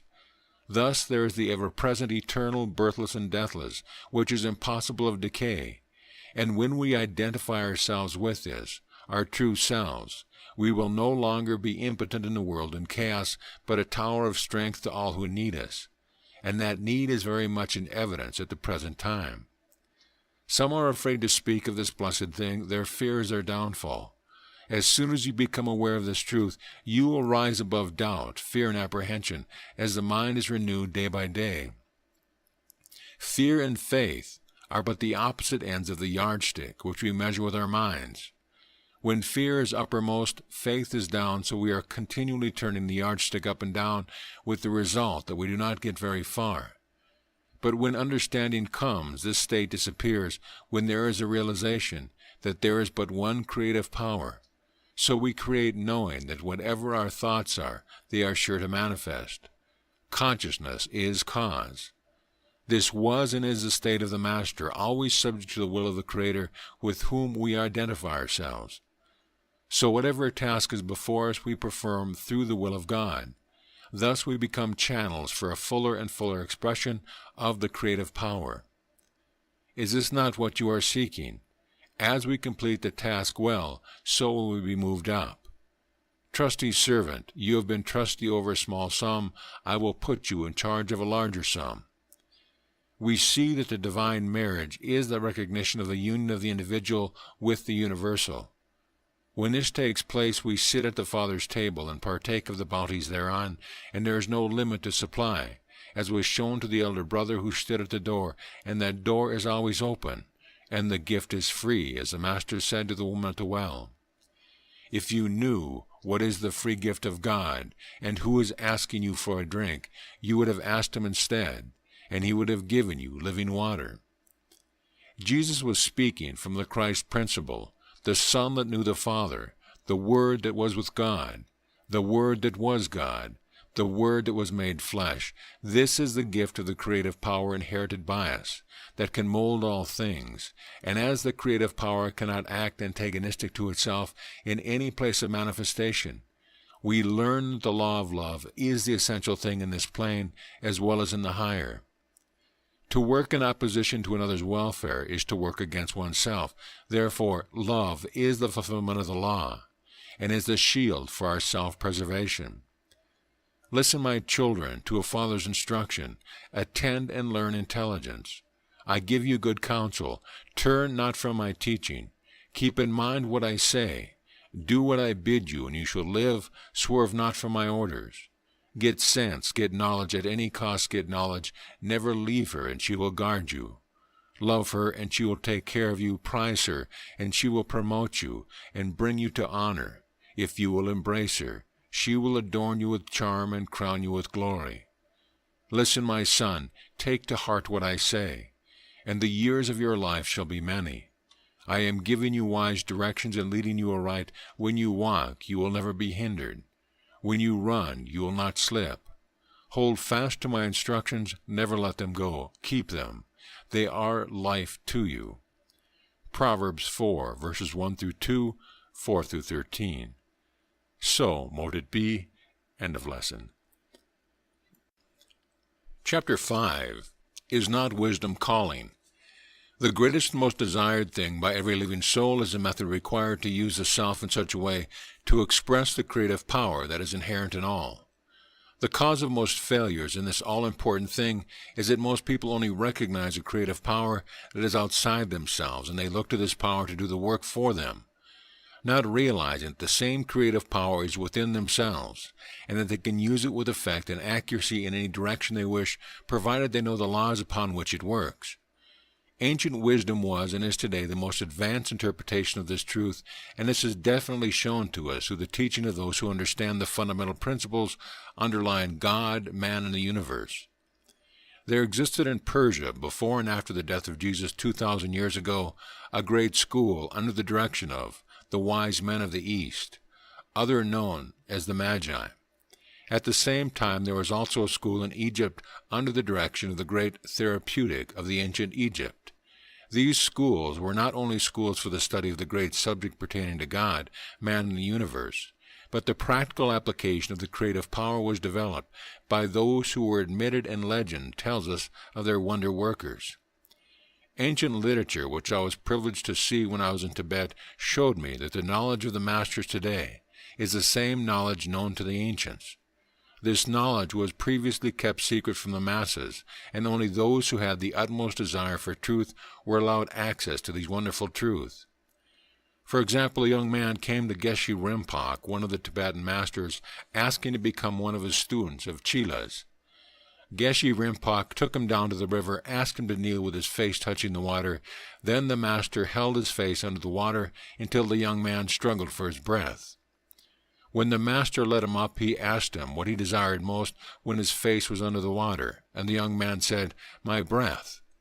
"Well," said the master, "when you desire the truth as much as you desired your breath, come back to me."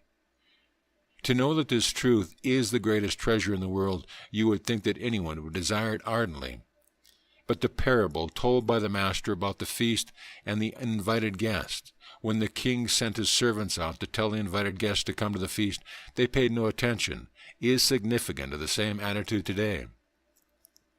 In these ancient records, there are statements of fact stating that Jesus sojourned at these schools of the wise men of East and learned of this wisdom and lore, and also to Egypt to the great Therapeutta, who were also a student, as well as being a member of the Essene in his own land. And with his own inner vision, he became the greatest master of all time. The reason why people today are ignorant of this knowledge and wisdom is because of the stupid and puerile version of the truth depicted in Sunday school books, etc. God is represented as a bald-headed old man with a long white beard, clad in flowing robes to hide his body, and many other stupid versions which had shown long ago been relegated to the wastepaper basket. Is it any wonder that skeptics, infidels, and scoffers of spiritual truth have arisen in great numbers when they are asked to accept such rubbish or be damned to a place called hell? I showed you in my last lecture that hell could only be an imaginary place where God was not present. But as you know that God is infinite, eternal, and present everywhere, if there is a hell, God must be there also. Heaven is a state of consciousness acquired through the realization of the oneness, the union of the individual with the universal. The universal gives rise to the individual, and the individual gives expression to the universal. Hell is a state of consciousness where this realization does not exist, a state of separation. It is not the purpose of this lecture that I go into the history and work of the Magi of Persia, or the great therapeutic of ancient Egypt. What we intend doing is to express in modern language these great truths, which are the pearls beyond price, which these ancients knew, understood, and practiced. This same knowledge and understanding was expressed by Jesus himself in his great work of healing and teaching. This knowledge can also be yours, and there is not anything that can compare with it. It is more precious than fine gold, and there is no value like unto it, the prophets have told us.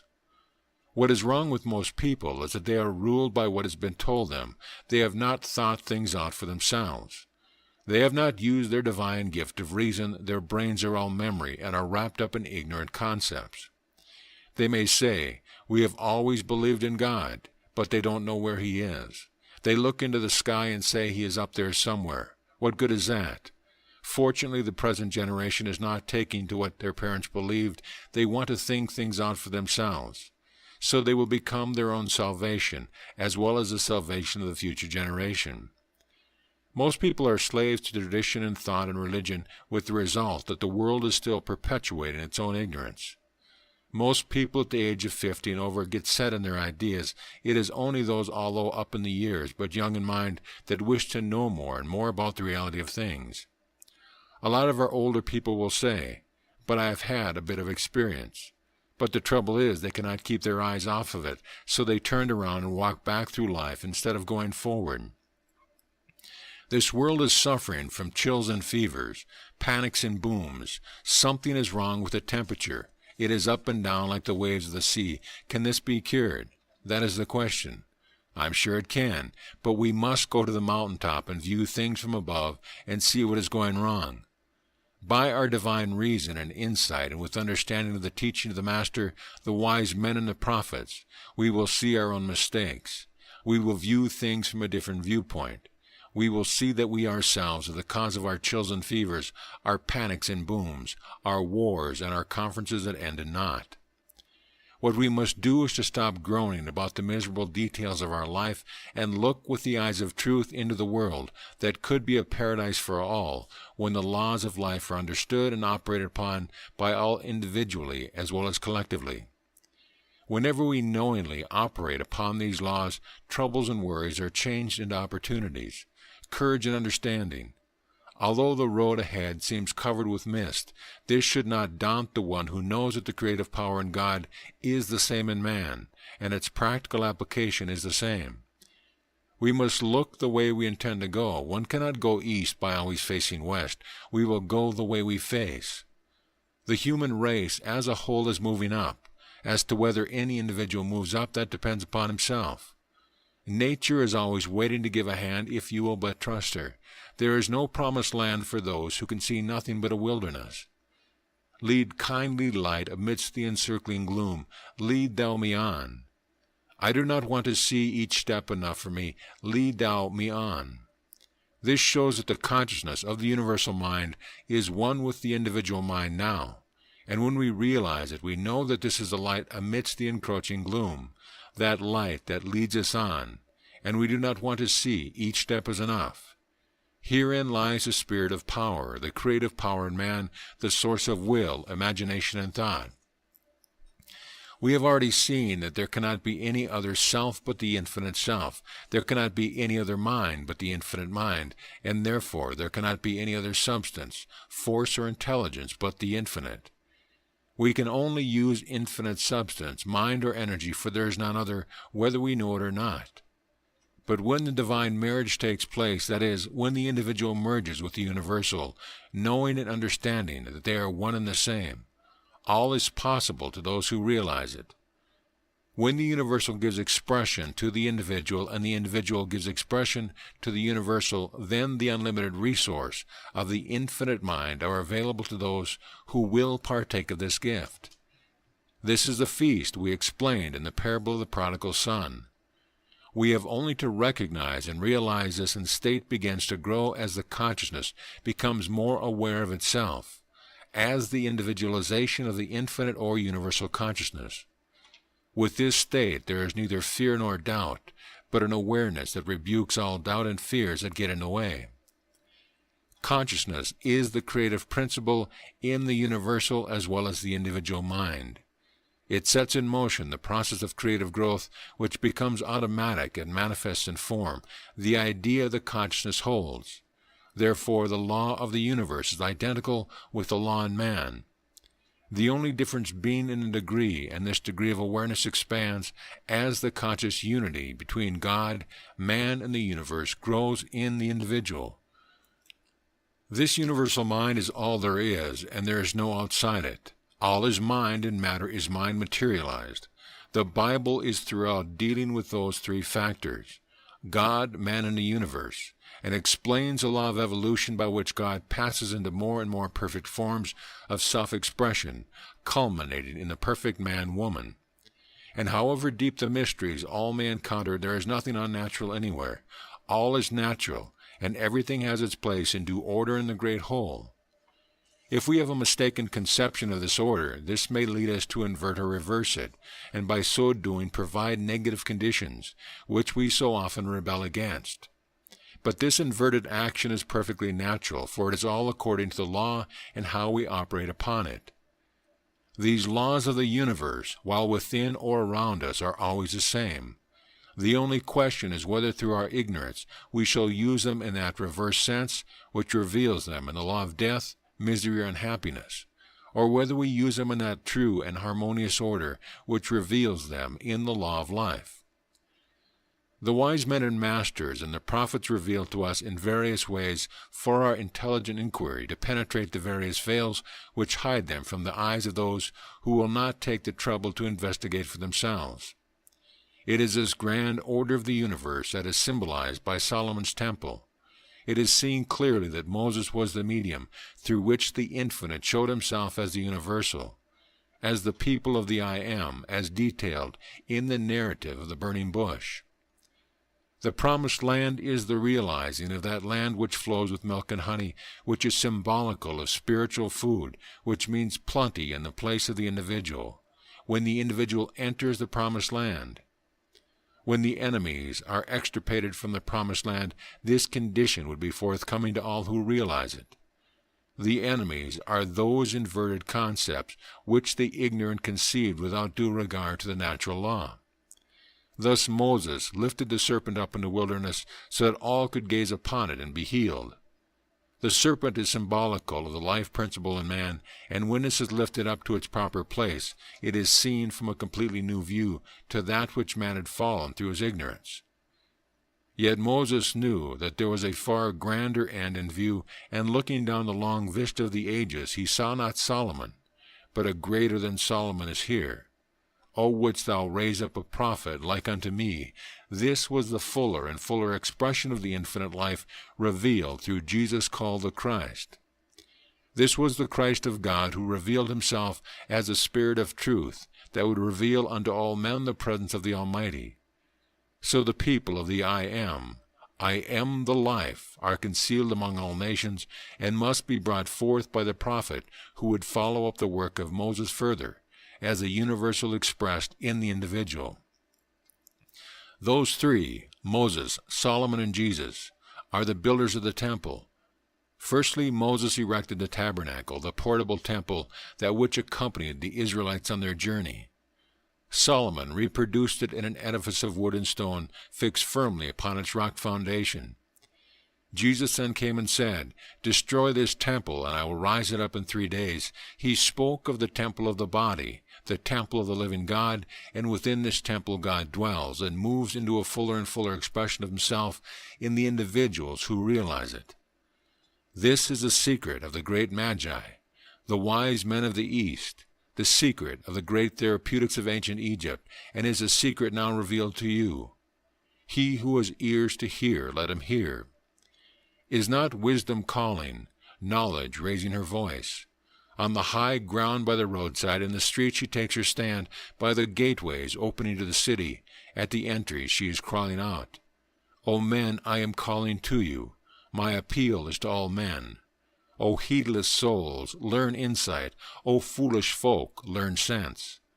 Listen, for I have a weighty message. My lips open with right words. I utter what is true. False lips I loathe. All I say is honest with nothing in false or wrong. 'Tis all plain to a man of sense, and true for those who are intelligent.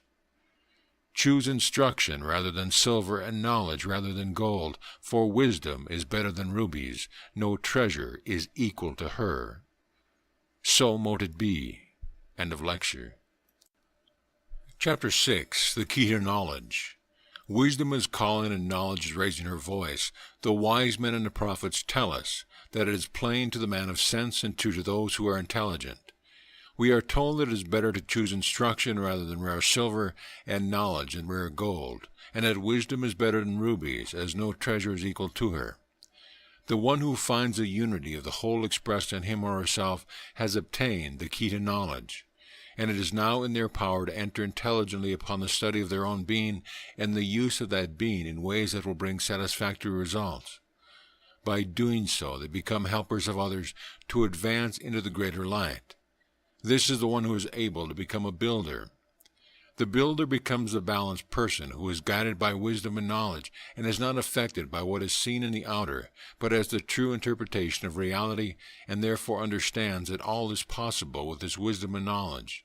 And to those who put this wisdom and knowledge into action, there is a more fascinating story than that written about the leading characters in the Scripture, and Paul gave us the key to their interpretation when he stated that the leading characters also represent great universal principles. And as we progress further in these lectures, we will reveal some astounding facts that will revolutionize our thinking.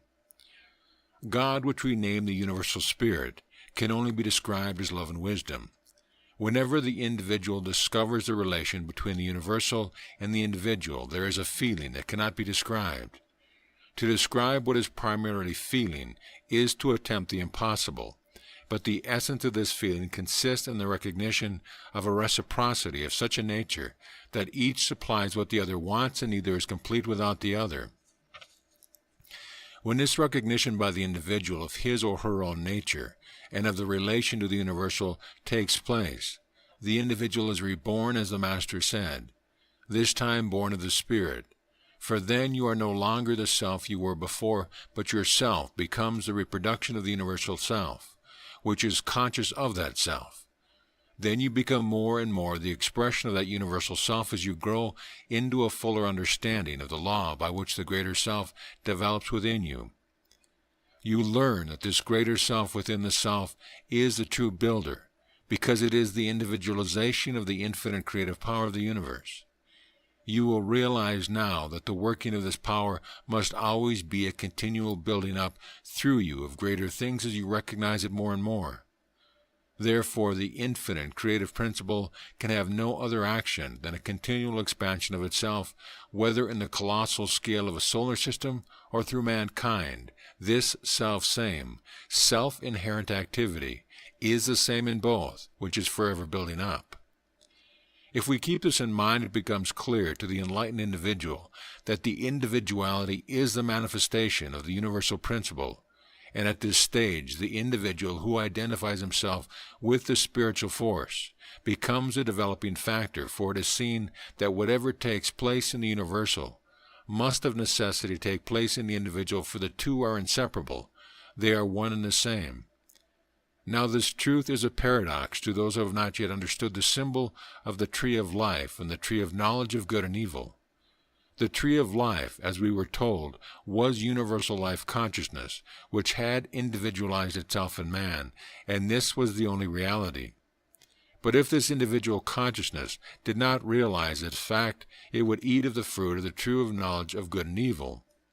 This was man's intellect, wandering in the barren wilderness, what he speculated about things not knowing what they were. So as he experienced through his reaction, he called that which was unpleasant evil, and that which was pleasant he called good. But you will see that both are relative to himself, and are both equally created by himself, just as fear and faith are his own creation.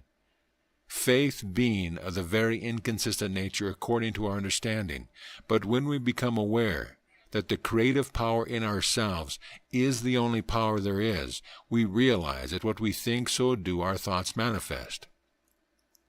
So if we think evil, we reap in effects that we sow in thoughts, and this was the paradox of the inner and the outer, the personal and the impersonal, a carnal and a divine. But in reality, there is only one mind, one life or spirit behind all creation. The carnal is the reflection of the individual, distorted by the individual who thinks himself separate. So there are apparently two selves, a higher and a lower. The lower self is an illusion of the self, for there is in reality only one self, that is a spirit, as I've already shown, and as this truth becomes more and more known, so will the self become brighter and brighter as we unfold unto it. As Jesus said, the inner becomes the outer, and the outer the inner. The real self is the embodiment of the truth, and the so-called lower self is this truth reversed by one who is ignorant of the oneness of the infinite, as I explained to you in my last lecture. We are told that there is a devil.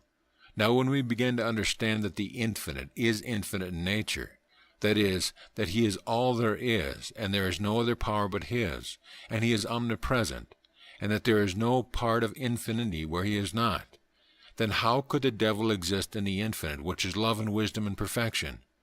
If the devil does exist, then the devil is God himself. One very pious person said to me the other day, "But don't you believe in Satan?"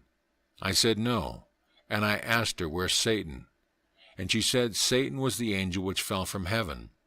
So I asked her where heaven was, and she said she did not know. Now, I said, the Master gave you the key to that when he said, "The kingdom of heaven is within you." Then she realized the truth when I said, "You are your own Satan. You are the angel who fell from heaven." Yes, of course, this is the truth. The angel self, which is the only self, is justice, mercy, love, wisdom, understanding.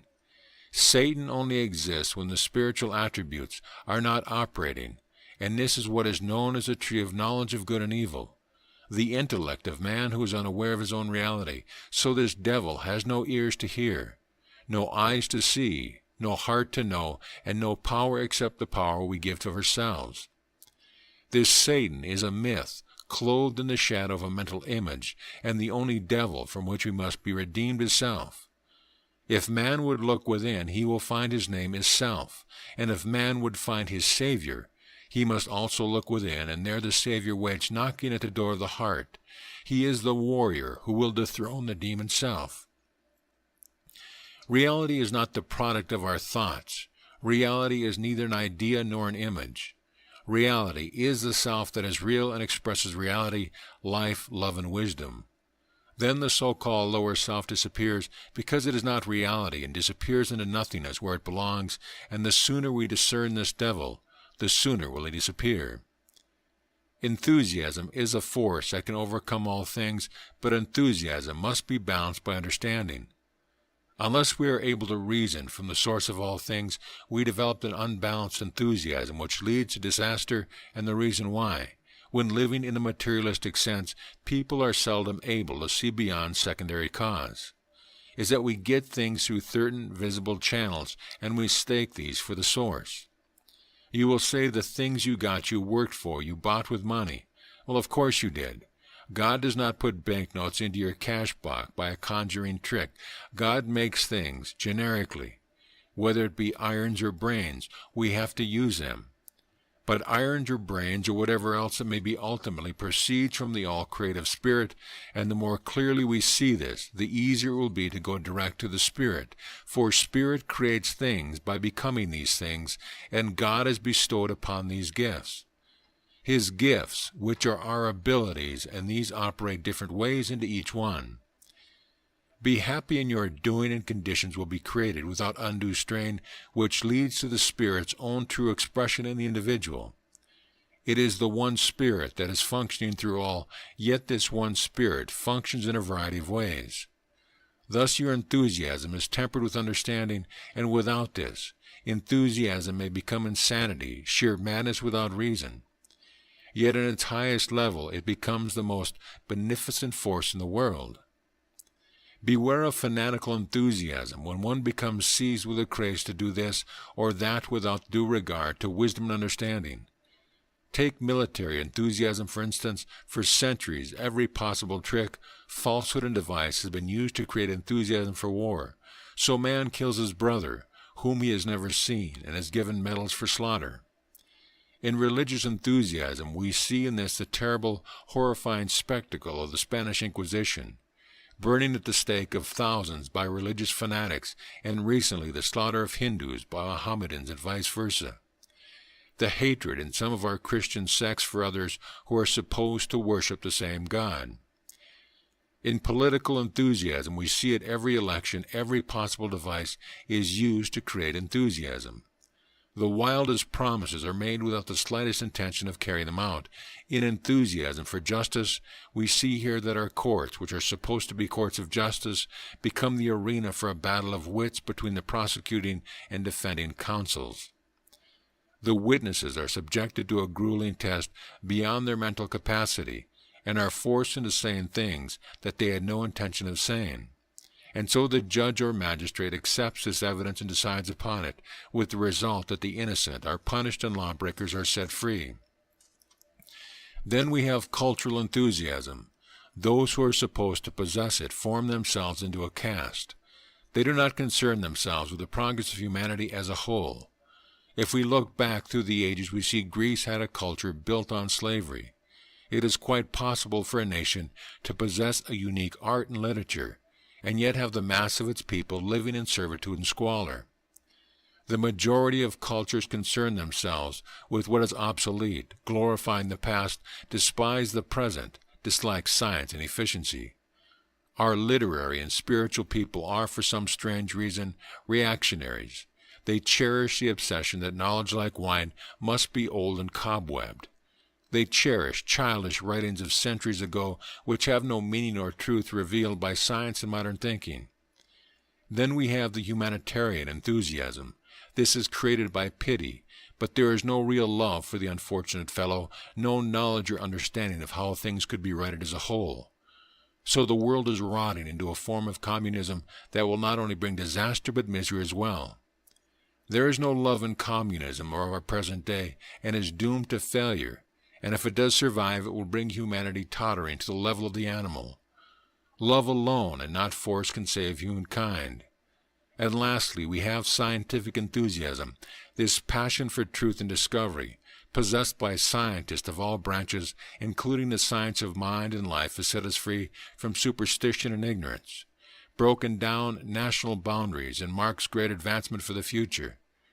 There is nothing to be said against it except that it has added terribly to the horrors and destruction by war, and is caused by the desire of nations to acquire a means to conquer by force, instead of by understanding, wisdom, and love.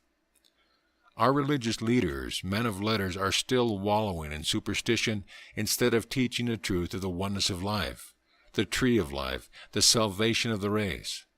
Fools and blind, they were called by the great teacher 2,000 years ago, yet slowly they are learning to be wise and see the truth that the human spirit is a deathless entity, and is the every fiber of the universal life.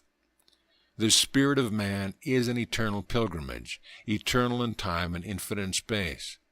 The spirit in man is the seat of all inspiration and glorious achievement, and expresses its genius in the glorious manifestation we see in the physical world. These things are the result of the indwelling energies of the Spirit expressing itself through the individual faculties in you and me and others who learn to be wise. When the Self is united with the universal Self in conscious awareness, through this shall all the glory and inspiration for the great achievement be obtained. Wisdom is the breath of the power of God in all ages, entering into wise souls, making them sons and daughters of God and friends of the prophet. The Master said, "Call no man your father upon earth, for one is your Father which is in heaven." Mighty men are they who walk and talk with God. Listen to counsel and take advice, that you may manage your life wisely. Man thinks out many a plan, but 'tis the Eternal's plan that prevails. Proverb 19:20 and 21. So mote it be. End of lecture. Chapter 7. Consciousness is Cause. In this lecture we will show the majority of the people in this world are lost in the effects which are seen on the surface, and this divorces them from the power that is theirs through understanding the hidden cause. When the cause of the effects are understood, a new world opens before us. 9 out of every 10 people you meet will tell you that what they see is all they know about things. But you who are advancing along the lines of reality know that such objects are but appearances, phenomena produced by the invisible life within them, which is their reality and cause, and that which is seen is the manifested effects. This is not only so with regard to living forms, but also with regard to all inorganic matter.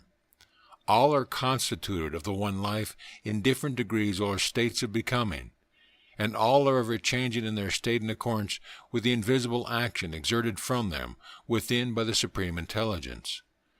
Consequently, the real is the invisible cause within the external appearances constituting our environment, and that reality is the one infinite life, the omnipotent, omniscient, and omnipresent One whose will, acting through the intelligence underlying all, determines the forms in which it manifests itself. This is one of the most important facts for us to remember when considering what we see external to ourselves. Without the consciousness in us, there would be no external world for us, and without life there is no consciousness. So it is life that is the ultimate reality both within us and in the objects external to us. We are told that man is made in the image and likeness of God. This is the truth that enables us to progress with the law of growth, and there can be no ending to this growth in us. But when man makes an image of God in his own mind, he finds that he must discard one God after another as he grows beyond the images he holds of his God. I have repeatedly told you that it is impossible to perceive the whole truth, but you grow in the truth by becoming the truth, knowing that man is made in the image and likeness of God. The truth that most people perceive is only in their imagination. It is only an idea in their minds, but truth is none of these things. But when we realize that we are the truth, even if our minds cannot comprehend it, we know that it is the infinite life which manifests itself through us. At the same time, we discern the action of this life, quietly understanding that it is life alone that is living and expressing itself. The individual becomes aware that the infinite consciousness and the individual consciousness are not separate, but are one in the expression of that consciousness. Therefore, it is impossible to try and comprehend this truth through a background of ideas caught up from the various religions with which they are changing interpretation, for when one theory is worn out, a new one is created, and so on from one theory to another. The mind becomes confused with the many ideas, and this causes conflict by trying to conform to these ideas. You will see that these are only beliefs, ideas, and will remain so. But truth is none of these. It is beyond ideas and images. It is behind all creation, yet we are one with it. So many people pattern their lives after what they have heard or read, and these are so many patterns all wrapped up in theories, and none is the truth. This is the illusion that blinds them to the truth of the one living God that is expressing himself in everything we see around us. The truth that I am revealing to you can be demonstrated in your lives. I am not saying that everyone is capable of demonstrating this truth immediately upon hearing it, but as you unfold it into this truth, so will the truth express itself through you. When your mind accepts this scientific reasoning, without effort, the truth will manifest itself as you begin to realize it more and more. A master does not flatter himself that he can accomplish what another person cannot do, for he knows that all are capable of giving expression to this power as one grows in realization. If you use your mind along the lines indicated in these lectures, you will find that there will be a continuous growth for you, and the time will come, as the great master said, all will be possible unto you. A very large promise, you may say, but nevertheless true. The things ye see me do, greater things will ye do. After the master taught the multitude in parables, his disciples asked him, Why speakest thou to them in parables? Jesus answered, Because it is given unto you to know the mysteries of the kingdom of heaven, but to them it is not given. And afterwards he unfolded to his disciples the esoteric side of his teaching. There has always been the esoteric and the exoteric religions and sciences, and there will be for some time to come. The outer form and ritual for the masses, and the inner truth for students. Modern physicists are now studying the ether, the invisible electrical particles that make up matter. This is leading them into the secrets known to the masters centuries ago, and we know, as students of the greater science of life, that there cannot be any manifestation outside of the infinite. Whether we look at a blade of grass or a drop of water, or upon a great city filled with a motley crew, or look upon our earth with its teeming myriads of humans and animals, or look away into space, system after system of worlds, all is the infinite in various states of manifestation. Everything in the universe is an unfoldment of the infinite life, and law teaches us that this unfoldment takes place upon the subjective plane before it appears on the objective. This law applies to everything, including ourselves, and it is this law that we have to consider as a law of growth in us. This great knowledge is gained in two ways: by knowledge of its principle from teachers who are schooled as masters, and by personal experience. But even when knowledge has been gained through masters, it does not put an end to experimentation and experience. For after the pupil has been taught, the real knowledge comes through action and experience. The question is often asked, who are the teachers? I will try to answer this as few words as possible. I have in my lessons of the cosmic explained that all humans are born angels, clothed in human form. And as cosmic evolution takes place, we pass upwards through the interior realms and become as we really are, divine in nature, otherwise angelic. When a new cosmic day commences and new planets are formed, in these angelic forms exists the evolutionary power inherent in these new planets. Moses and Jesus were the direct representations of these forces, while others were designated to link up with unfolding spirits born into the earth. For every human soul has its parent in the sun world, and are never separated from the infinite life which is forever mediated to them. There are some chosen to become students of the masters, at the same time become teachers on earth. Students who devote themselves to the science of life hold the same relation to the adepts as the adepts hold to the masters. There are intelligences in the universe far superior to man, yet as man unfolds through the cosmos, so do we all unite with the others in this great scheme for the cosmic creation.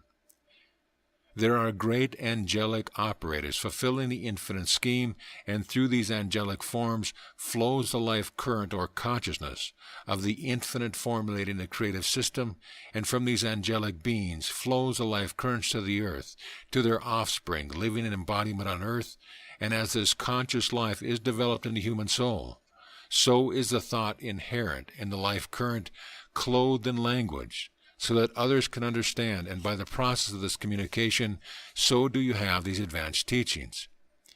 Some will doubt or even refuse to accept the statement that thought currents can be transmitted from the angelic spheres in that sun to earth.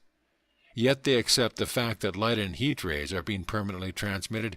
Heat and light are the objective aspects of the same life rays, which are invisible in the form of thought waves.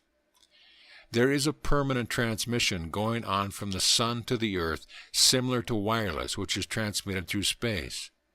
When we tune into the wavelength, we get the voice, or if it is Morse code, we pick up the dot, dash, and transform it into words similar to those who are in contact with the forces of the angelic world. It is evident that the great angelic operators in question must possess and control greater knowledge than man can imagine. And as man can transmit vibration through space, it is quite conceivable that the angelic forces should be able to use their conscious life ray for a similar purpose. Mental telepathy has been proved between humans, yet some people will doubt that telepathy could be accomplished with even greater effect between angel and man. The idea concerning God changes as man develops, so he creates an idea of God according to his own unfoldment. While it is true that God created man in his own image and likeness, yet undeveloped man is forever returning to complement by creating a God in man's image. Man, living in the illusions of the effect of what he himself creates, reacts not knowing that he is alone in the Creator. So he is continually fighting an evil which he thinks is a power against God, so he elects himself the warrior, going out to fight God's battle against evil, while all the time it is man himself who creates the evil, and this is man's ignorance of his true nature. We are passing into the transition stage of man's conception of deity, broadening from the anthropomorphic to a real universal God without modification or limitation. The anthropomorphic idea means God made in the image of man with human weakness and limitations, with attributes ascribed to man's God which would not ascribe to the most backward savage. Progressive thinking, born of science, has long ago refuted this libel on the infinite creative power, and the further man unfolds, so does he realize that this infinite, omnipotent omniscience is love and wisdom. So we call this infinite divine consciousness. This consciousness, being universal, necessarily manifests everywhere. In all kingdoms, this consciousness manifests. In the mineral kingdom, we see this consciousness as the cohesive force in the form of minerals, what we call chemical affinity. A drop of water is formed by two gases, 2 parts of hydrogen and 1 part of oxygen, known as H2O. Why should these particular atoms form this concentration rather than any other? And the amount of power required to separate these atoms is tremendous. This is the will in action, the cohesive will holding 2 particles together so that all fluids can be formed. When these atoms are separated, they are brought into new conditions which show that there is still a conscious action in the finer and forms a combination with even greater force. In the vegetable kingdom, we see the selection of particles of minerals, the absorbing of gases from the air, and vital rays of the sun, which go to make up the different types of plants and vegetables. Here we see consciousness in a higher degree. In the animal kingdom, the consciousness becomes so individualized as to distinguish a higher form of consciousness in the human as its master and the lower in the vegetable. In mankind, we see this consciousness so developed that he can realize his oneness with the infinite, a consciousness that is capable of recognizing itself as a direct expression of the one and only consciousness or universal consciousness. In this is a law of growth in the individual. This was the great secret of the adept, to behold what the consciousness is aware of, has in itself the power to manifest that awareness. From man's point of view, the manifested part of the universal consciousness consists of two forms, visible and invisible, cause and effect. But as I told you before, cause and effect are one and are inseparable, and this is part of the law we have to study. Each of these, cause and effect, invisible and visible, is but a part of the complete unity of the universal consciousness upon the visible plane of manifestation. Divine consciousness expressing itself, man has called this matter, yet matter separate from energy does not exist. Energy separated from intelligence or consciousness cannot exist. So we see clearly that what we see on the objective plane is but the result of the conscious manifestation of the infinite. Therefore, every particle we see or feel is infinite. Again, I must remind you that consciousness is cause. What you are conscious of, so must it manifest. This is the universal law inherent in the universal consciousness, individualized in man, carrying the same law into operation. This tremendous fact puts you in control of all, as you are told in the Scriptures. Man made in the image and likeness of God, with dominion over all things. The more this is realized, the greater is your awareness of it, and awareness means manifestation. Think firstly, are you aware of your consciousness, that consciousness being none other than the infinite consciousness individualized in you, and the center from which all thought and action must flow? Think secondly, are you aware of your thoughts, and are you just reacting to things as they come to you? If the latter exists, you are controlled by your environment, but if the former exists, then you can control your environment. You are the active, positive center around which everything must move. It is your duty to become that positive center, not only to yourself but to God. The Scripture says, "Thou shalt eat of the labor of thy hands. Happy shalt thou be, and it shall be well with thee." Psalm 128:2. Ether is the unparticled sea of divine mind, and flows according to the impetus given to it both by God and by man. It moves in the direction in which it is sent. Ether is the medium in which all things are created and through which all things are connected. It does not impair or retard the forces you send into it, and it brings back to you precisely what you sent forth.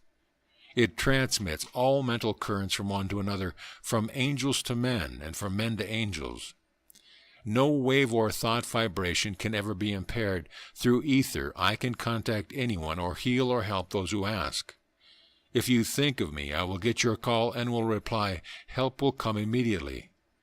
I can contact spiritual forces in a fraction of a second and ask their aid, and immediately it is given.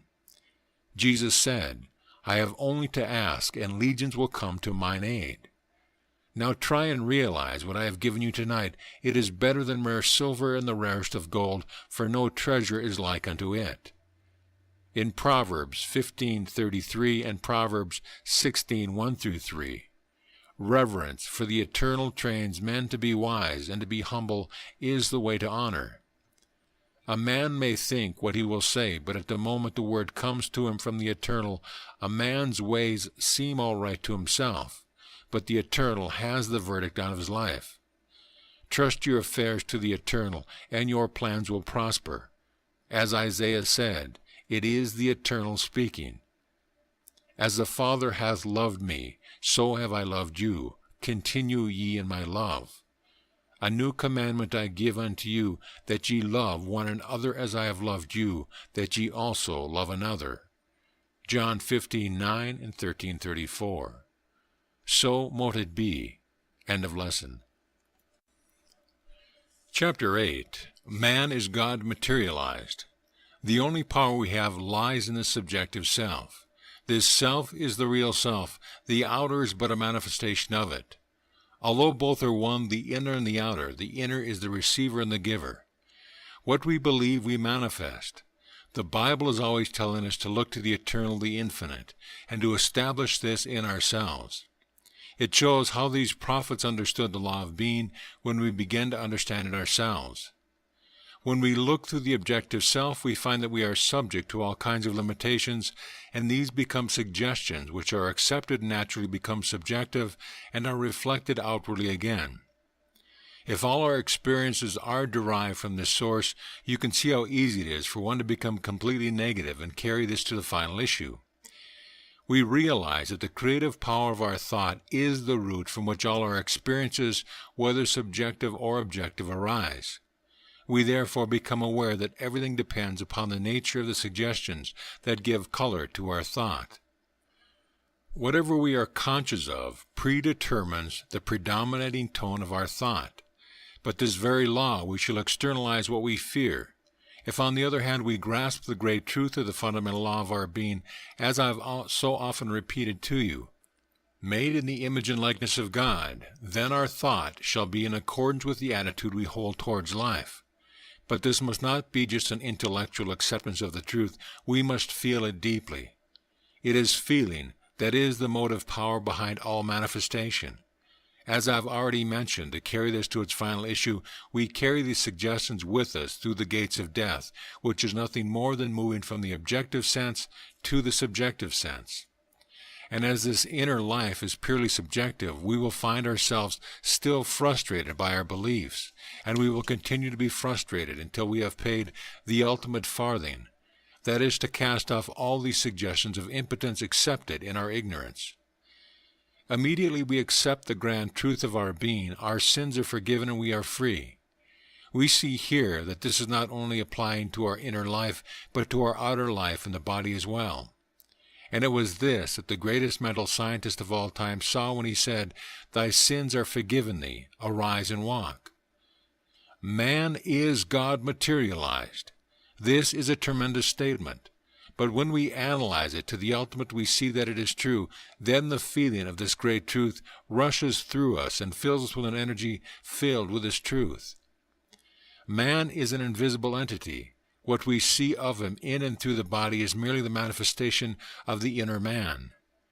Mankind is the expression of the infinite spiritual energy, a conscious, spiritual, intellectual, etheric, materialized energy, individualized in all planes, thus giving to man, woman, individuality and personality. It is through this realization the locked-up faculties and powers existing in every human being will manifest. The involved God powers now existing in man will spring forth, for in the heart of every living being lies a God, the cosmic spirit individualized. All evolution is merely bringing forth that which lies hidden within. The universe is our home and we grow in it. The seed of Abraham is a divine spirit, and it grows depends on our realization of it. The esoteric meaning of Abraham, Isaac, and Jacob is as follows. Abraham, the spirit in manifestation, known as the Father, or life individualized. Isaac, the soul, the manifestation of the breath. Isaac. Is means breath, and is sounded as if drawing in breath. Ak is sounded as the breath flows out and means action, life in action. Jacob means the body. So we have spirit, soul, and body, the Trinity, the three in one. Yet Jesus goes further and shows the greater truth that sets him free. I am before Abraham.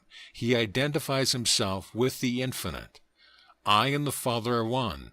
This was the conscious state of the man of Galilee, into which all must grow. It takes many years for the awareness of the consciousness to awaken in some people. To many the conception of the abstract, which is the only reality, remains impossible. They cannot rise above the concrete, with the result that they continually react to the concrete, and their subjective self can only give to them what they are aware of.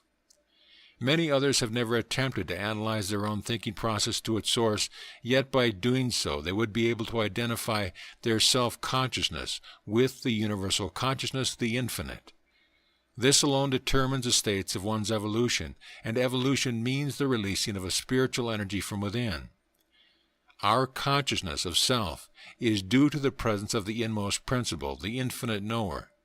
For the fact remains that we cannot have any faculty unless that faculty was predetermined by the infinite knower.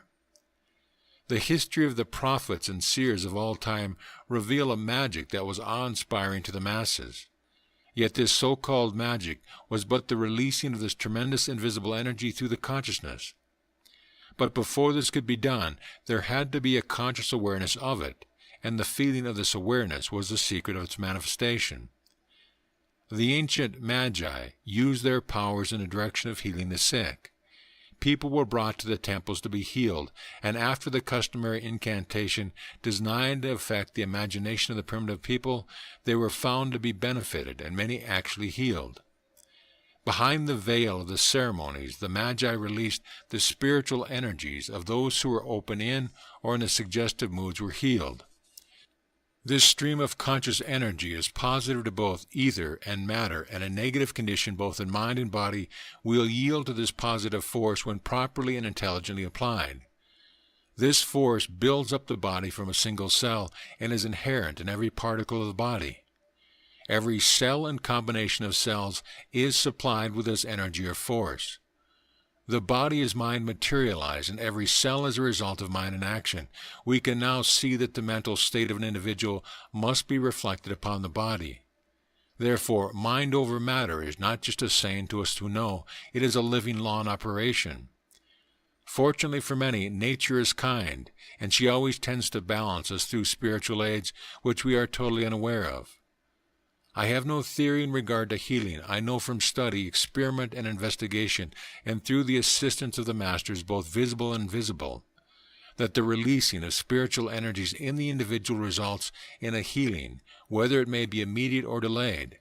And when intelligently applied, apparently miraculous results are obtained. The finality is awareness. The subject of healing has been elaborately treated by many writers, and many have derived benefits from these writings. In some cases, these writers base their work upon the fact that all healing is the result of a change in belief. This is indeed a great truth when we realize that the subjective self is the creative faculty within us and reflects whatever the objective impresses upon us. Now the objective self is the intellect, and what it sees it reflects in thought. This thought then is reflected as a belief, and this is then reproduced externally. But as we see that intellect is a very inaccurate thing, we have to go deeper to find the cause. So many people will not let go of their beliefs, although they are entirely false, so they have first of all to be convinced of the falsality of their beliefs and given reason for the new ones. It is only when they are shown the true law of causation that they get started out of their own lethargic dream. Now the only conception you can have of yourself in the infinite, or unconditioned, is a purely living spirit, not hampered by any condition of any sort, therefore not subject to secondary cause or conditions, which is the cause of most illness. Secondary cause is the individual who is not aware of his true state, and who reacts to conditions or circumstances which he perceives within himself or external to himself, with the result that he externalizes his belief. Now when we take the teaching of the Master or those of the prophets, they direct us to the first cause, which is God. And as God cannot be conditioned in any way, and if we identify ourselves with first cause, we know that what we are aware of, so shall it manifest. I have often told you, awareness is manifestation. The key to your happiness lies in your subjective self being impressed with this truth, and not with the beliefs resulting from secondary cause. That is when you are unaware of the truth and allow your subjective self to be impressed by the suggestion from the objective self, buried in ignorance. In many cases, where first attempts at healings are not successful, it is because all your life you have been holding on to a false belief in sickness and other limitations as a substantiality in themselves. This is the primary cause of your condition, and this has been ingrained in you since childhood, and can hardly be eradicated at a moment's notice. Not only this, but this belief is inherited from your parents, who have inherited from their parents, and so on since the fall of man. But as I have said, the Bible is a book which shows man the way to freedom and salvation, and when read with understanding will lead to freedom and happiness, instead of being made the means of subjecting mankind to a system of slavery and fear through religious dogma. In ourselves is the seed of Abraham, the divine spirit in man, and when we begin to realize it more and more, so will we perpetuate this seed, which becomes the salvation of the race. We shall no longer bring into this world souls born in ignorance. We shall no longer inherit from our parents the mind of a tramp in a world of plenty, but will come with realization of the truth in our very bones. In further reference to healing, we often find that in many cases there is an improvement in the patient's health, yet after a time the old symptoms return. This is because the truth of his own creative faculty has not penetrated down into the innermost depth of his subjective mind, only partially entered it. But as each succeeding treatment strengthens the subjective of the real state of being, a permanent cure is effected. This is the self-treatment that one should give oneself, the knowledge of the law of being. As this knowledge is not in everyone, the world is suffering from its own false beliefs. That is why we should consider ourselves extremely fortunate in gaining this wisdom that comes from the higher realms of being by telepathic communication for our benefit. A true healer is one who has acquired the knowledge of how to control the less conscious modes of spirit by the more self-conscious modes, and by his conscious awareness influences the consciousness of the patient, and in many cases entering into the subconscious realm and establishing there, by concentrated thought, a power that begins to work.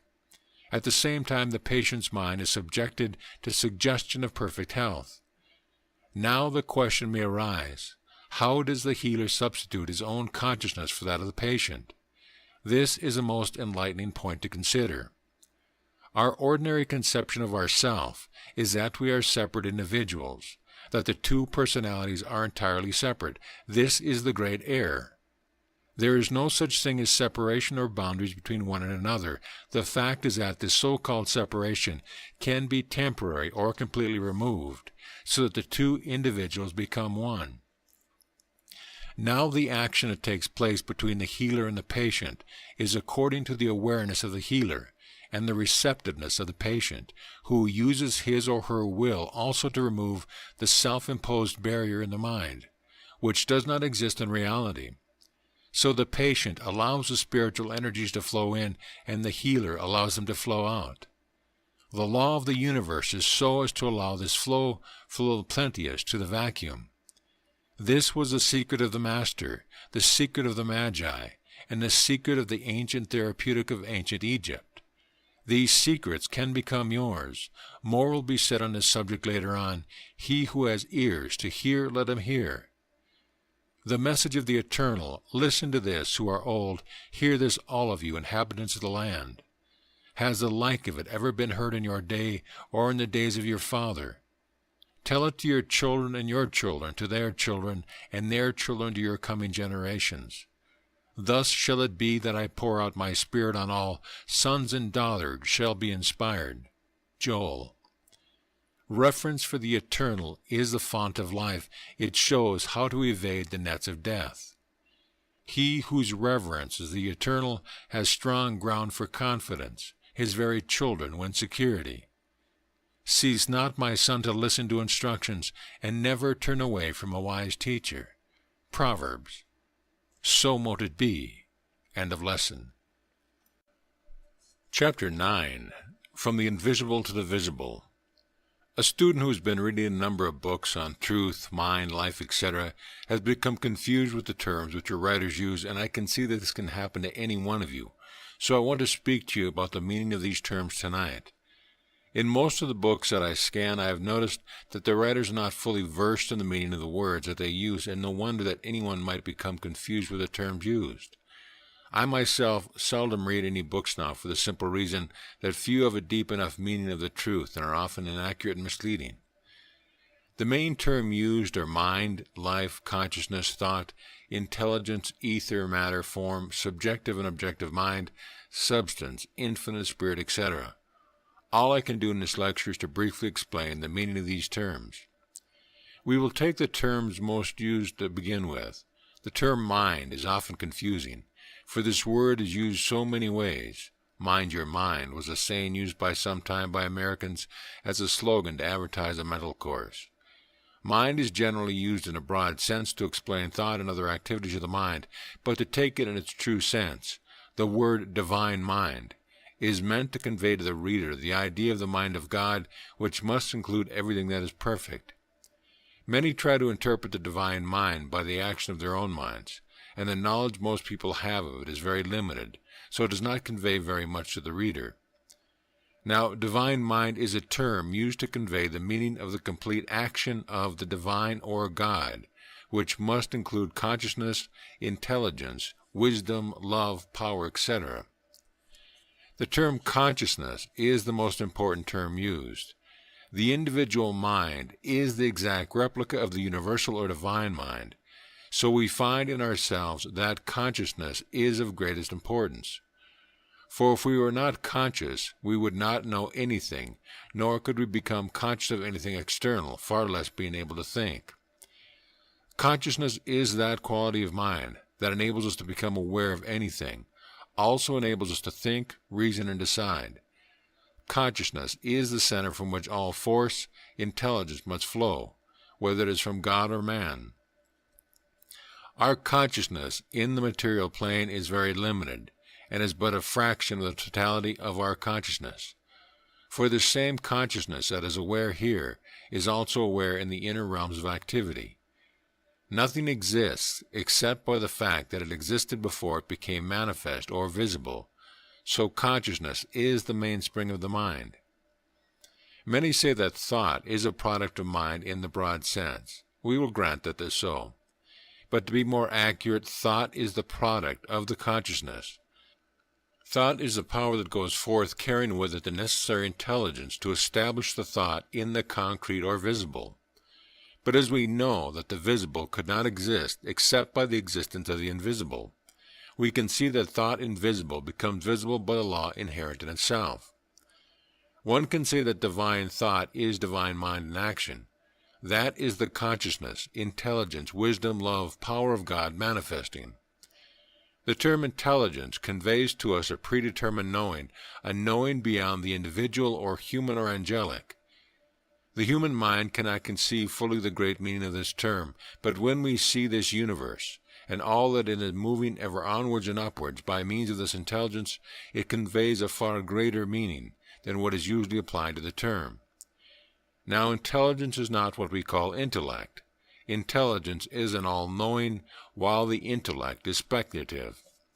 So the term intelligence is the knowing how to bring things about and must be inherent in the thought, otherwise the thought could never manifest. For when we think of thought, we do not know how it will come into operation. We know that there is a law that operates beyond our personal intellect, for intellect wonders how it is done, yet intelligence does it. The word wisdom is often used to convey the meaning of a wise person, but in this science, wisdom is an understanding, different to intelligence in this respect that wisdom is more personal. It can become a product of the individual, while intelligence is that all-predominant knowing in all things. Wisdom is the expression of God in man, a guidance that comes from God when the individual recognizes God as the reality within. Or in other words, when the human recognizes the divine as a source of his own being, the wisdom of God is in all things. So while man thinks it should be otherwise, the divine has the prerogative. Love is the most magic word ever used to convey the meaning of the divine nature, and we cannot understand this term fully until we ourselves have had some experience with love. The love of the divine is a love that is poured out to all irrespective of rank, wealth, position, good or bad. This love is seen as an ever-flowing fount of affection. We see it in many ways in human life. The most beautiful is the love of a mother for her baby. We see it also as an affection for a friend. Also, when people love each other, there is an active response, a reciprocity that is automatic and spontaneous. You do not have to think why you love, you just love. Yet this love can become possessive in the personal sense, and we must guard against its becoming an obsession. Those are just shades of the true love which we have not yet experienced. I think that the mother is the one who has come as near as humanly possible to that true love. Jesus, who manifested the Christ, demonstrated this love, and at times we can feel the warmth of this Christ love in ourselves, and this love is enriched by giving. There is a little book written on love, and the name of it is The Greatest Thing in the World, by Sir Henry Drummond. It is well worth reading. Love is the great attractive power of God, ever drawing us nearer to Him. The more we express love, the more we express our divine nature. And as we express this love, so do we become an attractive power for others. Love reveals the magic of magnetism. Therefore, love is an emotion of great power, and that power is attraction. We see this in every existing thing in the universe, from the minute cell of protoplasm to the completed form, whether it be an animal, human, or angel, and this power flows out and attracts to itself what it gives. The term power is seen as the effect of law. There is no power except by law, and law is the intelligence in action. Love, wisdom, and power are terms used when expressing the deity. These are inherent in the intelligence, that predetermined knowing of the infinite. Thought has power, law, and action. According to the consciousness being aware of itself, consciousness, so will the power of the thought be. The term life, in the broad sense, means God. God is life. Life is God. When we begin to observe the fact that we are alive, even mildly speaking, we begin to recognize the meaning of life. Life is the only thing that lives, and we can get a greater abundance of it by recognizing it. Jesus said in other words that He came, that we should have more abundant life by realizing what He taught. Now, very few people take the trouble to analyze a term used and accept them in the broad sense, yet unless we get down to their finer meaning, we shall never be able to understand the great significance they have for us individually. Life must include all the attributes of the Creator, that is, consciousness, intelligence, love, wisdom, power, individuality, etc., and the mechanism necessary to function in the form in which life is expressing itself. We see life as ever renewing itself, ever unfolding itself, ever present, no matter in what state, from the smallest to the greatest. The Master said, I am the life. He recognized that He was life, and this we must do also before we can gain the significance of the term life. The term ether, known as the ether of space, is universal. No one has ever seen ether. No one has ever felt or tasted it. Science has postulated ether to account for the presence of matter. We are told that it is the basis of all matter, that matter is ether modified, become visible. Yet in its natural state, it is the medium through which we are all connected by thoughts of love, hate, etc. It conveys your love equally as it conveys your hate. If you love a friend, that love will reach him or her as if you were clasped in each other's arms. Ether carries all vibration, for modern science has proved that at the same place and the same time there may be an infinite variety of different vibrations or etheric waves of different length without any one of them interfering with each other. Not only does this ether convey such vibration created by us, but from the planets and stars vibrations are flowing to us continually. You can go out at night and absorb the vibration of the moon by night. Some of you be careful that it is not full moon. Or you can just go out and absorb the vibrations from the sun by day. This is a subject of great interest, which I will deal with later on. Ether, as I said before to you in a previous lecture, is the unparticled sea of divine mind in which we all live. Angels, men, and women, we all exist in this sea of divine mind. In it we become particled and formed both invisible and visible, from the invisible to the visible. As Paul said, things seen are not made out of things already made, but out of the unseen. We are all linked together and can commune with each other through the ether. All we have to do is to understand the modus operandi. The term matter is a very confusing one because we see it, feel it, taste it, but even then we do not know what it is. The term matter conveys to our mind what we see and feel with our physical sense. Yet science has proved to us that matter separate from energy does not exist, and the only meaning we can come to is that matter is a result of an intelligent energy producing vibrations of such a nature as to be distinguished by the senses. I am only sorry that time is not available to go into further details and findings of science in regard to this subject. But there is plenty of data available in the libraries and is well worth the time spent in studying the subject. The term form applies to what we see created in matter, yet there are forms invisible to our senses existing in the invisible or etheric spiritual state.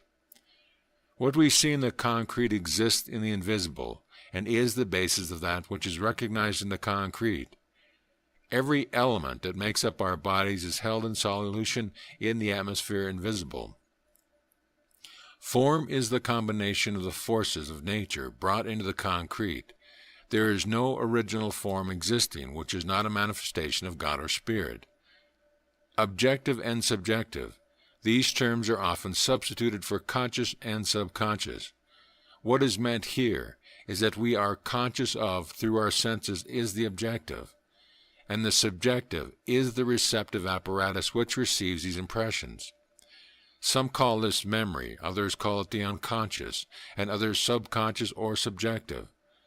Nevertheless, the fact remains we have a mechanism that recognizes and then receives the impressions, good, bad, or indifferent.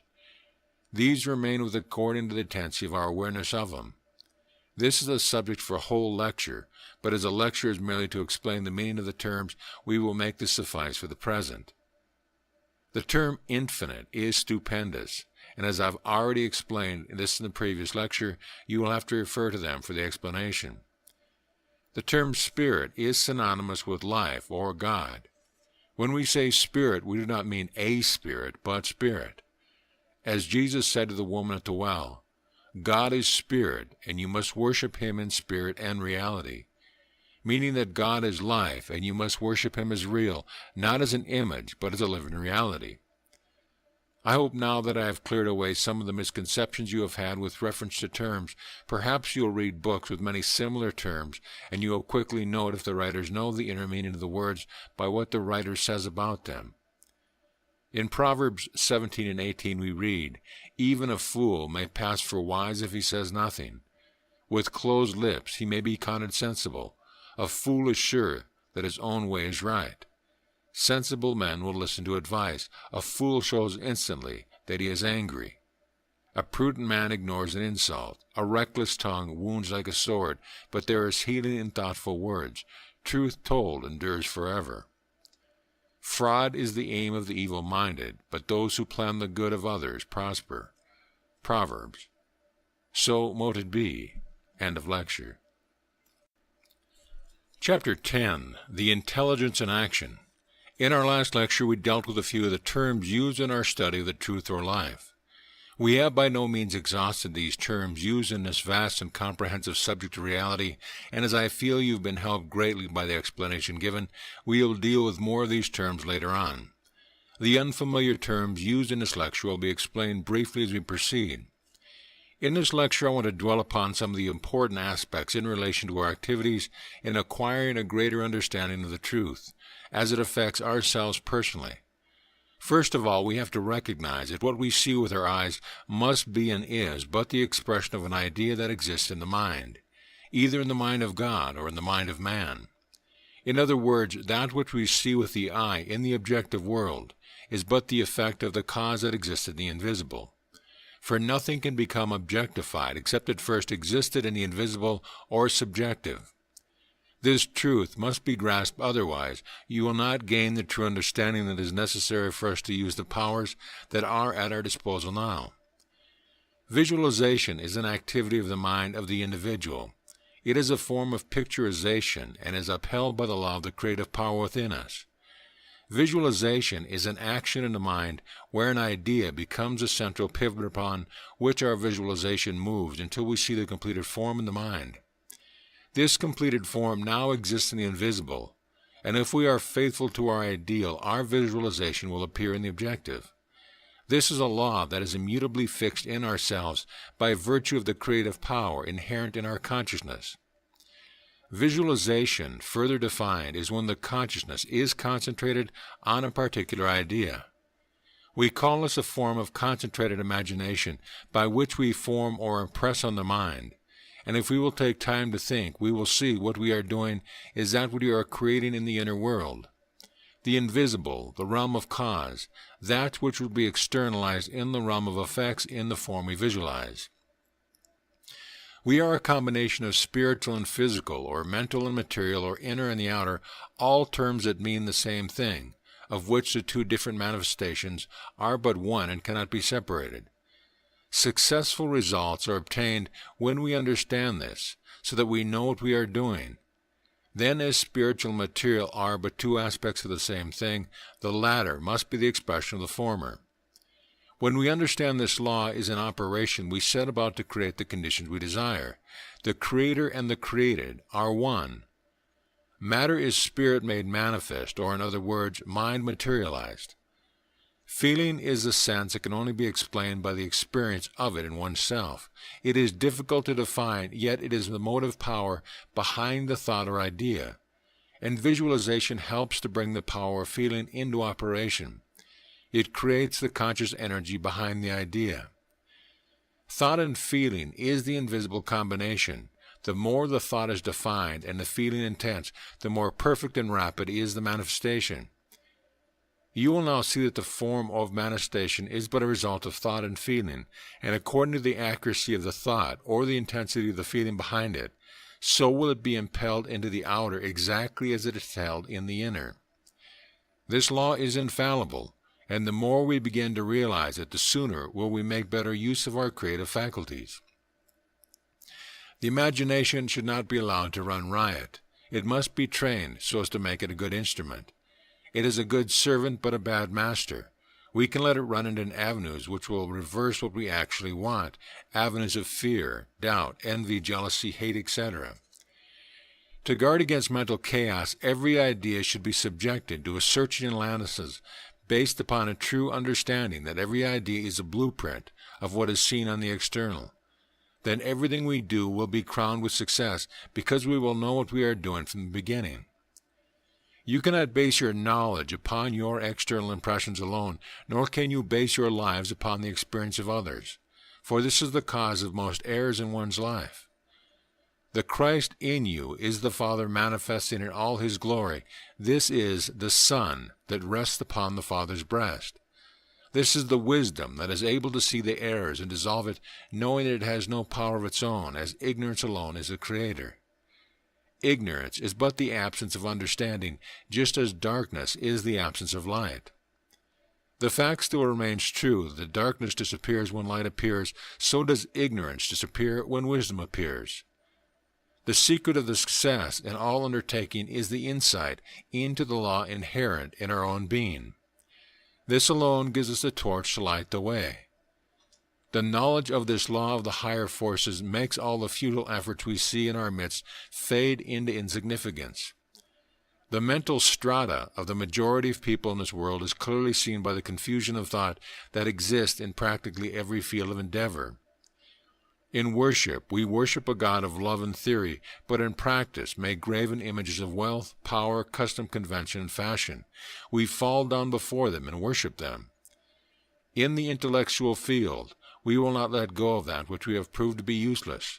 We go on trying to excuse ourselves for our stupidity by becoming more intellectual, while the very thing that would release us from our self-imposed bondage is to investigate the law of being. But this is never considered because it is not according to the orthodox practice.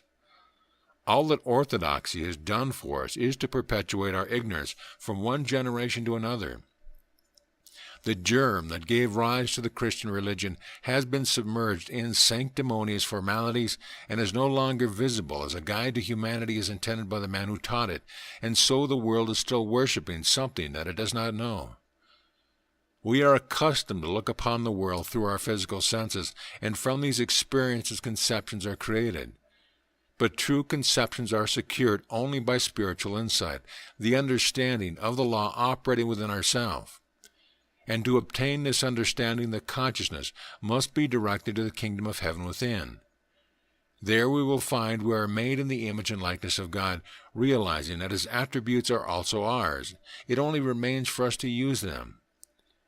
In concentrating upon an ideal, we have to make it so clear that the mental action becomes a form of contention. That is an automatic action that takes place in the inner or subjective, or otherwise known as the subconscious. The universal mind is always pressing forward through the individual, and in fact, we can only think in the universal, not out of it, as we appear to do or think we do. We find that we have in our minds a mechanism that tends to work upon any subject or object we give attention to. It seems to attract all the material around the central point or idea concentrated upon and works along in perfect sequence, bringing facts together that are allied and dissecting other information for further attention. So accurate is this mechanism, it can work out a problem in a fraction of the time that we spend upon it consciously. All we have to do is to consciously give it attention in all its phases and let the inner man do the rest. The inner or subjective is the universal wherein is that predetermined knowing how to bring things about. As I told you in my last lecture, the intelligence in action is that predetermined knowing that is behind the manifestation of all thought or ideas held in the consciousness.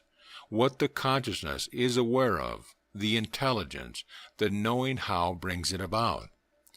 That is why we should lose sight of the personal self when steeped in the idea. The personal self is always a hindrance to the expression of the universal. When the personal self is too much aware of itself, either in the form of egoism, fear, both are equally frustrating. A musician, actor, or orator, to be great must be lost in his art so as to be linked up with the universal from whence all genius comes, drawing from it insight and knowledge and feeling impossible of attainment in any other way. We draw from the universal intelligence, that knowing how, insight, and knowledge necessary for the expression of the idea that we hold in our minds. All ideas that are so held by contention attract the substance to manifest in the physical expression. Therefore, by this rule you can wrest the secrets from heaven and earth, for knowledge is essentially drawn to the mind that is trained in this way. As we translate into character and circumstance the ideas held in the mind that knows no opposition, we thus grow out of our limited state into that glorious expression of that which we are in reality, one with the cause of all things. When we realize great thoughts, we shall experience the feeling that corresponds with great thoughts.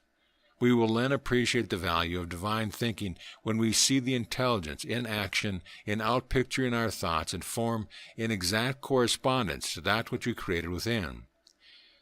The fact that we can think and meditate upon the great intelligence is proof that the intelligence is expressing itself through us. And the more we realize and recognize this intelligence, the more it will manifest in and through us in our affairs. It is this great predetermined all-knowing that makes us aware of itself, because nothing can exist to us except by the fact that we become aware of it.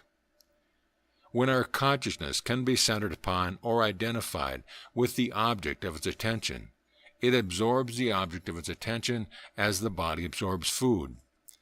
Thus we become aware, and as we understand that the physical is but the expression of the spiritual, we become aware of the omnipotence of thought, and by this means we are able to harness all natural resources. We shall see through our own experiences that concentration leads to contention, and contention leads into intuition, bringing the universal into the individual conscious realm here and now. Intuition often solves problems that are beyond the grasp of the individual reasoning. Conclusions are arrived at without the aid of experience or memory. The problem is worked out in the universal or subjective, which reveals the answer we are looking for. This intuition can be cultivated or developed by confidence and patient practice. When it comes, to give it the royal welcome, and it will come again and again, but if ignored or neglected, it will make its visit few and far between. Intuition is best developed by the convincing proof that all is infinite, and there can be nothing else. And as we identify ourselves logically and faithfully with the source, we develop a silence that is continually active. I cannot put into better words, and if you can catch the meaning, you will soon experience a silence that is ever active, ever aware of itself. It is so vast that the human mind cannot comprehend it fully, but it can merge with it. A mind that is not capable of entering into this silence is one that is full of movements antagonistic to itself for that which is antagonistic in oneself, must be reversing the process of the divine nature in itself. This weakness shows itself in lack of self-control when the mind is primarily engulfed in fears, hatred, envy, jealousies, and antagonisms of all kind. There is a type of person that is antagonistic to everything. The idea, as it were, no matter what government, I am against the government. If you find that you cannot be alone with yourself, there is a deep-rooted error that must be rooted out. If you have phobias, fears, envies, jealousies, hatreds, which are antagonistic to your divine nature, you can never enter into this silence. You will always be seeking some outside attraction, and they become the net into which you are caught up, and in this way you are trying to escape from your confusion. But if you become aware that you are trying to escape, and why you are doing so, and discern your thoughts and emotions, you will dissolve them, and thus be free from their entanglements. The truth will then establish itself in the mind that is free from conflict and confusion.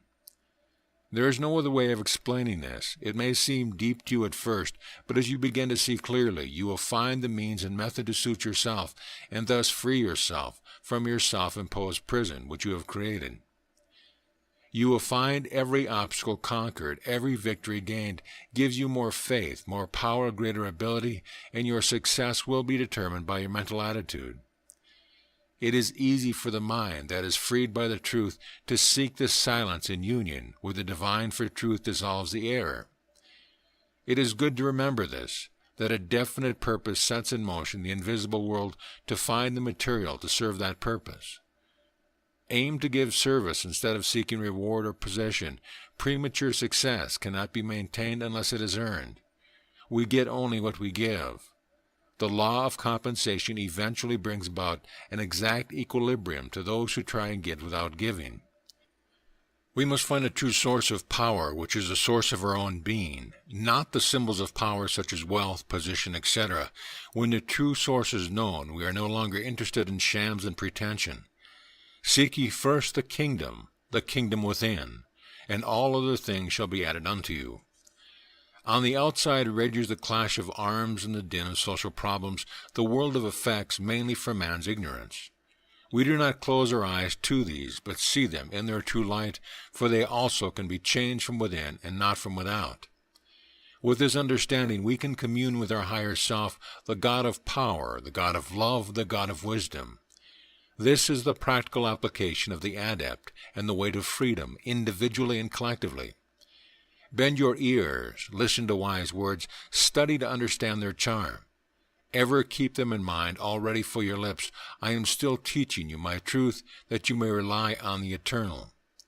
But have I not written them for you already, instructions about knowledge, that you might understand them for yourselves, and answer all inquirers? Proverbs 22:17-21. So mote it be. End of lecture.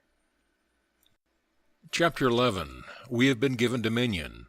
The great difficulty with most people in this world is that they have not got a true understanding of things as they really are. They live in the illusion that matter and mind are two separate things. Consequently, they are forever trying to solve their difficulties through the physical, while not recognizing the fact that mind and matter, or the spiritual and physical, are ingredients of one single system. This is the great truth that we have proved in these lectures, and when we have fully realized it, we will recognize at once that this truth is not the product of our imagination, but a living reality. Not only have we proved this through our studies in these classes, but also it has been proved along well-known scientific lines. There is no longer any room for the dualism that has haunted philosophy throughout the centuries. It was Jesus who saw this truth so clearly, and he demonstrated it. Although philosophers have been philosophizing for centuries on the teaching of the Master, few have really grasped the great significance of the materializing power of the thought power Jesus used. It is only through the understanding acquired through these teachings that we can grasp fully the magnificent realization that dawns upon us with such force that we are almost spellbound when we fully recognize what it means to ourselves here and now. The mistaken dualism of mind and matter has confused so many mental scientists and truth students, including Christian Scientists, when they try to prove that matter does not exist. Healing can never be truly accomplished by denying matter or conditions that may exist. We must see that the condition, which may cause us mental anxiety is created by a belief, otherwise by thoughts that become active in the inner realm as a result of our belief, or that which we react to in the external, thus supporting the phenomena or condition which we believe to be true. It is not the denial of matter or the denial of a condition that heals. This is just blind ignorance, which may or may not give us temporary relief. It is through the understanding of the fundamental truth that we can consciously act upon matter and change or dissolve or create a condition that gives us power over matter or any condition that may exist. In the Bible it tells us that we have been given dominion over all things, and although this has been little understood, it still remains a fundamental truth that can be proved by anyone who applies the law. When you see that an error exists in any calculation, you do not accept that error. You know that there is an error, and you set about correcting it. Yet the extraordinary thing is that we accept an error that exists in the human mind, body, or circumstance to be a reality. You are the perfect expression of the law of God, as the correct sum is the expression of the law of mathematics. I want you to see this clearly, so that you will no longer be confused in your mind in regard to the phenomena you see before you. When you understand the law of life as you understand the law of electricity or mathematics, you can practice a system that enables you to control matter through the natural law of the consciousness that exists in everyone. Everything is the result of this natural law, whether you create a condition that is foreign to your true nature, or whether you allow the natural law of God to operate for your benefit by recognizing this law to be in yourself. That is, what you are conscious of tends to manifest whether you fear it or whether you have faith in it. But if you are caught up in your fears or caught up in your faith, you are still not free. Freedom only comes when the true state is realized. This is the scientific basis upon which we can truly free ourselves from all conditions that hamper us. No matter how much you like to philosophize or try other means, you will fail if you are unaware of this law. The reason why most people cannot understand is because they think that matter is fundamental, and the effects which they see expressed are permanent. There is nothing permanent in matter. All is in a continual flux or change, and change is the only thing that seems permanent. And this change originated in the inner world of our thought action. There is no use in denying the effects we see. We must find the cause behind the effect. You cannot change an effect by ignorantly denying it. You must discern it and know it. Then and only then can you correct the error that is externalized in an effort by correcting it in the thought world or consciousness. An idea in the mind of God has the predetermined knowing, or the intelligence behind it. This predetermined knowing knows the end, because the end is in the beginning. But with man, he seldom realizes that this same law exists in himself. Although he is unaware of the ways and means of this predetermined knowing, yet it exists as the universal law of life. Whatever the consciousness is aware of, the intelligence will fulfill. While God's ideas are perfect, man's ideas are more often imperfect. Yet this should not alarm us, for only through experience can we learn to operate this law of life as we operate the law of electricity or the law of mathematics. These discoveries are only natural and inevitable to those who understand the significance of the facts which the Master Jesus revealed to the world in his teaching. Through his parables and his works, even those with medium intellect can comprehend his teaching when freed from dogma and fear. And as we become more acquainted with his great scientific mind, so will we realize that he is still the world's greatest leader in modern thought. Modern science and modern thinking today reveal this truth all too plainly to the consternation of those who are still stuck to the antiquated and erroneous fiction of the unscientific and the belief of a devil and hell as depicted in Dante's Inferno. We only play a part in the great scheme of the evolution according to nature and intention of the infinite creative principle. Through the instrument of mind and action, divine thought, operating through man as a means of bringing about the direct expression of the infinite. And there can be no other mind but his, and no power but his, and no direction but his. We are assured that the ultimate result must be perfection. Man may for a time please himself, but in the end he can only please God. Thus he finds through action and experience. For the law relentlessly brings upon him what he sows, so does he reap. And ultimately there is no other way but to please God, and we find the way through the man of Galilee. For the Infinite did express himself through one so that all could follow in his footsteps, and this way is the way for all. For Jesus was an international figure. It is only ignorant man that has made sectional denominations out of his teaching by making claims that have no basis of truth in them. The various beliefs create only confusion and separation, and are therefore entirely false. The statement, "The kingdom of heaven is within us," is proof that only within can we find this pearl of great price, and not through any outside organization or system. So we learn by experience as we play our part, consciously or unconsciously, producing health or sickness, success or failure, according to the nature of ideas. In fact, ideas are the impelling force behind our conduct. They cause us to act in accordance with the idea that dominates the mind. Thus we outpicture our ideas into life. When we get lost in our ideal, we express ourselves through our ideal, and we become our ideal. Therefore it is necessary to discern our ideal and the motive behind it. Then we are not caught up in the net of our ideal, but are free to watch our ideal take shape according to the law of which we have become aware. Whatever the consciousness is aware of, the intelligence, the predetermined knowing, exists in the universal mind will bring it about. God himself, while differentiated, still remains undifferentiated.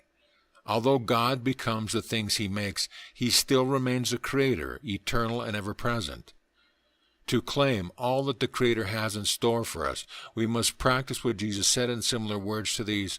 We must love the Lord our God with all our hearts, with all our mind, and with all our strength, and we must love our neighbor as ourselves. For surely our neighbor is ourselves in the light of the truth that God alone lives, and there is only one. The infinite, to be infinite, there must be the only one, and all must be the infinite. Therefore, we prove to ourselves the simple law of love your neighbors is the true expression of God in us. No matter in what capacity we are engaged, this great law gives us the perfect life because it is in accordance with the divine expression, the only reality. In our experience, we find that when ideas are created through ignorantly reacting to outside destructive conditions, they tend to outpicture themselves in us. If our reaction is to hate, we create this in ourselves. If our reaction is anger, so we create this in ourselves. If our reaction is jealousy, we create this in ourselves. Our freedom, again, lies in what Jesus said. Love your enemies, return good for evil, bless them that curse you, do good to them that hate you, and pray for them who despitefully use you and persecute you, so that you may be the children of your Father which is in heaven. What clearer statement can you have of the law than this? This is not a code of ethics, but the law of life itself. In this we see what is meant. Instead of being molded to this world, have your mind renewed and so transformed in nature, able to make out what the will of God is, what is good and acceptable to him and perfect. The belief in an eye for an eye and a tooth for a tooth is as out of date as the belief that the earth is flat. We see then how important it is for us to watch carefully and discern what are our thoughts and reactions. Are they molded to the outside world, or are they molded to that which is true? When we realize that the inner self is identified with the great infinite self which is behind all creation, and see this externalized in ourselves, we recognize an unlimited, inexhaustible power guided by love and wisdom.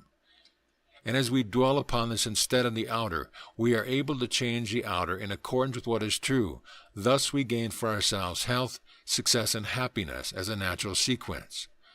For no eyes have yet seen or ears heard of all the good things that God has prepared for those who love him. As our thought word changes, so much all outward conditions change accordingly. Let us see clearly the external world is an exact replica of the inside world. And there is no power on earth that can alter this law. It is the supreme law that exists throughout the whole universe, from the highest to the lowest.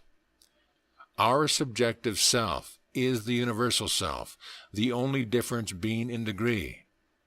They differ only as a drop of water differs from the ocean. When the drop is in the ocean, it is the ocean. They are the same in kind and quality.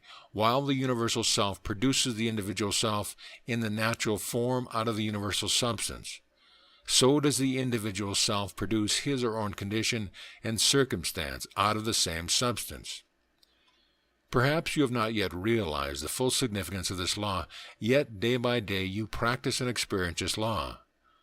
Only when the great revealing power of this law becomes a reality to us do we wake out of our dream state and truly live. It is the recognition of this tremendous fact that places us in touch with the omnipotent and omniscient qualities of the universal self in ourselves. With this understanding, we can create ideas in the mind in which no limit can be placed upon its activities. When we understand prayer in the true sense, we will see that the results are the exact operation of the law, and that there is nothing religious or mysterious about it. True prayer is the creating of an idea in the inner world with the understanding that it will be produced in the outer. But before your prayer is answered, the method must be known and understood. We must close our mind to the outer, so that nothing from the outside can interfere with the creation of the idea as we hold our relationship to the creative principle. Jesus said, in other words, go into your closet and close the door to the senses that react to the outside world. When we deliberately begin to realize and recognize the tremendous power we have within ourselves, we will know that we are made in the image and likeness of God. The Spirit, or real power, is the power of manifestation, for God is Spirit, and has bestowed upon us all His attributes, so that we might have abundance of health, happiness, wisdom, and love. And all things that we ask we shall receive, provided we do not ask amiss. Now we have received the Spirit, not the spirit of the world, but the Spirit that comes from God, that we may understand what God bestows upon us. 1 Corinthians 2:12. So mote it be. End of lecture. Chapter 12. Life Everlasting. Truly I tell you, he who listens to my word and believes him who sent me has eternal life. He has already passed from death across to life. For the Father hath life in himself, so he too granted the Son to have life in himself.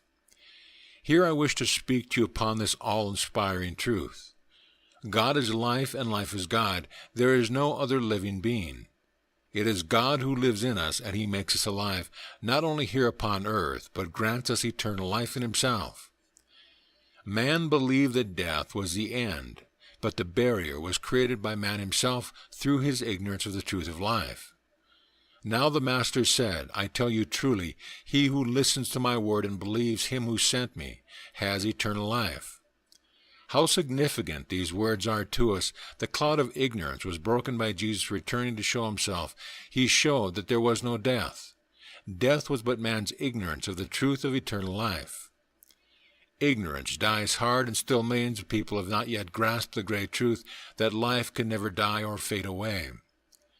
Life is continually unfolding into greater expression of itself and creates the forms for this purpose, and the greatest of these forms upon earth is the human body.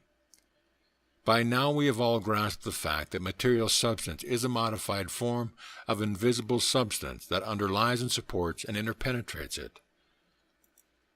Life has individualized itself in the human form. The individualized spirit is eternal, and this is what Jesus came to prove and did prove. And since then it has been proven millions of times by the passing of every human being from the earth plane. Jesus took upon himself the burden of our greatest sin, our unbelief. Yet there is some excuse for man's unbelief because he had been born into a world ignorant of the truth of the eternal life. So man would not believe what he could not see.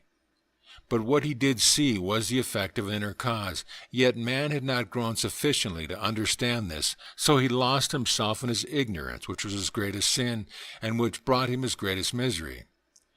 Jesus told us the great truth, for as the Father hath life in himself, so too he granted the Son to have life in himself.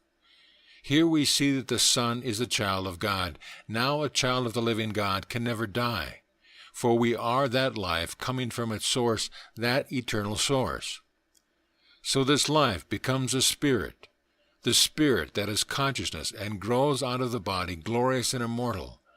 This spirit is birthless and deathless, and I am that spirit. We are all that spirit, for we can be nothing else. If we were not, then God could not be infinite.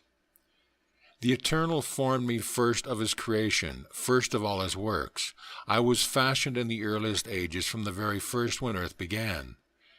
I was born when there were no abysses, when there were no fountains full of water. He sunk the bases of the mountains, ere the hills existed before I was born, when earth and fields were not created, nor the very first clods of the world. When he set the heavens up, I was there, when he drew the vault over the abyss, when he made the clouds firm overhead, when he fixed the fountains of the deep, when he set the boundaries of the sea, when he laid the foundations for the earth. I was with him then, his foster child.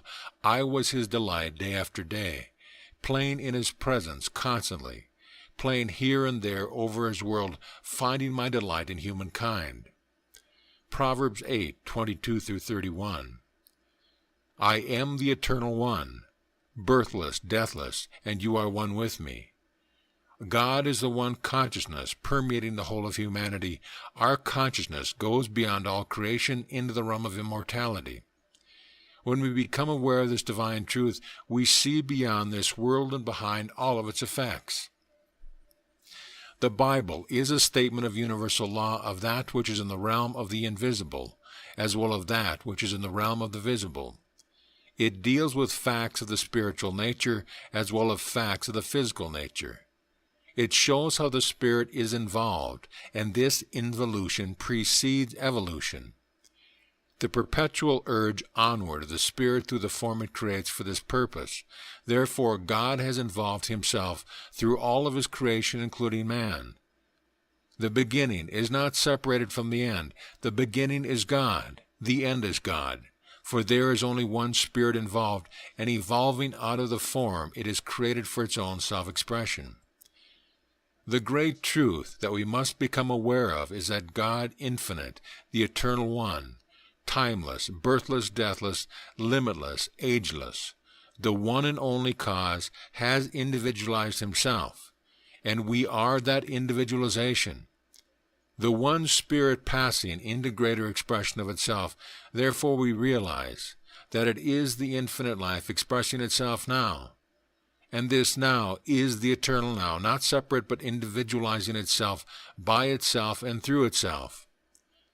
The form in which the expression takes place dissolves into the substance from which it comes, while the essence, the spirit, remains for further expression into a higher level. God formed man in his own image and likeness. In this passage in Genesis, it is not the form or body that is spoken of, but the spirit, the first creative cause that is behind all creation, the animating life that is within the outer or material form. This is the only conscious reality, the thinking entity with power to create. The fact is that we are the individualization of the Father, Mother, God, and Jesus again makes his plain to the woman at the well. God is spirit, and again makes it plain by saying, the kingdom of heaven is within you, meaning that the kingdom of the innermost, or spiritual, is within, the earthly body is the outer. Therefore we see that the spirit, the innermost, is the real self, God, who preceded the stupendous work of creation and will remain after the visible creation dissolves away, which includes the physical body. Life alone lives, and this is the all-important truth for the conception of ourselves as being separate from the divine life is the root of all our misery, our unbelief. Jesus again makes it plain when he said, He who believes in my words and in him who sent me has already passed from death to life, meaning that death is but the illusion of the mortal sense, and life is the truth of the everlasting. There is the universal psychic medium which makes up the soul, and which is the nucleus of the form to become consolidated on the plane of the concrete or material. This psychic substance obeys the movements of divine thought. This soul substance is the realm of potential forms to be, and is the connecting link between spirit and matter, and is the vehicle through which the individualized spirit expresses itself. This cosmic element is referred to in the Bible as water. It is the distributive medium in which the individualized life produces the human form in the outer or visible plane. Emerson said, "The body the soul doth make." Therefore, life creates the form for its own self-expression. Life alone lives, thus proving our oneness with life. When the individualized life withdraws from the outer, it still manifests in the inner or soul substance, while the outer or physical form dissolves into the substance from which it came. Therefore, as we think and act in the soul, we take with us our memories and experiences gained upon earth. Again, I will repeat some words of the Master to make this plan more plain to you. God is spirit. I and the Father are one. He who has seen me has seen the Father. It is the Spirit within that doeth the work. The kingdom of heaven is within you. I am the life. All this goes to prove that the consciousness that is life in us and is us is ever unfolding into more glorious expression of itself, consciousness expanding as it recedes into the inner, into the greater world. The earth was without form and void. In this state, cause alone existed. Then cause operated, and the effects began to take form. The same operation pertains to mankind, and man will always have a form coinciding with the plane of substance in which he is manifesting. And as his senses are attuned to the substance and plane of manifestation, so will his reactions be. Yet that which receives these impressions is eternal, and ever expanding into that which it really is, infinite spirit. Therefore the beginning and the end are one. The inner substance is called mind stuff, out of which the soul and other forms are created. The one is but a complement of the other, spirit, soul, and body. The Master, when instructing Nicodemus, pointed out that the new birth results from the interaction of spirit and water, water symbolizing the psychic or soul substance, especially emphasizing the fact that the flesh had no share in the operation. The flesh, the outer, had no say. The Master stressed the weakness of the flesh, the nothingness of it, and the essentialness of water, the soul substance, the inner world. Here are the Master's words. What is born of the flesh is flesh, and what is born of the spirit is spirit. Do not wonder at my telling you, you must all be born from above. The wind blows where it will. You can hear the sound, but you never know where it cometh or where it goeth.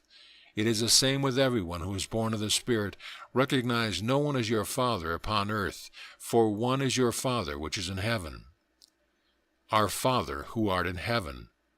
Again showing how the recognition of the Spirit becomes the only reality.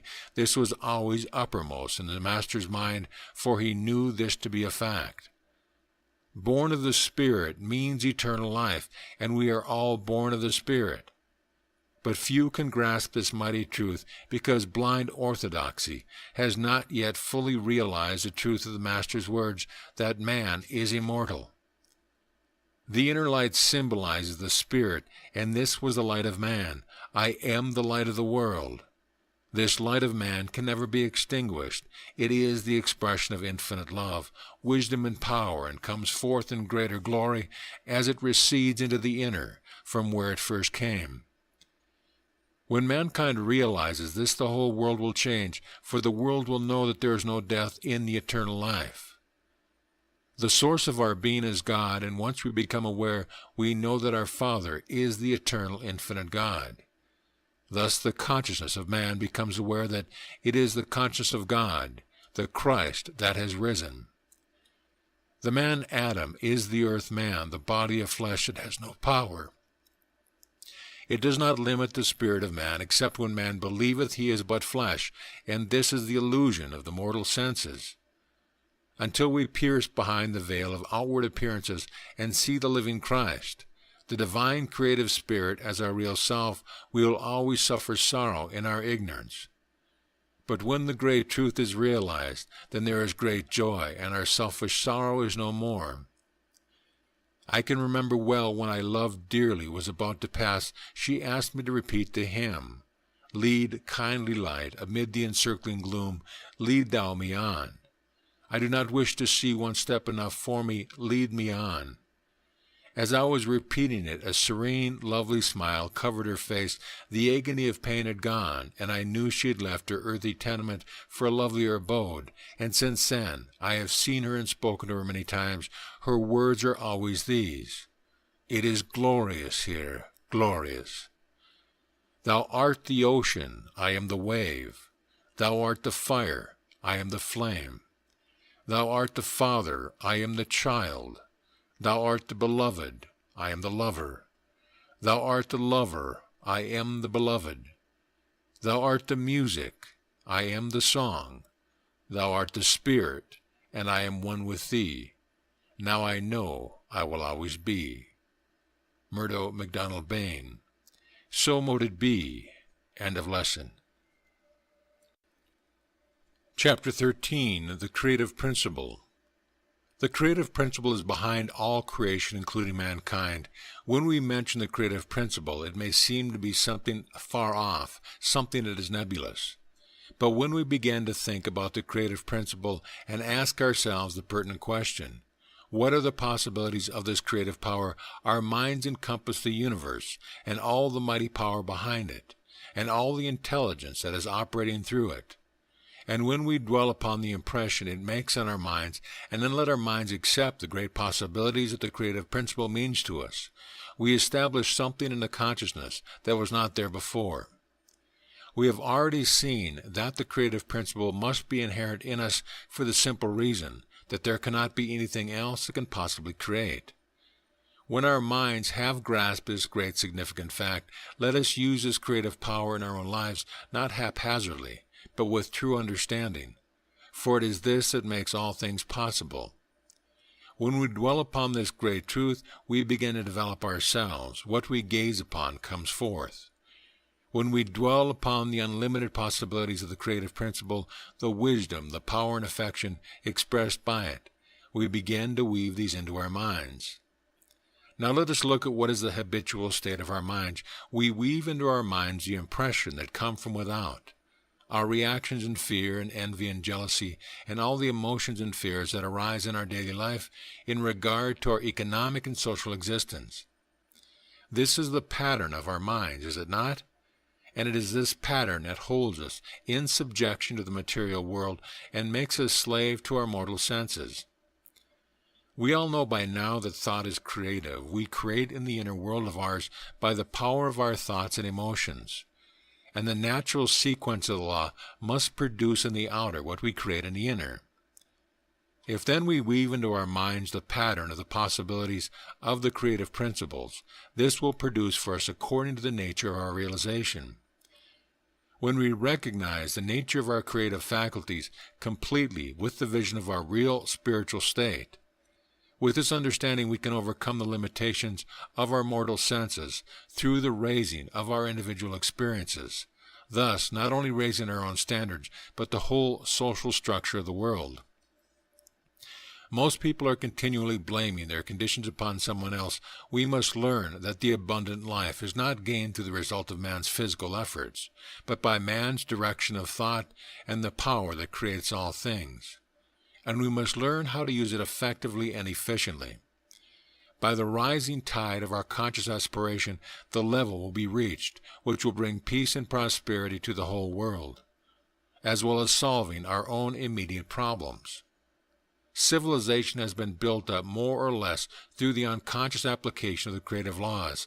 Is it not then reasonable to assume that the conscious application of the law by each individual who is awakened to the latent creative power within will lead to a higher order of living, and a desired condition will be established in the individual life? Jesus discovered that the ability to use the creative principle was to associate himself with the creative principle.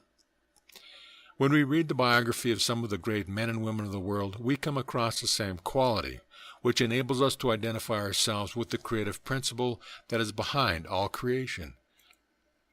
People like Voltaire, Disraeli, Lincoln, Edison, and others also find in the power of thought lies hidden the source of cause and effect.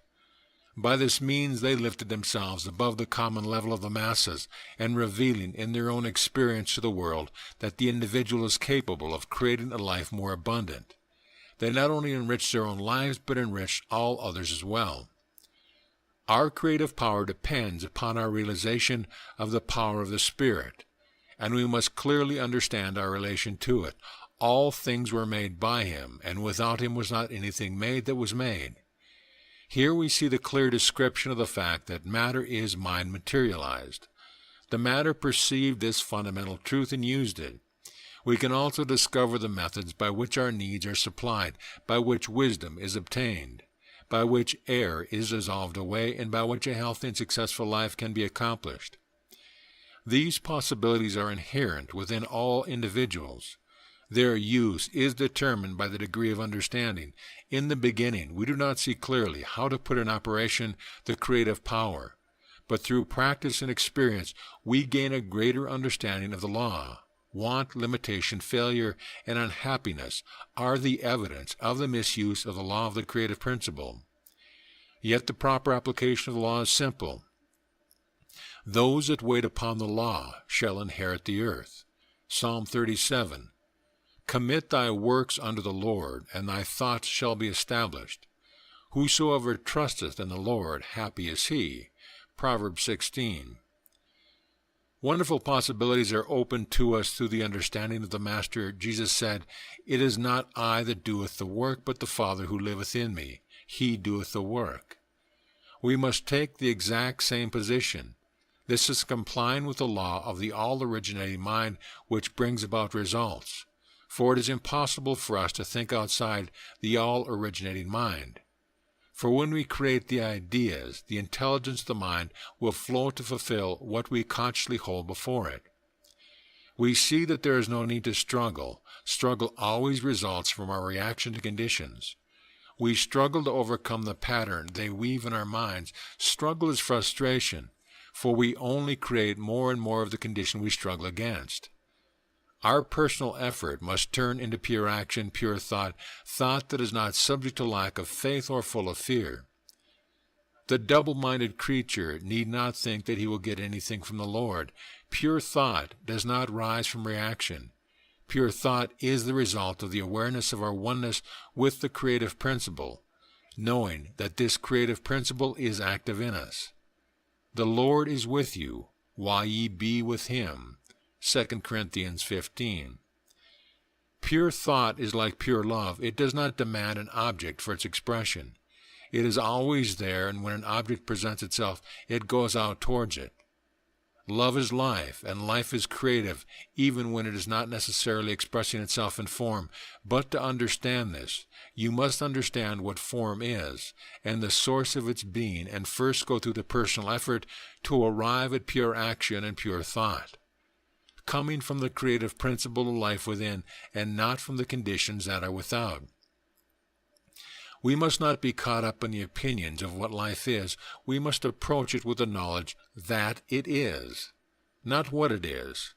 In this way, the individual consciousness becomes wider. So will the presence, the life, express itself through the consciousness that knows that there is no beginning and no ending, but that life is complete in itself. For this is the source of pure thought.